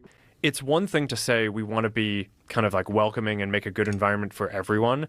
And I think it's another to basically say that masculinity is bad. And it shouldn't shock us that folks like Zuckerberg, Bezos, Musk, Mark Andreessen are all getting in line to serve in Trump's anti-woke army. Now, Varoufakis writes that bigotry is techno-feudalism's emotional compensation for the frustrations and anxieties we experience in relation to identity and focus. He notes that even the most diligent content moderation can't stem all this hate because algorithms optimize for cloud rents, which flow more copiously from hatred and discontent. It's good for business to do hateful stuff, so they're going to keep making it possible to do hateful stuff. Now, Varoufakis also points out that another effect of the techno-feudalist revolution is that we no longer own our own minds. During our working hours, we become cloud proles, putting ourselves into various digital systems. My main one is YouTube. What digital system do you put yourself into? And then when we get home, we become cloud serfs, fueling our own distraction and exploitation. When I'm at home, I still largely fuel YouTube, sometimes other streaming apps, Reddit, Twitter, Instagram. Why don't I read books? I don't know. Now, he writes that while privatization and private equity assets strip all physical wealth around us, cloud capital goes about the business of asset stripping our brains. Whew, take that one in, guys. Cloud capital goes about the business of asset stripping our brains. Where we once both lived and worked on the feudal lord's physical land, the new serfdom takes place in the cloud controlled by the tech overlords, where our minds and very identities are extracted for value. Now, it might feel like we're totally screwed. At this point, that's how I feel. But, according to Varoufakis, the poison might also contain the cure. He writes that collective action is made harder when people have fewer opportunities to come together. But herein lies the great power the cloud capital presents to its potential rebels, a capacity to build coalitions, organize, and take action via the cloud. I guess that's what the comments are for. Get after it. So the very space that we're forced to work as both unpaid laborers and reproducers of the system is also a space where we can band together to rage against the machine. As Bernie Sanders pointed out in a recent interview with Hassan Piker, the techno-feudal takeover of politics disempowers working people as a whole and hollows out what remains of democracy. You got control of the media by the few, control of the political system by the few, control of the economy by the few. And if that's not oligarchy, I don't know what oligarchy is. So as Trump takes office, flanked on all sides by those with a clear techno-feudal agenda, the challenge is creatively using those feudal spaces to organize resistance against our new lords. Okay, please let me know what you think below. If you haven't checked it out yet, there is a link to our Patreon community in the description. It's a great way to support the channel, get early videos with no ads, extra perks, access to our Discord server, things of that nature. If you don't have that and you consider subscribing, liking, leaving a comment, it all really helps us. In the meantime, I don't know, try to be a little less surfy this week, and I'll do the same. I'll see you next time. So we're all deleting Twitter and Instagram? Good luck. It's like saying during the time of enclosures that you would no longer utilize the land. Oh, I just won't live off the land no more. Especially because like there's still alternative platforms out there that you are utilizing. It's inescapable. The real goal here should be to make it more reasonable. Anyway, let's watch Overzealots, how rich countries keep poor countries in poverty and why. Oh, damn. Starts off strong with yellow parenti. God damn. The third world has been going on for 400 years, brings us to another revelation, namely that the third world is not poor. You don't go to poor countries to make money. There are very few poor countries in this world. Most countries are rich. The Philippines are rich. Brazil is rich. Mexico is rich. Chile is rich. Only the people are poor. But there's billions to be made there, to be carved out and to be taken. There's been billions for 400 years. The capitalist European and North American powers have carved out and taken the timber, the flax, the hemp, the cocoa, the rum, the tin, the copper, the iron, the rubber, the bauxite, the slaves, and the cheap labor. They have taken out of these countries. These countries are not underdeveloped, they're overexploited. Almost 40 years later, and this still holds true. When we hear the word colonialism, some may associate it with an outdated system of exploitation and coercion, one that took place a long time ago, and although it was wrong, we grew past it and learned from our mistakes. But unfortunately, I'm here to tell you that, although you may believe that this depravity is ancient history, it's not. It's just advanced with the times. Instead of subjugation by way of guns, whips, chains, and soldiers, the imperial forces of today use something that seems a little cleaner, a little more professional. They use debt. Instead of colonialism, we've moved to a system of neocolonialism. Some of the many antagonists responsible for condemning the developing world to a cycle of debt and exploitation are none other than our international financial institutions, specifically the IMF and the World Bank. So how did we get here? He literally stole from multiple pharma companies. Bernie Sanders stole what? This is America we need to bravely defend. Dude, I am noticing that the discourse is getting progressively dumber. It's getting to a point where it's like you are hallucinating and you don't even know what you're hallucinating. I think what you tried to say was that you misunderstood fake news and you tried to say Bernie got money from pharmaceutical corporations because you don't understand how donations work or political contributions work. But you're too stupid to even understand the fake information. So now you're saying like, oh, Bernie Sanders stole from pharma. Are you in favor? Like, what does that even mean? What does that tell me about your worldview? We are in such a dire situation that I am begging the fucking morons in my chat to at least do fake news correctly. Yeah, Bernie Sanders goes against the Constitution. You're right. Fuck the Constitution. Did your research from what? Don't do research from government. Do your own, bro. There's perhaps no better indication that I'm about to hear some of the dumbest shit I've ever heard in my entire life than a guy who says, I did my own research, bro. Do your own research, bro.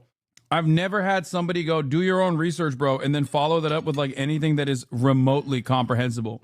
The IMF and the World Bank were established after the Great Depression and the Second World War to maintain global financial and economic stability. Although the war helped stimulate the global economy due to wartime production and expenditures, there was a concern that the world would revert back to the economic policies that exacerbated the Great Depression. Since slipping back into economic turmoil was such a genuine worry at the time, 44 nations sent a total of 730 delegates to Bretton Woods, New Hampshire, for a conference dealing with world monetary and financial policy. This gathering is known simply as the Bretton Woods Conference. Out of this conference came the International Monetary Fund, or the IMF, and the World Bank. The purpose of the IMF was to promote international monetary cooperation and ensure financial stability by stabilizing exchange rates, promoting economic policies, offering financial support or loans to member countries, facilitating trade, and so on. It's important to keep in mind that at the time, the US dollar was backed by gold and other countries' currencies were fixed to the US dollar, so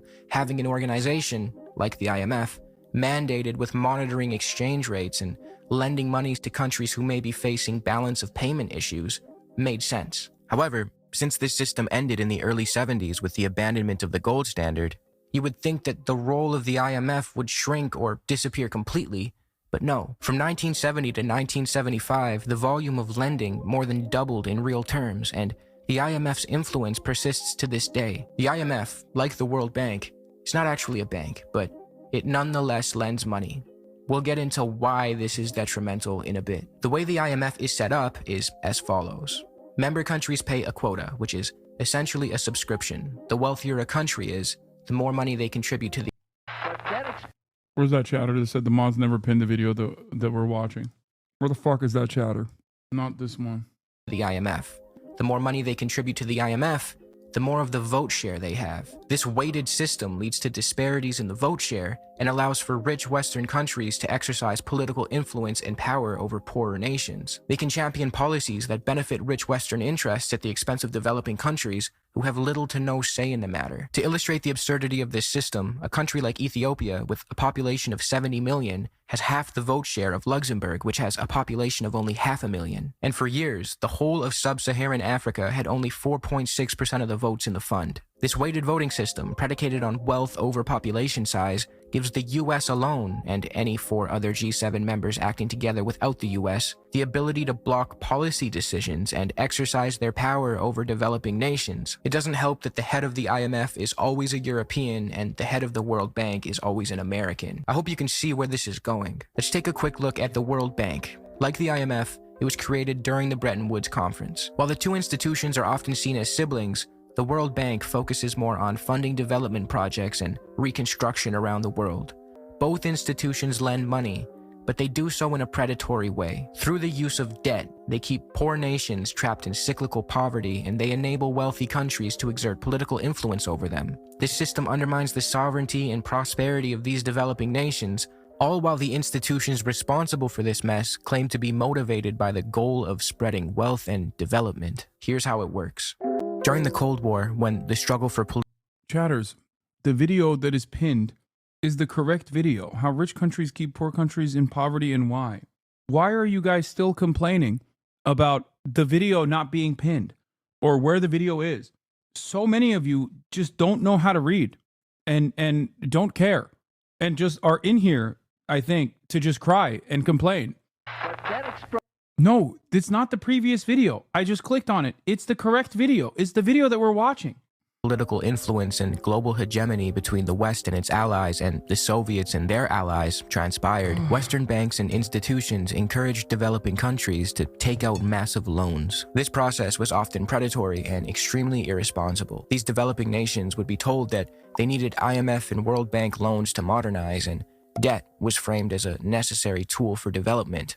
The IMF and the World Bank often ended up loaning money to corrupt leaders and dictators who appropriated the funds for personal use and left their country in debt. Whenever they successfully convinced a developing nation to take out a loan with them, conditionalities were part and parcel of the deal. Meaning, if a developing country took out a loan with the IMF or the World Bank, that country needed to adopt specific policy prescriptions. Those policy prescriptions were designed not to aid the developing country and turn it into an economically sufficient nation, but to prioritize its ability to repay its debt with interest and open up its economy to the West. I should note that if a country was severely... Yes, the debt offered has serious restrictions on where the money can be utilized, and the money that can be utilized is oftentimes with foreign capital.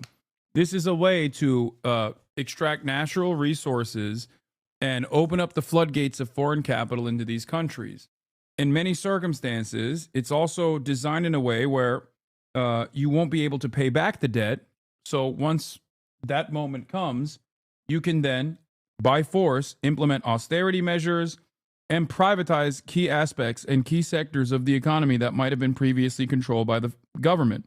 After that privatization, you bring in foreign capital to purchase these things for pennies on the dollar. This is how it works. Impoverished, the IMF would impose either like what China is doing with the One Belt, One Road. Ironically enough, China so far has not done this with the One Belt, One Road.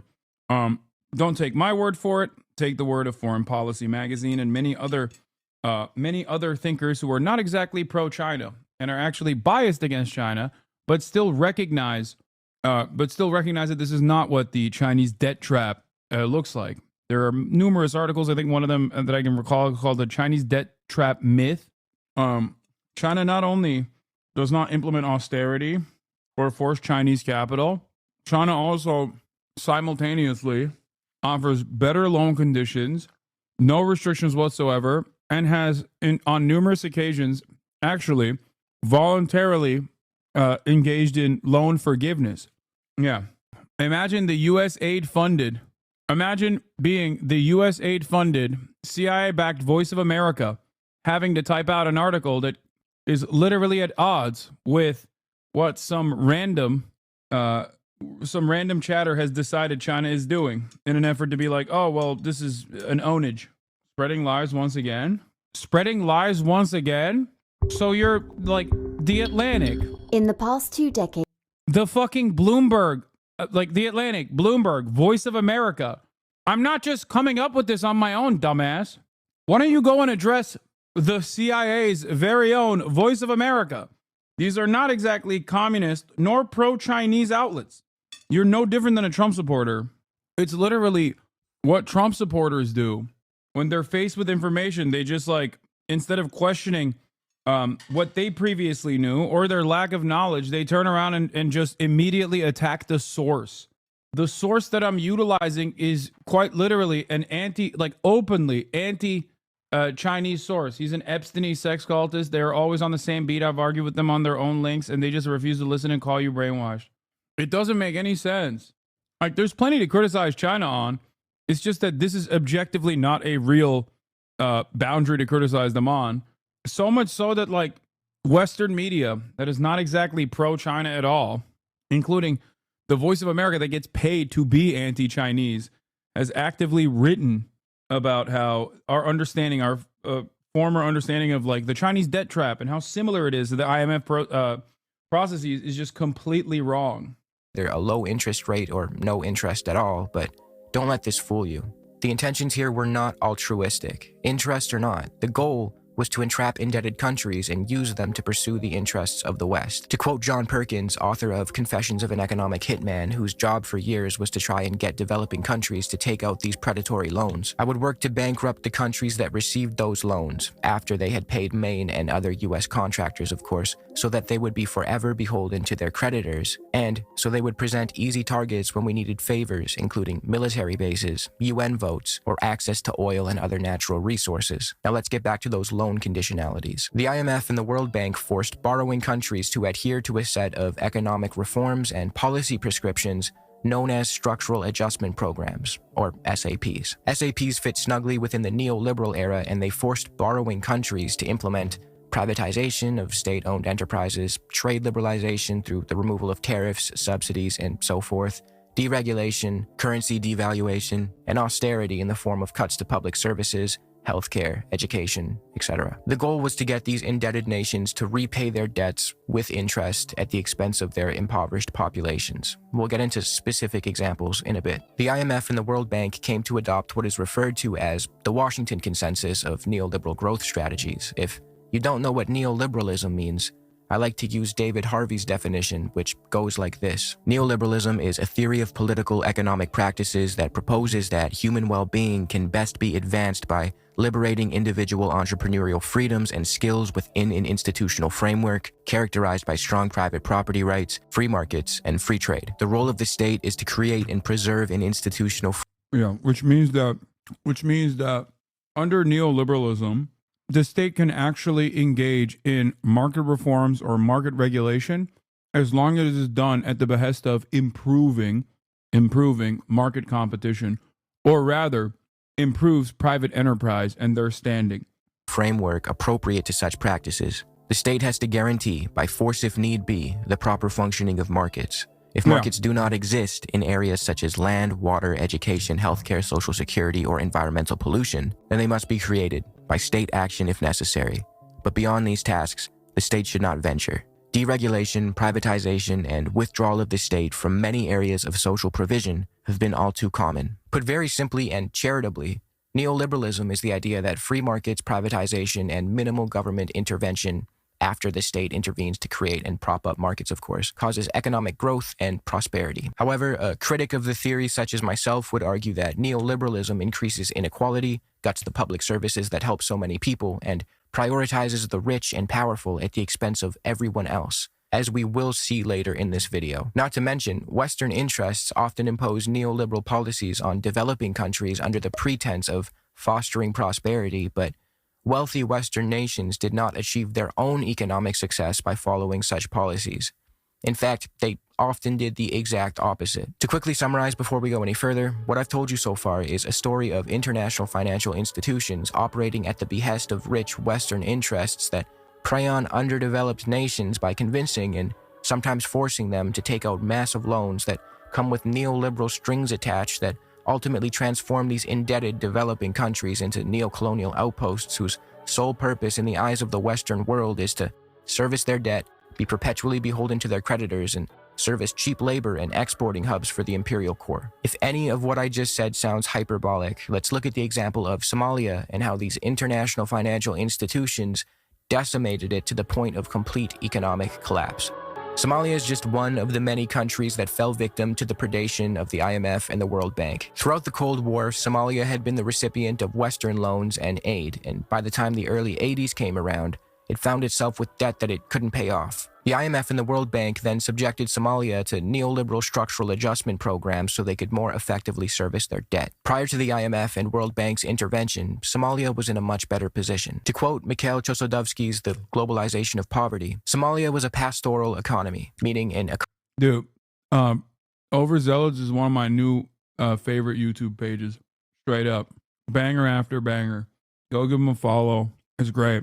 Economy where livestock farming is central. Based on exchange between nomadic herdsmen and small agriculturalists, nomadic pastoralists accounted for 50% of the population. Despite recurrent droughts, Somalia remained virtually self-sufficient in food until the 70s. The IMF World Bank intervention in the early 1980s contributed to exacerbating the crisis of Somali agriculture. The economic reforms undermined the fragile exchange relationship between the nomadic economy and the sedentary economy. A very tight austerity program was imposed on the government, largely to release the funds required to service Somalia's debt. Put simply, the IMF and the World Bank intervened in Somalia to restructure its governance in a way that would prioritize its ability to pay off its debt and further enrich Western nations. The policies imposed upon Somalia were the typical neoliberal ones I mentioned earlier: cuts to public spending, currency devaluation, trade liberalization, and privatization. Here's how those policies looked in action. By forcing Somalia to open up its economy to foreign imports as part of the IMF World Bank trade liberalization stipulation, foreign grain in the form of either food aid or cheap grain imports flooded Somalia. You would think this sounds like a nice thing, a bunch of free or really cheap food given to a country. How could that possibly be harmful? Well, it ended up displacing local farmers and local grain markets. The cheap grain imports and food aid undercut local grain producers and ultimately destroyed Somalia's ability to produce grain for itself. Why would people purchase grain locally when they could take advantage of the cheap grain imports flooding their country? This is noteworthy because, as I mentioned earlier, Somalia was virtually food self-sufficient prior to the IMF and World Bank meddling. Side note, remember how I mentioned that rich Western countries didn't use neoliberal policies to build their own wealth? Well, the cheap grain imports and food aid that flooded Somalia, ultimately destroying its ability to produce its own grain, came from Western governments that subsidized their own agricultural sectors to create a surplus. Meanwhile, the IMF forced the Somali government to cut spending and subsidies in its agricultural sector. The Somali government was pressured to reduce spending on veterinary care, infrastructure, and food subsidies, leaving herders and farmers without the support they needed to keep their livestock healthy. Livestock was very important to Somalia. Remember how I said it was a pastoral economy? In fact, up until the early 80s, livestock contributed to 80% of Somali export earnings. Once these public spending cuts were enacted, the government... Yeah, neoliberalism... neoliberalism is to say that neoliberalism never impacted like Western nations and they were only enforced often through the debt trap on developing nations is not entirely correct, because neoliberalism was a self-inflicted wound under the Thatcher regime in the UK and under the Reagan regime in the United States of America. So inevitably, the profit seekers would, of course, go back and dominate their own home states as well. Government also had to cut spending on healthcare and education. The money they saved in these areas went to servicing their debts, but these spending cuts negatively impacted the Somali population, who no longer had access to government programs that had been so beneficial. As a consequence of the trade liberalization policy, Somalia was made completely dependent on the West, therefore making it easier for Western nations. Yeah, first tested out before in Chile by the United States of America and by the UK with Pinochet. Ironically enough, it was, again, that wasn't exactly a... fair and free and just transition to neoliberalism. That was done by force. But after all, like I said, it does not matter what kind of force exists when you're doing an implementation of neoliberalism, as long as there are market reforms. Government intervention is a necessity at times. You can have a dictator implement neoliberalism, and that's still good. That is still overall beneficial. This is the attitude. To exert political influence over Somalia. The US and other rich countries, by subsidizing their own agricultural sectors to create a surplus of grain, dumping that surplus into developing countries to artificially lower their prices and eventually destroy their grain markets, would force these developing nations into a position where they had to keep importing more grain from the rich Western countries, expanding Western agribusiness and funneling more wealth away from poorer nations in the developing world. In 1981, the IMF forced Somalia to reduce the value of its currency, the Somali shilling. This, combined with public spending cuts, made everything more expensive, especially fuel, fertilizer, and farming supplies. As a result, farmers struggled. They could no longer import the now unaffordable goods they needed to keep their livestock healthy. The average Somali had less purchasing power to buy food and essentials, and roads and infrastructure started falling apart because the materials needed for upkeep became unaffordable. Currency devaluation was a very common SAP policy. Although it made life harder for the people of Somalia or any other country subjected to it, currency devaluation made exports more appealing on the world stage. It also made Somali labor cheaper for foreign corporations and their powerful currencies. Remember how I just went on a massive diatribe about how Western imports of surplus grain strategically decimated Somalia's ability to produce food for itself? Well, that was only part of the plan. The other part was to turn Somalia and many other countries like it into exporting hubs for raw materials. Since Somalia's currency was devalued so low in comparison to the US dollar and other powerful currencies, they couldn't import much because it was too expensive for them. They couldn't produce grain for themselves either because of the imports that ruined their grain markets, so they had to focus on exporting raw materials to earn revenue. Somalia was forced to focus on exporting so-called high-value-added fruits, vegetables, oilseeds, cotton, and other raw materials instead of producing food for their local population. Since the Somali shilling was devalued, it became very cheap for Western countries with their powerful currencies to purchase these Somali raw materials. By 1989, debt servicing obligations represented almost 200% of export earnings, meaning even with the revenue Somalia was earning from exporting their raw materials, it still wasn't enough to service their debts, let alone enrich the country. This pattern played out in many countries subjected to structural adjustment programs. Poorer nations were forced. Didn't we do this to China too? How come they turn out so different?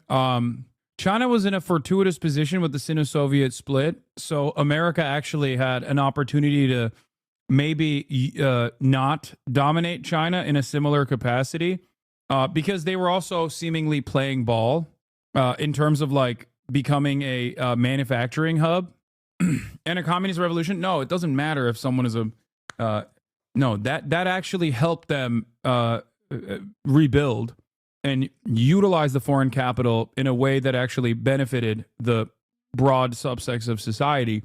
But ultimately, that's why I say it's the Genghis Gambit, where they basically were able to okay, this is a good take. Yes, they basically were able to leverage their. What is happening with my freaking alerts today? God damn it. They were able to leverage their size and labor force and climb up the value chain, value-added chain without being completely dominated.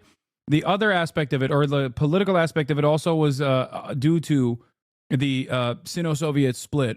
So they weren't as aggressive.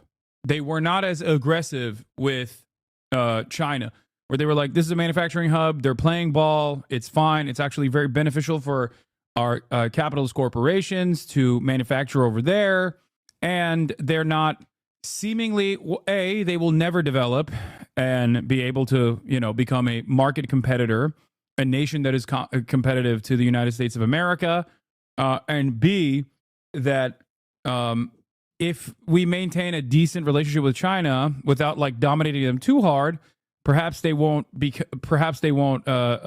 restore an allegiance to the USSR. The Sino-Soviet split was the reason the Soviet Union, more broadly an economic system independent of capitalism, fell. China forsake global socialism and camaraderie with the USSR for American capital, and for that reason, Deng can never be forgiven. Well, Sino-Soviet split also, in my opinion, saved China from being completely dominated. Deng saved China from the socialism box you get put into by America. He did a lot of bad, but his cozying up to the USA was important. He showed how their huge population could be used by the West and their willingness to liberalize, which is now being undone by Xi, and is why a lot of Chinese don't like Deng that much. Deng didn't do the Sino-Soviet split. It was Mao law. Yeah, that chatter is just anti-China in general. But yes, the Sino-Soviet split is ultimately the reason why America's relationship with China dramatically changed, in my opinion.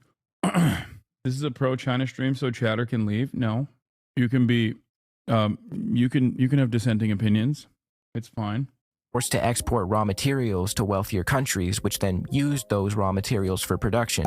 However, because structural adjustments stripped these poorer nations of their ability to develop domestic industries, they were unable to manufacture goods for themselves. As a result, they had to buy back finished products from the rich countries, often at significantly higher prices than what they had originally earned from exporting the raw materials. This exploitative dynamic is known as unequal exchange. In addition to everything I've mentioned so far, privatization campaigns were introduced. State-owned sectors, including agricultural and banking services, were privatized. They were sold off to private investors, which often benefited foreign corporations and Somali elites, while the rest of the Somali population was left to suffer. These privatizations made it so that foreign private interests could benefit from the revenues generated by sectors that were previously owned by the Somali government. So at this point, you might be asking, why did the IMF and World Bank impose these SAPs onto these countries when they clearly didn't work, when they clearly didn't help the people of Somalia or Sudan or Haiti or the multitude of other countries that were sacrificed in the name of neocolonialism? And the answer to that question is, they did work. The SAP... Dumb question. Why accept these deals in the first place? Sometimes it's corrupt leadership, cozying up to the West. Other times it's desperation. It saved China, but at what cost? There is no international bulwark against capitalism, and upcoming genuine socialist movements don't have any support from the largest so-called socialist states. Save China for the sake of the socialist project? Yeah, no, I've mentioned this before, but China, even when it's like beneficial to its own geopolitical interests in its own fucking backyard, does not actually, you are stupid, man, does not actually try to beef up any sort of like Maoist movements or any sort of socialist movements on ideological boundaries. It's just the way it is. China cares about China more than anything else. They do not care about a global socialist project, even if it's beneficial for China. Anyway.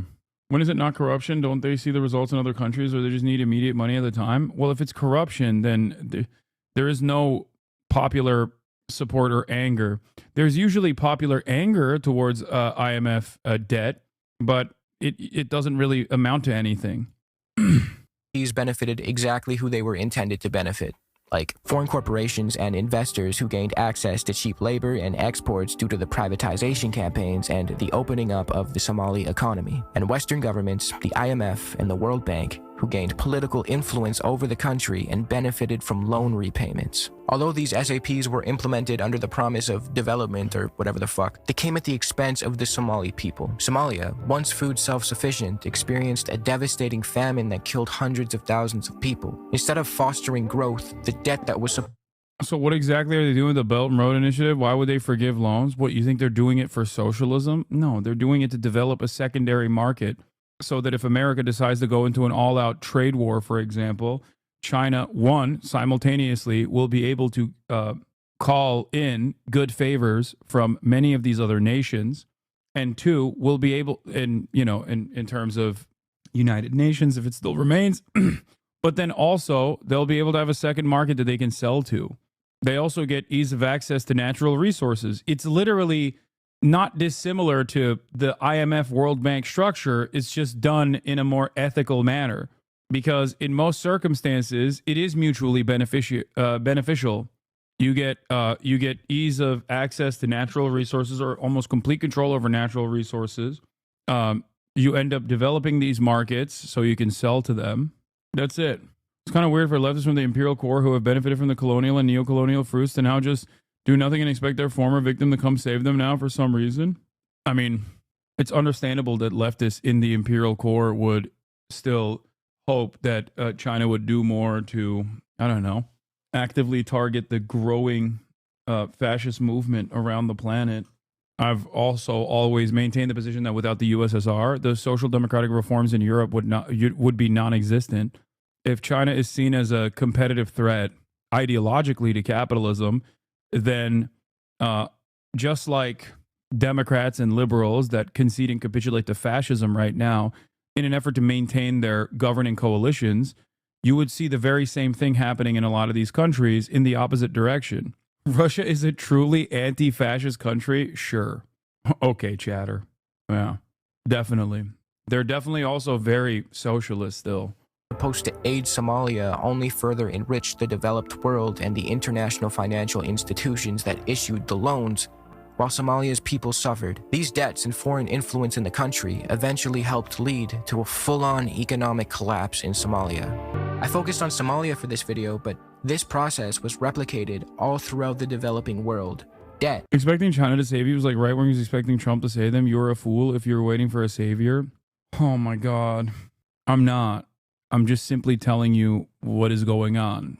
I don't know why this is so frustrating for a lot of people. When I say China is not presenting itself as an ideological bulwark against capitalism that is currently perishing and turning into fascism, I'm explaining why China's not doing that. Some people get mad and say that the expectation that China should be doing that is ridiculous. I don't think it's that ridiculous. I think there is an argument to be made about self-preservation even for Chinese interests if they were to actively undermine growing fascist movements around the globe, because fascism does not simply go away, at least historically. They only perish when they have to be combated militarily. Wait till 2035. We're still in the early phase of socialism. 2035 is the goal for possibly starting up an international socialist movement again. Yeah, well, we'll see. I'll be dead by then, so. Was used to hook these poor countries in, and the structural adjustment program served to exploit them for all they had. SAPs also pose a significant threat to the healthcare systems of the affected countries, and women and children seem to bear the brunt of the suffering. To quote an article about structural adjustment programs published in the journal Public Health Reviews, policies adopted in adherence with structural adjustment programs frequently bear consequences for the functioning of health systems, with implications for child and maternal outcomes. Governments may be under explicit or implicit pressure to cut social spending in order to meet fiscal targets, thereby reducing the fiscal space in which healthcare systems can operate. In conclusion, the exploitation and... It's not 2050, it's 2035? Yeah, well, let's see how the next 4 years under Donald Trump looks like, okay? And then we'll see. We'll reconsider when we get to the end of the next 4 years, end of the second Trump term. I mean, you are pissing off a lot of crazies. No, I don't mean just like me. I'm talking about the supercharged growth of fascist movements. Also, I'm looking at what China has done in the past. Like, they're not, let's just say they're not allergic to aligning themselves with some pretty bad people if it suits their immediate benefit. Look at Myanmar. That's a great example.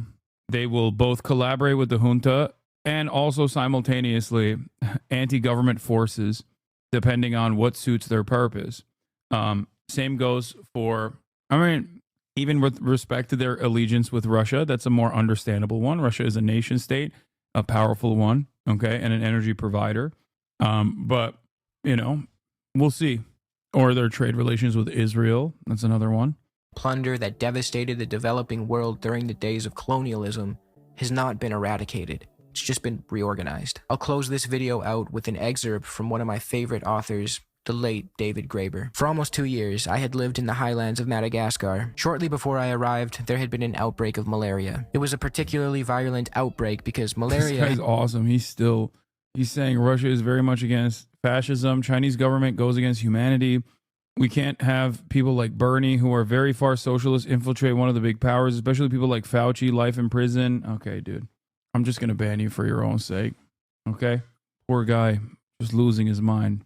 Had been wiped out in highland Madagascar many years before, so that after a couple of generations, most people had lost their immunity. The problem was, it took money to maintain the mosquito eradication program, since there had to be periodic tests to make sure mosquitoes weren't starting to breed again, and spraying campaigns if it was discovered that they were. Not a lot of money, but owing to IMF-imposed austerity programs, the government had to cut the monitoring program. 10,000 people died. I met young mothers grieving for lost children. One might think that it would be hard to make a case that the loss of 10,000 human lives is really justified in order to ensure that Citibank wouldn't have to cut its losses on one irresponsible loan that wasn't particularly important to its balance sheet anyway. If history shows anything, it's that there's no better way to justify relations founded on violence to make such relations seem moral than by reframing them in the language of debt. Above all, because it immediately makes it seem that it's the victim who's doing something wrong.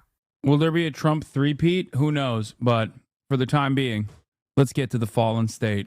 Jesse Lee Peterson had friend of the show, Adam Friedland, on to discuss many issues. You don't often see two brilliant political minds come together in the marketplace of ideas. And this is certainly not one of those moments either.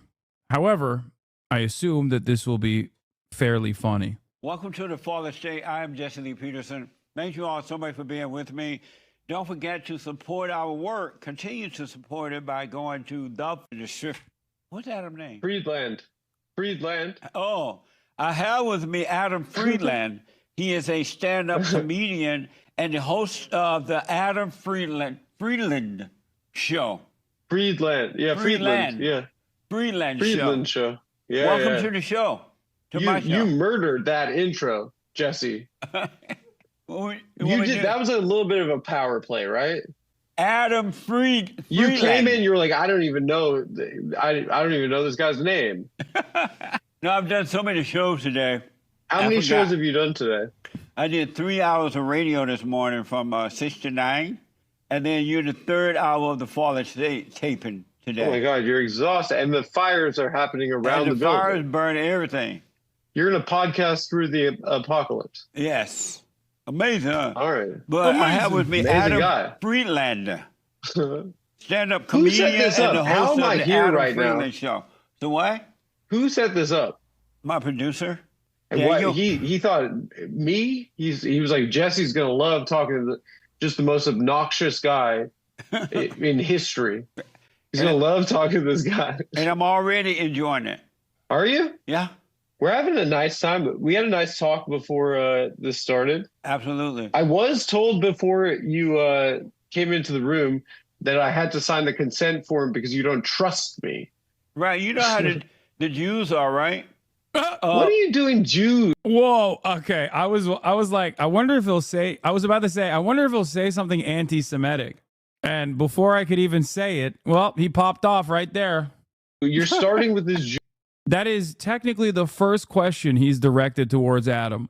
You know, we gave you the form to sign weeks ago, and you're like, oh, okay. I have podcasted for 9 years. I've done hundreds of podcasts. Right. Different ones. Never done this. Right. You have a professional outfit, a real professional outfit. You know why you didn't do it? Because you didn't sign them.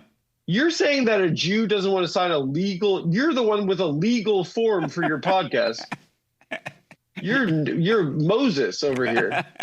You're coming down from Mount Sinai with your consent forms. That's right. Amazing. I'm the guy I'm the live and let live Christian who's like, what the heck are these? What this paperwork all about?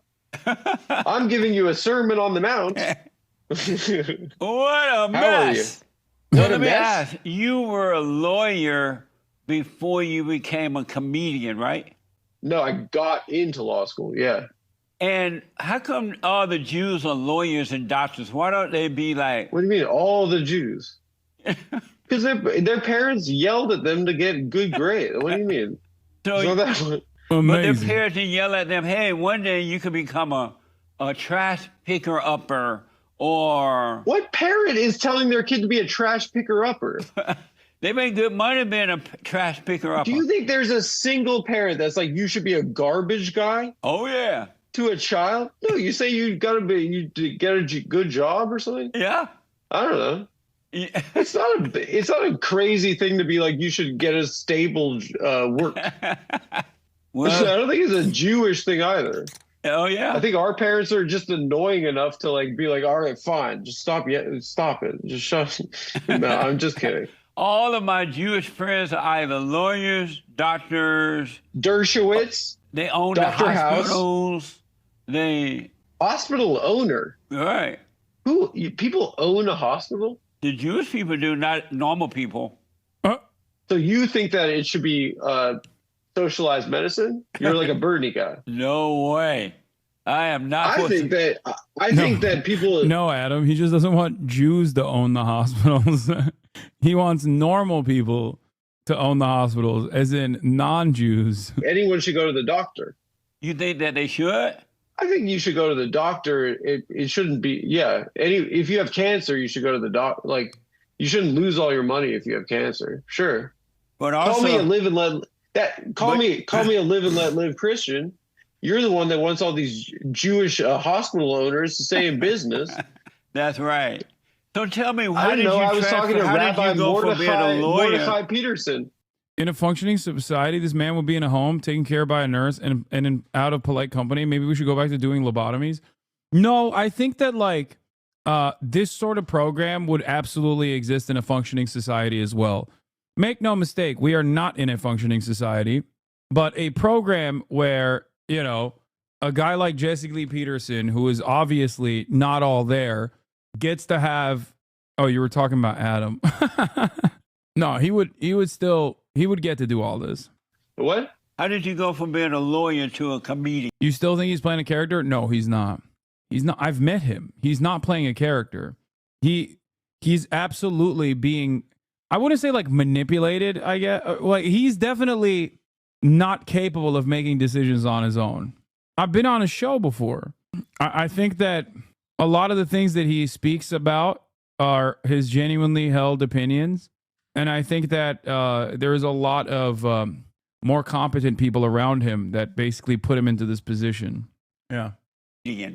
I wasn't a lawyer. I got into law school, but I didn't go. Oh, why not? I was too lazy. Probably wouldn't have been that good at lawyer. I think I thought lawyer was like from movies. I thought it was like you had to give a good speech and stuff. Oh. Like you had to be like, and my client. I thought it was all like inspirational speeches. I thought like I remember as a kid, I thought Johnny Cochran. I remember during OJ, I was like, that guy's giving good speeches. Yeah. He's like rhyming things and stuff. But I realized most of being a lawyer is like you have to like just do spreadsheets and boring stuff. Amazing. And yeah, so I told my parents I wanted to be a clown, and they were like, "You're a moron. You're one of the dumbest guys ever." Like what? Can you imagine coming out of the closet as a clown to your parents? In retrospect, it was one of the most insane things I ever put them through. And were they disappointed? Were they disappointed in you? I mean, would you be if your son was like, "Mommy, I'm a clown," like, or "Daddy, like God put me here to be a clown"? No, you wouldn't be. But no one's like, "Oh, you should go be a nightclub comedian" to your kid. You should have like a nice job, a stable job, and like you know, I think like a parent doesn't want their kids to struggle financially. They do not. Probably. Why not? Because I think it's very difficult when you're. Adam is confusing Jesse here by talking about things that are not within his realm of interest, like socialism or what Jesse Lee Peterson considers is socialism, which is allowing black people to, you know, have the same rights as white people. And if you think I'm joking, I am not. Jesse Lee Peterson openly is a black white supremacist. You're struggling financially. But it builds character. It makes you a better person. It causes you to become more independent when you have to make it on your own. Well, making it on your own is not, I mean, that's making it. I'm saying when you're like stressed out about money constantly, it's hard, right? Isn't it? It's hard for you, but it's good for you. I don't think it's not, it doesn't feel good, right? Right, but that doesn't mean it's not good for you. If it's not about how you feel. I had no money and I struggled, and then I had money and I don't want to ever again struggle. I think it's terrible. What's important to you? Me? Yeah. I don't know, like what's important to me? That's a big question.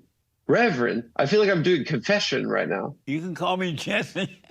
No, I want to respect you as a ecclesiastical. My name is Jesse, not Reverend. A Reverend just tell you what type of work you do, but that's not who you are. The Dr. Reverend Emeritus Professor Dr. Jesse. Reverend Bishop Pope Bishop. Jesse. The good bishop. Right. What's important to you? I guess family. Yeah, the people I know. I really appreciate Jesse Lee Peterson because he demonstrates that like anyone can be a right-wing commentator. Okay. He is the living embodiment of the principle that like you literally do not have to, you need to be reminded to breathe manually, and you can still be a relatively successful right-wing political commentator. This man has 607,000 subscribers. And if you think like the entirety of his audience actually watch him to like make fun of him or something, you would be wrong. Okay? I'm not even joking. Like he has like actual fans who sit there, watch him. You're such an asshole. Wait, what? No, I'm not. This is just the truth. No, people unironically listen to him and yeah, and think he's brilliant. Wow, I've never been so sincere in public like this. I'm normally a comedian who peddles in smut. I guess that's the right answer too. Yeah, I guess family and the people you care about. Yeah. And like why your is friends. family so important to you? Those are your guys. Meaning what? They're your guys. You don't choose them, but they're your guys. They're your guys for life. But most families don't get along with one another. That's fine. But they're still important. They're still your guys. Okay. Yeah. I mean, yeah. Do you have your That own doesn't mean they're are not you, your guys. Are you married What? with children? I mean, I have a girlfriend. But you're not married. No. I want to have kids. Yeah, I want a family of my own. And why? I don't know. I think it's like the point of, it's something I think I'd be a good parent. My mother passed away 4 years ago, and it made a big impression. That experience made a big impression on me. Oh, yeah, for sure. And seeing my family come together, seeing members of our family that drove us, that were pains in the ass for years, we still wanted our guys there. Even if there were people that were like our friends, right, that wanted to like be there for us, it didn't feel as right as like just a relative. Wow, Jesse, we're really getting into it right now. I learned to appreciate family in a way that I'd never seen before. This is not uncomfortable. And it kind of this man, okay, a lot of you are like, oh, this seems like elder abuse. Guess what, dude? Joe Biden was president for 4 years, okay? If you can do elder abuse on the highest office in the entirety of the Western world, then you should be able to do elder abuse for a fucking YouTube channel, okay? It's content. He seems to like it. Let him live his life, all right? That's it. A lot of you are over here being like, oh, I can't believe it. Like, this is a lobotomy patient. Like, why is he on television? Okay, what are you, a Republican? Do you want to do anti-DEI initiatives now? What's going on? This is an advocacy for accessibility, okay? You can be a lobotomy patient and have a functioning YouTube channel. That is awesome. That's why I said, like, unironically, in a well-functioning society, this is what you would do to all of the elders that still choose to be on camera like this. Okay? Stop being ableist. Made me realize what matters at the end of the day. And so that caused you to want to start your own family? No, I wanted to before that, but I saw the meaning of family in action at the time. Right. And it gave me a kind of an answer as to like what at the end of the day what matters while you're here. Wow, Jesse, you're amazing. What? And who were you closest to, your mother or your father, growing up? Closest to, she was like my twin. I loved her, but my dad. I mean, it was in a different way. I was close to them. Yeah, I'm super close to my dad. You are. Yeah, but you. But in growing up, you were closer to your mother? It's a different relationship. It's like your mom and her son, and then a dad, like, like I'd watch like sports with my dad, and like we'd watch like like Jean-Claude Van Damme, like action movies where the guy's like neck gets snapped. And like we watch like a lot of that kind of stuff. That was like, and he would be like, tell me when I'm being a dummy. And then my mom was very nurturing. So it's not like closer. It's just like different. Right. I understand. It's and so a love from a father and love from a mother. When your mother would irritate you, would you tell your dad to help you deal with her? How did you No. You would not tell your father to help you deal with your mother? No. How did you deal with her when she would irritate you? She didn't really, ever. She was the best. So your mother was... she was a great lady. Really? And so she never irritated you at all growing up? No. Really? Not at all. No. I had like she wasn't like a stereotypical Jewish mother. She wasn't like you're killing me, like you you wish I was dead. Kind of Trump acts like a lot of my friends' Jewish mothers, where he's like, no one respects me. You guys, no one appreciates me. Very unfair. Like a lot of my friends' moms used to act like that. Right. But my mom was just lovely. Yeah. She irritated. I can't even fathom her That's irritating amazing. me. Amazing. I would be a little schmuck to her. Oops. Sorry. Whatever. And so But with her, your little like, I was like a know-it-all, like I had whatever. the wrong thing. and so would But your her- father irritate you at times? Yeah, and like a male, like I know better than you, you know better than me, but it's like it's like a testosterone thing more, And so it made me would, tougher. how would you deal with that when your father would irritate you? I got tough. He made me strong. Wow, Jesse, I've never talked about any of this stuff. Is this what the show is about? And why haven't you talked about it before? You're not answering that question right now. What? Is this what the show is about? It's I think these are great questions. Yeah, I like having real conversation with people. It's like an investigation into who the guy is. I learned appreciate a lot about myself and others Yeah, when we yeah. have a real. I'm used to like a podcast where I'm like doing like dumb crap. This is like a human. You're like engaging on a human level. After you dropped all that, like black people would be driving like this and Jewish people would be driving like that. You were like you're just talking to another fellow. Amazing.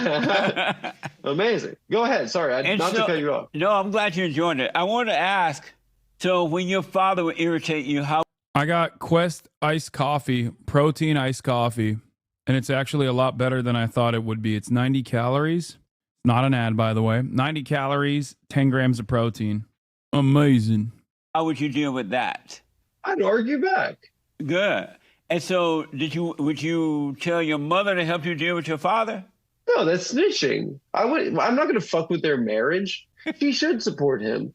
Amazing. Right. Absolutely. It would make my dad feel crap if mom is like conspiring with me. I'm not going to. I don't know. That's not my business. Right on, man.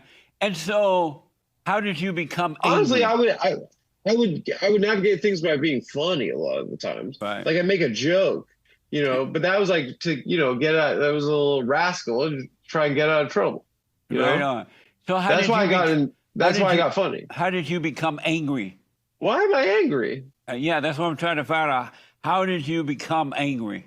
I don't know. I wouldn't conceive of myself as angry. Do you have do you have anger? I'm trying to think of it. I don't know. Like when a girl like says like you say like is everything okay, and they're like I'm fine, right? And then you're like, are you sure? Right. And then like 4 days later they're like, this is the thing I was mad about. Yeah. And I'm like, why didn't you fucking tell me 4 days ago? Yeah. But that's not anger. It's just like girls, you try to understand them, but they're like a different species. Right. But like your whole life, we're just going to try as hard as we can to understand them. And so do you get angry at times? But we never fully will. But I don't get angry about that. Right, I think sometimes I'm like, the just anger one. So you lived in Israel. Goggins style man, personally. I'm a Andrew Tate style guy. Amazing. And so, so you lived in Israel for. Is Adam being sincere or am I being super autistic? Adam is never sincere. For a year, I read. After high school, I did a year in Israel, yeah. And how was that, living in Israel? I've gone to Israel, by the way, and I loved Israel. I couldn't believe Did you like it? I loved it. It was all right. I mean, it was fun. It was like I totally loved it. To the point. Where did you go? To the point that we sent a second group of people over to Israel because it was so nice. From your church? I'm sorry? From your church? Yep. Do you have a building, like a church, like that you every Sunday you do a service and stuff? Yes, absolutely. How many people are in your community? I don't know, a whole bunch of them. Like how many people show up on Sunday? It all depends. Because we have people what are your hot we months? We have people not only that come from that lives right around. We have people come every Sunday from around the world. So it all depends. Because you're a celeb. You're like a celeb reverend. I don't think of that way. But let me ask, What But you was it access like- an audience around the world. What was it like Oh, living sorry. in Israel for a year? I don't know. I did like a gap year. I worked on an ambulance when I was there. I took classes. I got like college credit, and yeah, I don't know. I lived there, and then as like a gap year before college. And was the war happening at the time when you were living there between? No. Yeah. What? No, that was like it was after the disengagement from Gaza, when Ariel Sharon pulled out of Gaza, and then built the fence around it. Right. So the war wasn't going on at the time. What do you think about the war? Hasan, can you give us context of what we're watching? Yes. Here you have center-left podcaster Adam Friedland of The Adam Friedland Show, entertaining an interlocutor in the marketplace of ideas, Jesse Lee Peterson, one of the most brilliant minds that the right have to offer. That is your context, okay? This is intellectual titans trying to best one another in the marketplace of ideas. And the reality is, it is like an unstoppable force meeting an immovable object. Okay? Amazing. War between Israel and the Palestinian or Palestine. Does anyone think war is good? You're right, it's not. But what should happen? How should it, at this point? What should happen? I think war is probably bad, right? War is awful. I agree. Yeah. So, no one's like, hell yeah, war. I mean, it's Right. it's a bad thing that people do. So what should Right? they do to end that right now? I gotta get the door. I mean, like, they live there, they pay taxes and stuff. They should probably figure it out. It's kind of obnoxious the way people like yell at each other about it. Yeah. You know, and I fall victim to it. What does that do for like Israelis or Palestinians, right? That's right, man. I It totally kind of all agree. becomes about us, right? And we just live here, right? So- People are kind of like projecting themselves onto like a tragic conflict, right? Yeah. And it's like, oh, this is my thing, like either Zionist or pro Palestine. But it's like, what are you fucking doing for them? Sorry to say the F word. No, that's fine. Even in like a Jewish family, like my dad and I kind of don't see eye to eye all the time. But what am I going to do? Like ruin Thanksgiving?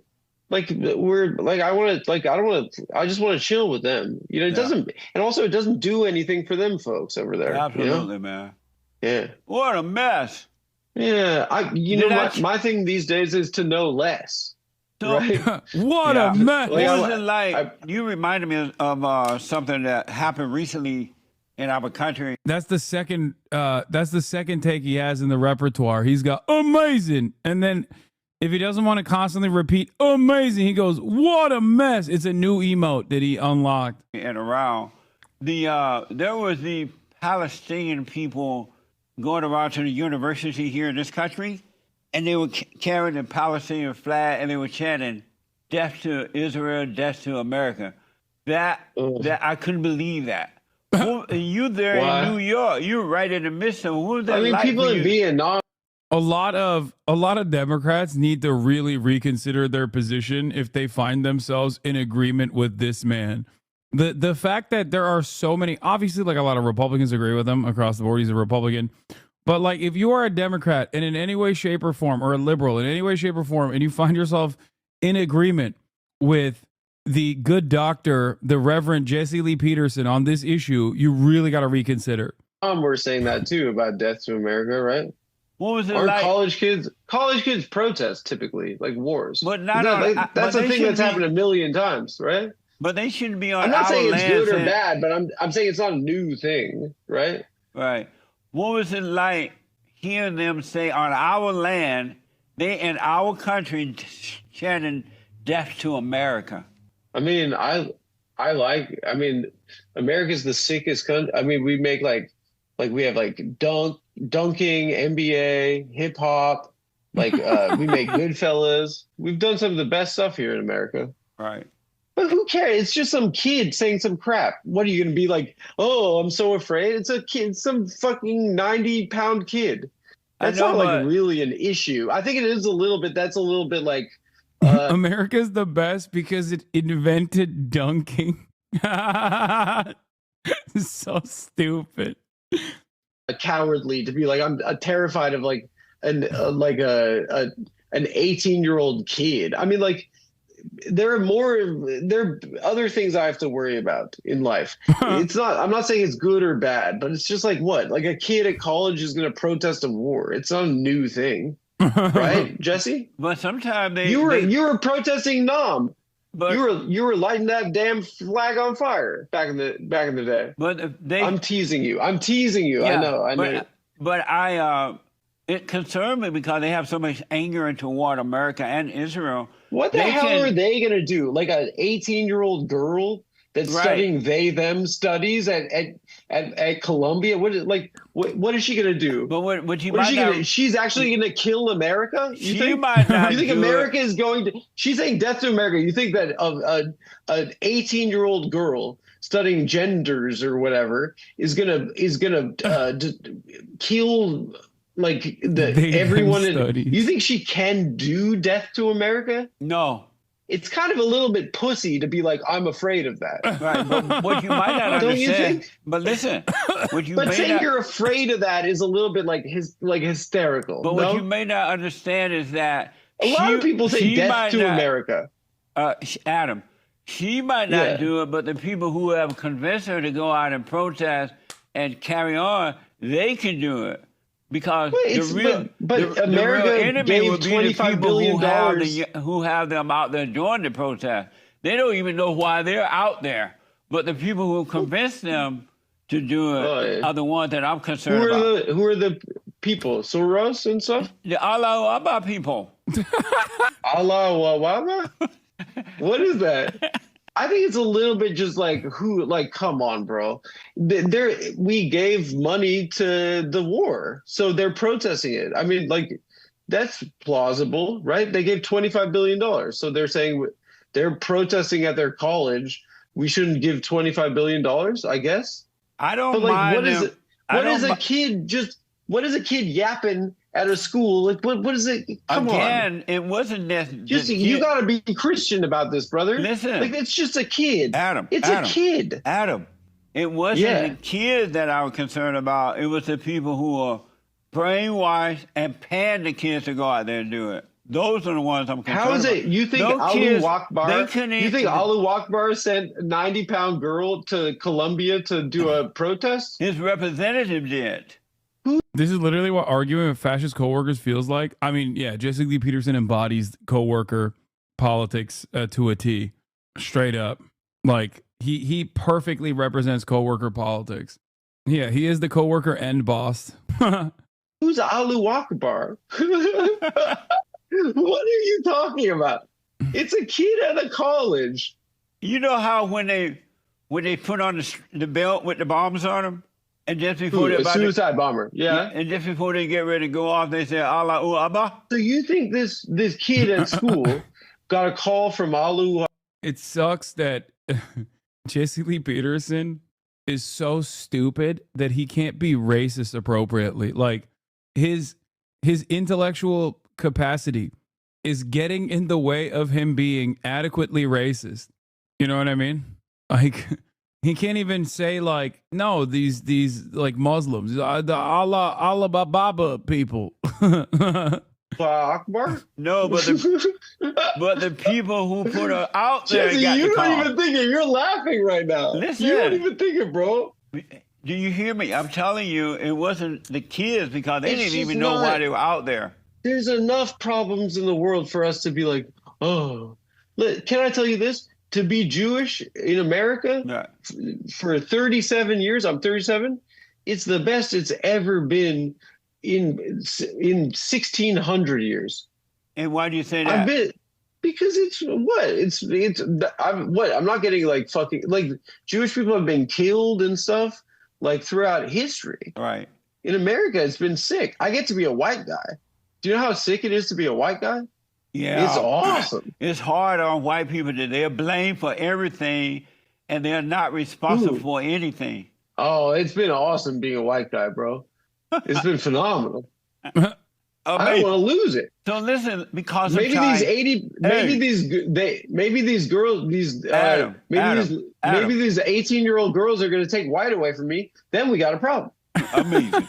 Well, if they take that, then I'm. That's what I'm afraid of. What have you learned about yourself that you didn't know since being a comedian and doing your show? From the show? Yeah. What have you learned about yourself that you did not know? I just kind of in the way I think what you said earlier is I feel the same way. It's like more instead of like making it about politics is kind of like it's just kind of lame at this point. What people are gonna like yap away about it? It's more interesting to just get to know a guy, right? And so if I have a guest, like I just want to know what kind of guy it is. And then you humanize someone and you have a real conversation with a person. Right. You don't exploit a person and like you're not like because it's people like people are so angry these days. Yeah, absolutely. And I think it's because they're lonely. Really, that's more concerning to me than a kid. At least the kid that's going out with saying "Death to America" is going outside. Don't you think? At least they're going outside. In some because cases, a lot of these people are just isolated and alone. That's more of a problem in my mind. At least they're If going you're outside. going out and protesting and saying "Death to America," you're participating in a community, right? They were saying death to Israel and America.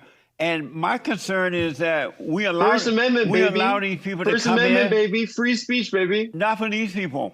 Why? Because we allow them to come into our country. It's like me I believe inviting in the someone into my Constitution, my home. friend. It's like me inviting a family member to my home and they'll shout a death to you. Listen, dude. Free speech is Damn, he's like, I got him. He really nailed it, dude. Mic drop. Adam was destroyed in the moment. Adam destroyed in the marketplace of ideas. Okay. Listen, if you go out and protest, I don't care what you say, but you're participating in a public forum. You're participating in society. What's scarier to me is that there are people that are isolated and alone and not doing that. It's scary to me that kids aren't getting laid as much. Because at least if you're going out, they're not getting laid as much as having sex. Oh, they get laid right after the end of the rally because they're so emotional? No, they don't. No. These kids aren't having sex as much. Yeah. That's scary to me. Amazing. Because if you go out and have sex, you're like at least saying, oh, I'm part of a society. And if I meet someone and they want to have sex with me, I can have sex with them. You know, in talking they're about really like weird and lonely these days. That's the weird thing and the concerning thing. They definitely have a lot of emotional problems. That's for sure. They have a lot of anger. They're bitter. They're lost. They don't know what they want to do. Maybe the world seems crappy to them. Maybe. I mean, when I was a kid, I grew up in the 90s, right? And the world was awesome because everyone was like, "This is the best year ever." And next year is going to be the best year ever, right? And it was all, my friends' parents drove Hummers. My friends' moms were getting boob jobs. It was a fantastic time. Amazing. You like that one? You like that? And then there came a point growing up. Let me ask you where this. people. What? Let me ask you this because of time. What's up? Are you a liberal Jew or a conservative Jew? No. What? I'm not a liberal, for sure not. Are you a conservative? No. Do you participate in politics at all? I don't know. I mean, he didn't even say conservative Jew. He said conserva Jew. Amazing. What do you mean participate? Like voting? Yeah. I mean, I have voted. Yeah, sure. In the past. Yeah. You're not sure if you vote or not? I have voted, yeah, for sure. And did you vote I live in New York, right? So like, what's the point of voting? Because like Kamala is going to win by a bunch, so it's kind of your vote doesn't really matter unless you're in a swing state, right? Did you It's vote kind for of not a. Did you vote for the Great White Hope? For who? The Great White Hope. Classic. These are. Who's that? It's crazy that I also debated this brilliant mind almost a decade ago, and the line of questioning has not changed, also partially because the Great White Hope, Donald Trump, is president once again. So he gets to hit the exact same lines, dude. Trump's? Yeah, who else? Donald? No, I didn't vote for him. It must have felt great though to vote for Donald. You did not it vote must for have felt awesome. Are you serious? You did not vote for the Great White Hope? Yeah, I'm serious. And why not? Yeah, but like, I don't know. I didn't want to. And why not? I don't know. I didn't believe in the what either party was espousing. I mean, I don't think it's like I mean, you're a conservative fellow? Yes. And you voted for Trump's, right? The Great White Hope. Dude, it must have felt great. Did it feel good? And you know my dream team? Do you remember like waiting in line voting for Trump? You must have been so excited. May I tell you who my dream team are? Who? Donald Trump, MJ, Kobe, Steph Curry, Netanyahu, and Putin. And Putin. For what? The dream team. What? To what? Like go out and get pussy on a Friday night together? Sorry, I shouldn't say stuff like this. You're a man of God. But listen, why did you vote for the Great White Hope? What's the point? What's the point of it? Did you vote for Did you vote for what her name? Camilla Parker Bowles? No, I didn't. So you didn't vote at all in this. What's the point? It's the Democrats win in New York State. It's just like it's stupid because of the Electoral College. It's like your vote doesn't really. You don't have to vote. I voted like it's kind of not a. I mean, it's stupid that like in a swing state like it matters, and then in like New York it doesn't really matter, right? But had you voted for the president, you'd be voted for Donald Trump, not New York. In New York State for the Electoral College, yeah. I mean, so but I didn't want to vote for Trump. I think he's funny, but like what is it like yeah. I mean, what's the advantage for that? I don't know. I think people should go to the doctor, right? To make America great again. All right, fine. But like I just like if he was like everyone can get health insurance, I might have voted for him, sure. Oh, so you believe in socialism? In what sense? Do you support socialism, period? Do you think that Kamala was socialism? Are you one of those guys? He doesn't think, but he does. Yes, he does. You didn't answer the question yet. Do you support socialism? In what sense? Period.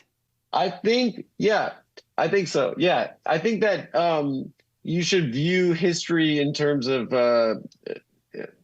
who has things and who doesn't. Sure. Yeah. Why is that? It makes sense to me. Why is that? Yeah, like who's like who has the resources and who doesn't. It makes sense.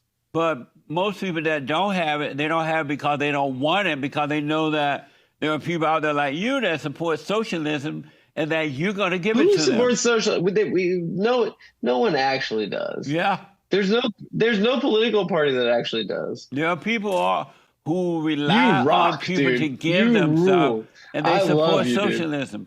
Wait, who does though? Who in the government does? I'm sorry? Like, but who in the government is doing that?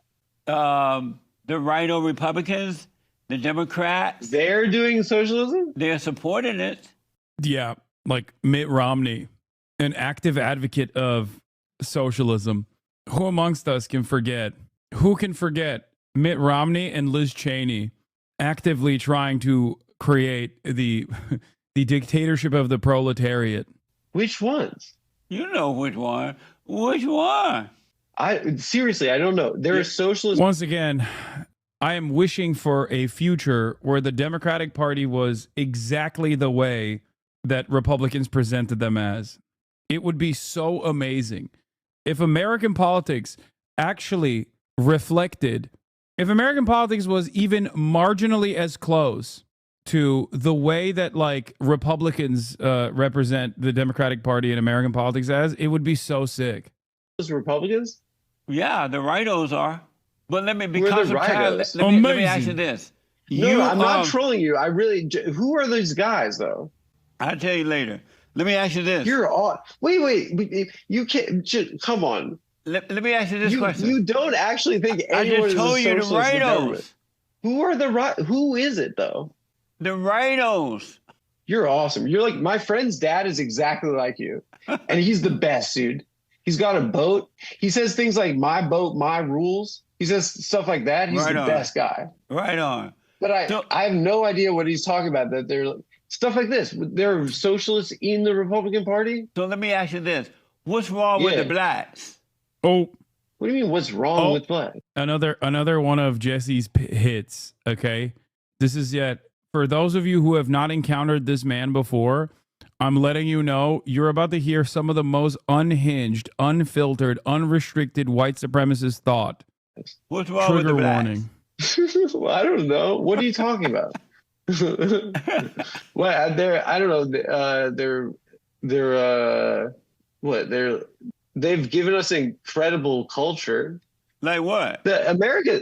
Yeah, they're like America's got the best culture because we have cool black people. What type of incredible culture they've given you? I mean, everything. Like what? Jazz, music, rock and roll. Yeah. Oh, and what else? Sports. What? Sports. And what else? Entertainment. Okay, so they can dance. Art. Irish Tantrum 73. Thank you for the 5. Get the subs. And they can sing. Yeah, America lets them do that, but they don't give them anything else. And why do we need to give them anything? What do you mean? What else should what we give them? What are you trying to get me to do right now? I'm not going to tell you this. Jesse, what are you doing? Listen, I'm not a fucking... I'm not a... What do you think? I'm a political scientist, sociologist here. Ask me what's wrong with the blacks? You tell me what's wrong with the blacks. You're the guy that you go on TV, right? Or on the internet. You're like, I'm... Does this guy unironically not realize he's a black man? He says he's an Oreo. Like, he openly says he's an Oreo. He literally, one of his racist ass fans sent him a cotton picking bag, which he posed with once, famously, saying that things were better when he was a sharecropper. It's not even a joke. He posed with a like a bag used for picking cotton. That is a real thing that he says all the time. I'm black, and I think that black people stink, right? Or suck. No, I say I'm black and I'm slow. You're slow? Yeah. And then there are white guys that watch it and they're like, hell yeah. Yeah. Do black guys go to your church? It has the majority of your church is white guys, right? No, all races. All races. Yeah. But you think I gotta ask you about, I gotta ask you about the mama show you have. There have to be some guys that... Yeah, a friend gave me this cotton picking sack. Proud of my hashtag roots, hashtag childhood, hashtag proud of my picking, hashtag Jesse Unchained, hashtag free at last. Yup. Amazing. That hear you say that, and it feels so good for them, but not in a wrong way. What do you mean? You're criticizing, like I criticize Jews all the time, right? Like I think that it's wrong that we're like at war with what is the like this? It's a nightmare, this whole thing, right? I'm critical of it, right? But I have a right to be because I'm Jewish, right? Right. So if you are critical of black people, it's in the same way because you... No joke here. Does he actually have some sort of learning disability? I'm talking about Adam. Yes. You're a black man in America, right? But you don't think that they're... The name of this segment is What's Wrong with the Blacks? The name of the next segment is Can Jesse Laugh at a Jewish Joke? Like white fellas hearing that, and that they're like, hell yes, but not in the same way as you saying it. You don't think that they're like a little bit like, they're not like, it's like when Chris Rock has that joke, there are two types of black people. There's black people and then the N-word, right? Like a black guy laughs at that because he has like a cultural understanding of it. But then there have to be white guys that are like, hell yeah, dude. That's what I've been saying, dude. But it's not the same type of processing of it. But what way? Right? I don't understand that. Why? I don't. Because you know about your shit. I know about my shit. But I don't know what you mean by that, though. Oh, that I think that people. So let's say if Chris Rock said that, and I laugh, and the other black people laugh. It's not on Chris Rock. It's not on Chris Rock to censor himself, right? It's his joke, right? And so when he says it, and I laugh, and the white people laugh, what's the difference between the laughter? Because when you say that black people suck, right, as a black guy, right, you say it because you have a frustration with people that you've grown up with, and I'm not saying you're right or wrong, right? But you have an experience as a black guy right? But don't you think it's a question? I don't know what the answer is, right? But don't you think that there are some white guys that are saying it because they're like just don't like black guys? That they kind of like it, but not for the.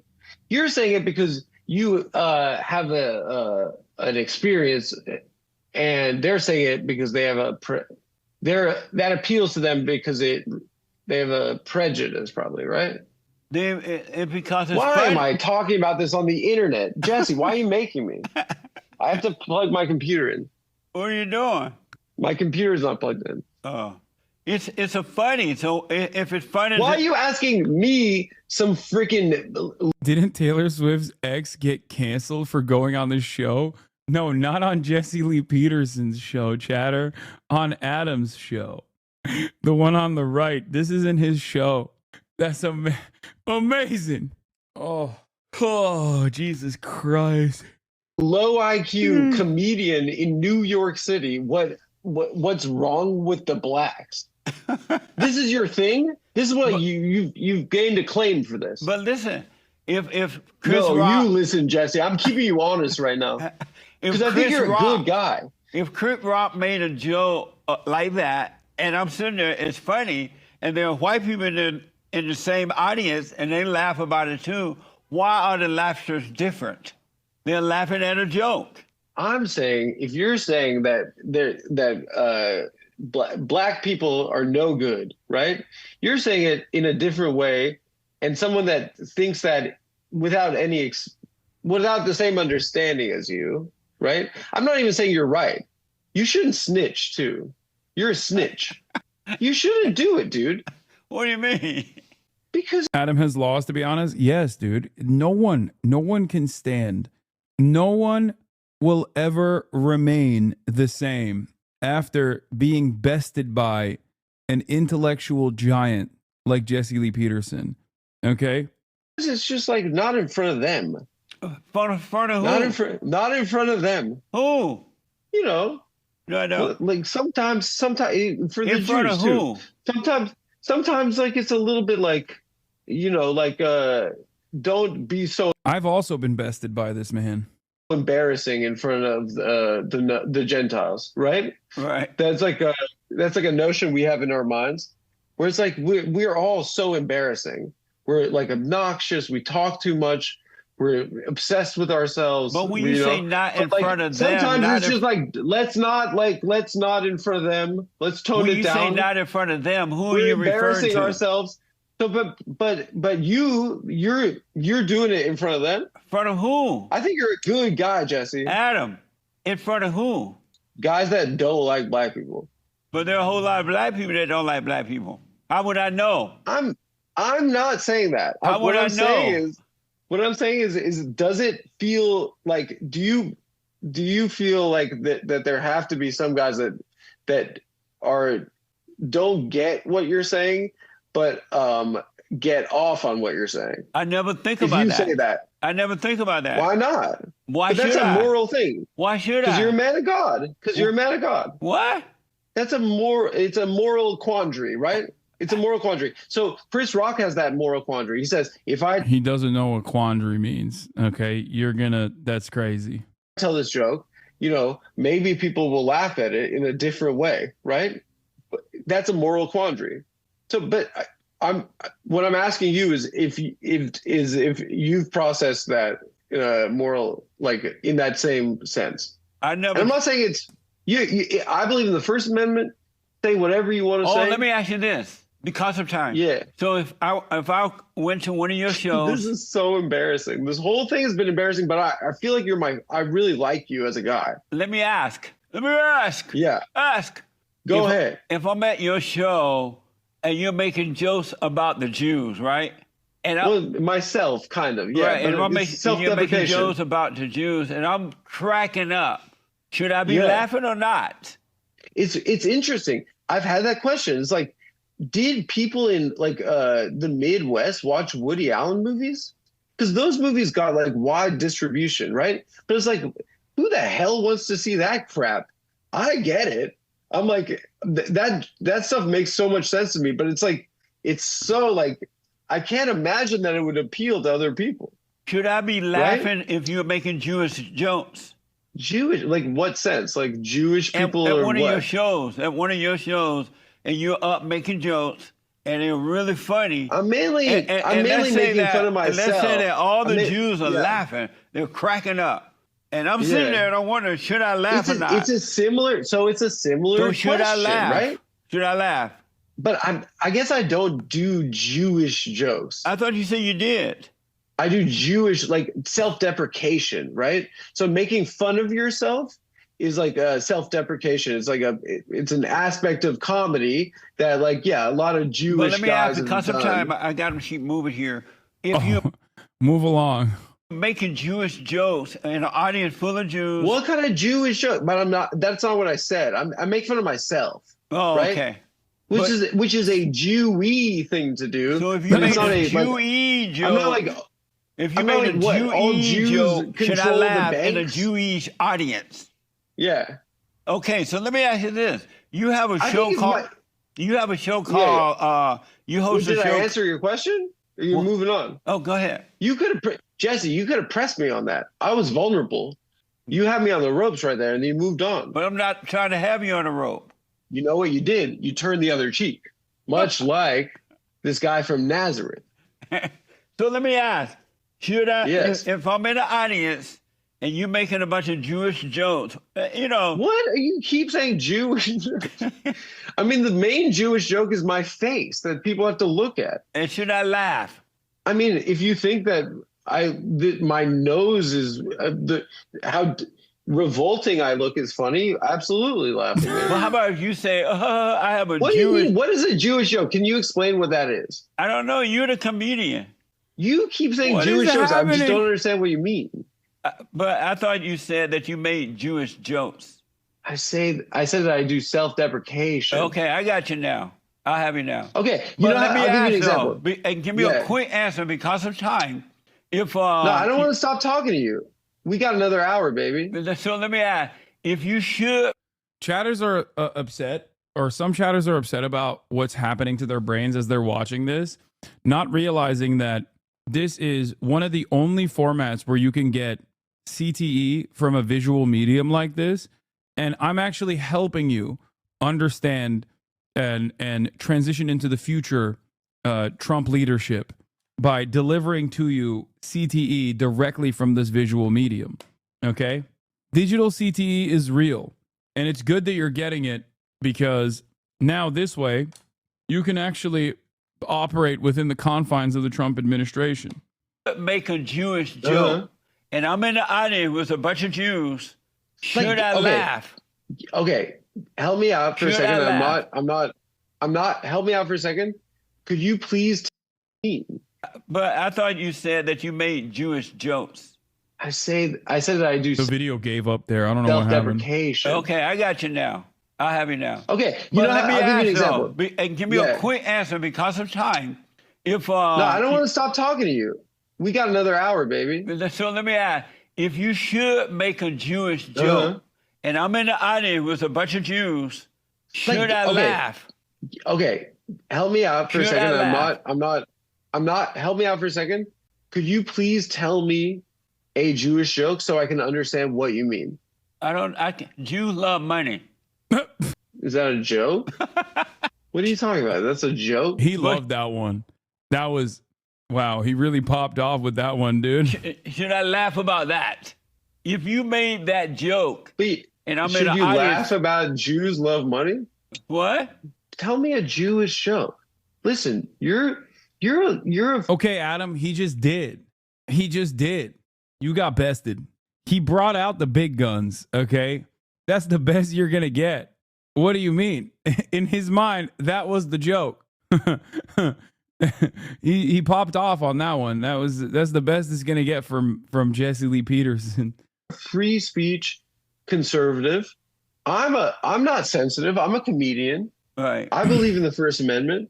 So just tell me, you have to know one. I just told you one. You didn't say it was funny.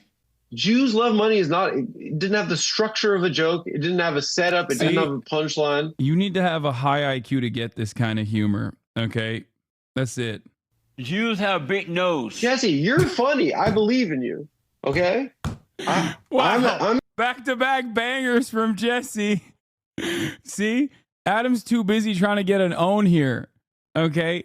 That he's just not, he's missing the forest for the trees. Okay? Encouraging you because I think that what's more. Listen to me. Do you guys understand why I love Jesse Lee Peterson? Because he is a living, breathing example of all of my arguments about why it's absolutely idiotic that anyone would ever try to grift to the left. All of the arguments that I make as far as like, you don't have to be particularly charismatic or even like a full-blown mentally competent adult to be a right-wing commentator. Okay. He is the living, breathing example. He quite literally does not have the mental capacity to exist without handlers. And here he is, a relatively successful conservative commentator. Okay. And not ironically, like unironically, people watch him, people like him, people agree with him, people think he's brilliant. This is not a joke. Okay. I got to move on. I need you to answer this question for me. You have a show called Mama. You host a show called Funny Moms. Big Mama's House. And yeah. Have you ever met any women, any moms or women who are funny? My mom was really funny, but the answer is no. Yeah, the rest of it is just like not as good in my opinion. We watched all the good parts. I know Jesse's method. He's all tapped out of the good stuff from this point on. No women on earth are funny. Absolutely not. Amazing. And so it's just black guys and Jews, which is our dynamic, Jesse. This is marketable. I agree you gotta with stop you on with that. this. You got to stop with this doing it in front of the whites. I'm not going to do it in front of the Gentiles. We're gonna stop with that, and we're gonna start like a comedy team, the two of us. He knows what he's doing. He actually isn't that dumb. It's a grift. He was exposed years ago. What are you talking about? He 100% is that dumb. You're crazy. No, dude, no one is that good at acting, okay? No, I mean, no, the only thing he got exposed for was being gay and possibly taking advantage of like homeless people. Yeah, he was not exposed years ago for being secretly brilliant. Who, Adam? Adam is exposed for being gay right now. Yeah, Jesse Lee Peterson is, oh God, okay, guys, stop saying Adam or JLP. Jesse Lee Peterson is actually in the closet, or not even in the closet. I think he was like exposed as being gay. It's something that still pisses him off whenever you bring it up. It's the one way to end that conversation, no matter what. Like if you want to actually get him on something, you bring that up and he loses his mind. Okay? Did you bring it up? No, I didn't know he was gay at the time. Chatter saying JLP isn't actually sub 60 IQ for me is like that guy finding out professional wrestling is fake. Yeah. Beta is the other thing that is another talking point that he spams. Beta! Hawktua is back. Can we watch yours after? No. I'm tired. He's faking. I saw Jesse on Sunset reading a book on quantum physics, riding a tricycle one time. I'm tired. I'm gonna go hang out with my mom. That's all I got for today. Later, do less politics. I will. Extra Emily is no longer here, so I won't be able to collab with her. But maybe I'll line up Adam McKay and also Phineas. I was supposed to do something with Terry Yummy as well.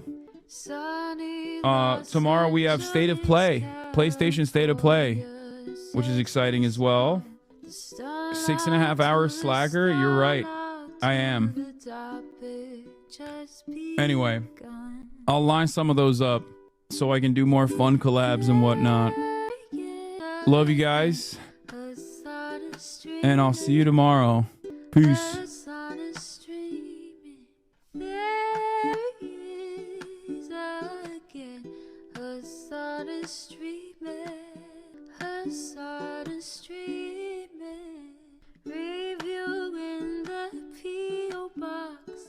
Uncle Uger's face. Sudden discord at your prop. Great names take on break. Tiny Bernie said transgenders, LGBTQ Air Force. The whole left at your fingertips, Ane at your door. H3 crowded debate, the Young Turks online show. 3 full fucking years of this, plenty more to go. 90-day fiance, talks of champagne bourgeoisie. A Trump rally live reaction, a mass riot at DC. There he is again, Hasan is streaming, Hasan is streaming. There he is again, Hasan is streaming, Hasan is streaming. Reading live stream fail comments, Austin show chat advice, and all the ways the right-wing pipeline can suck you in online. JCS react, Lord, frame gets broken, cover blown. A full-blown mass pandemic, monster streaming at your home. Total radicalization coming out to find. The system you were taught to trust in was broken the whole time. All these daily streams, whether big or whether small, have helped me and so many find the meaning through it all. There he is again, Hasan is streaming, Hasan.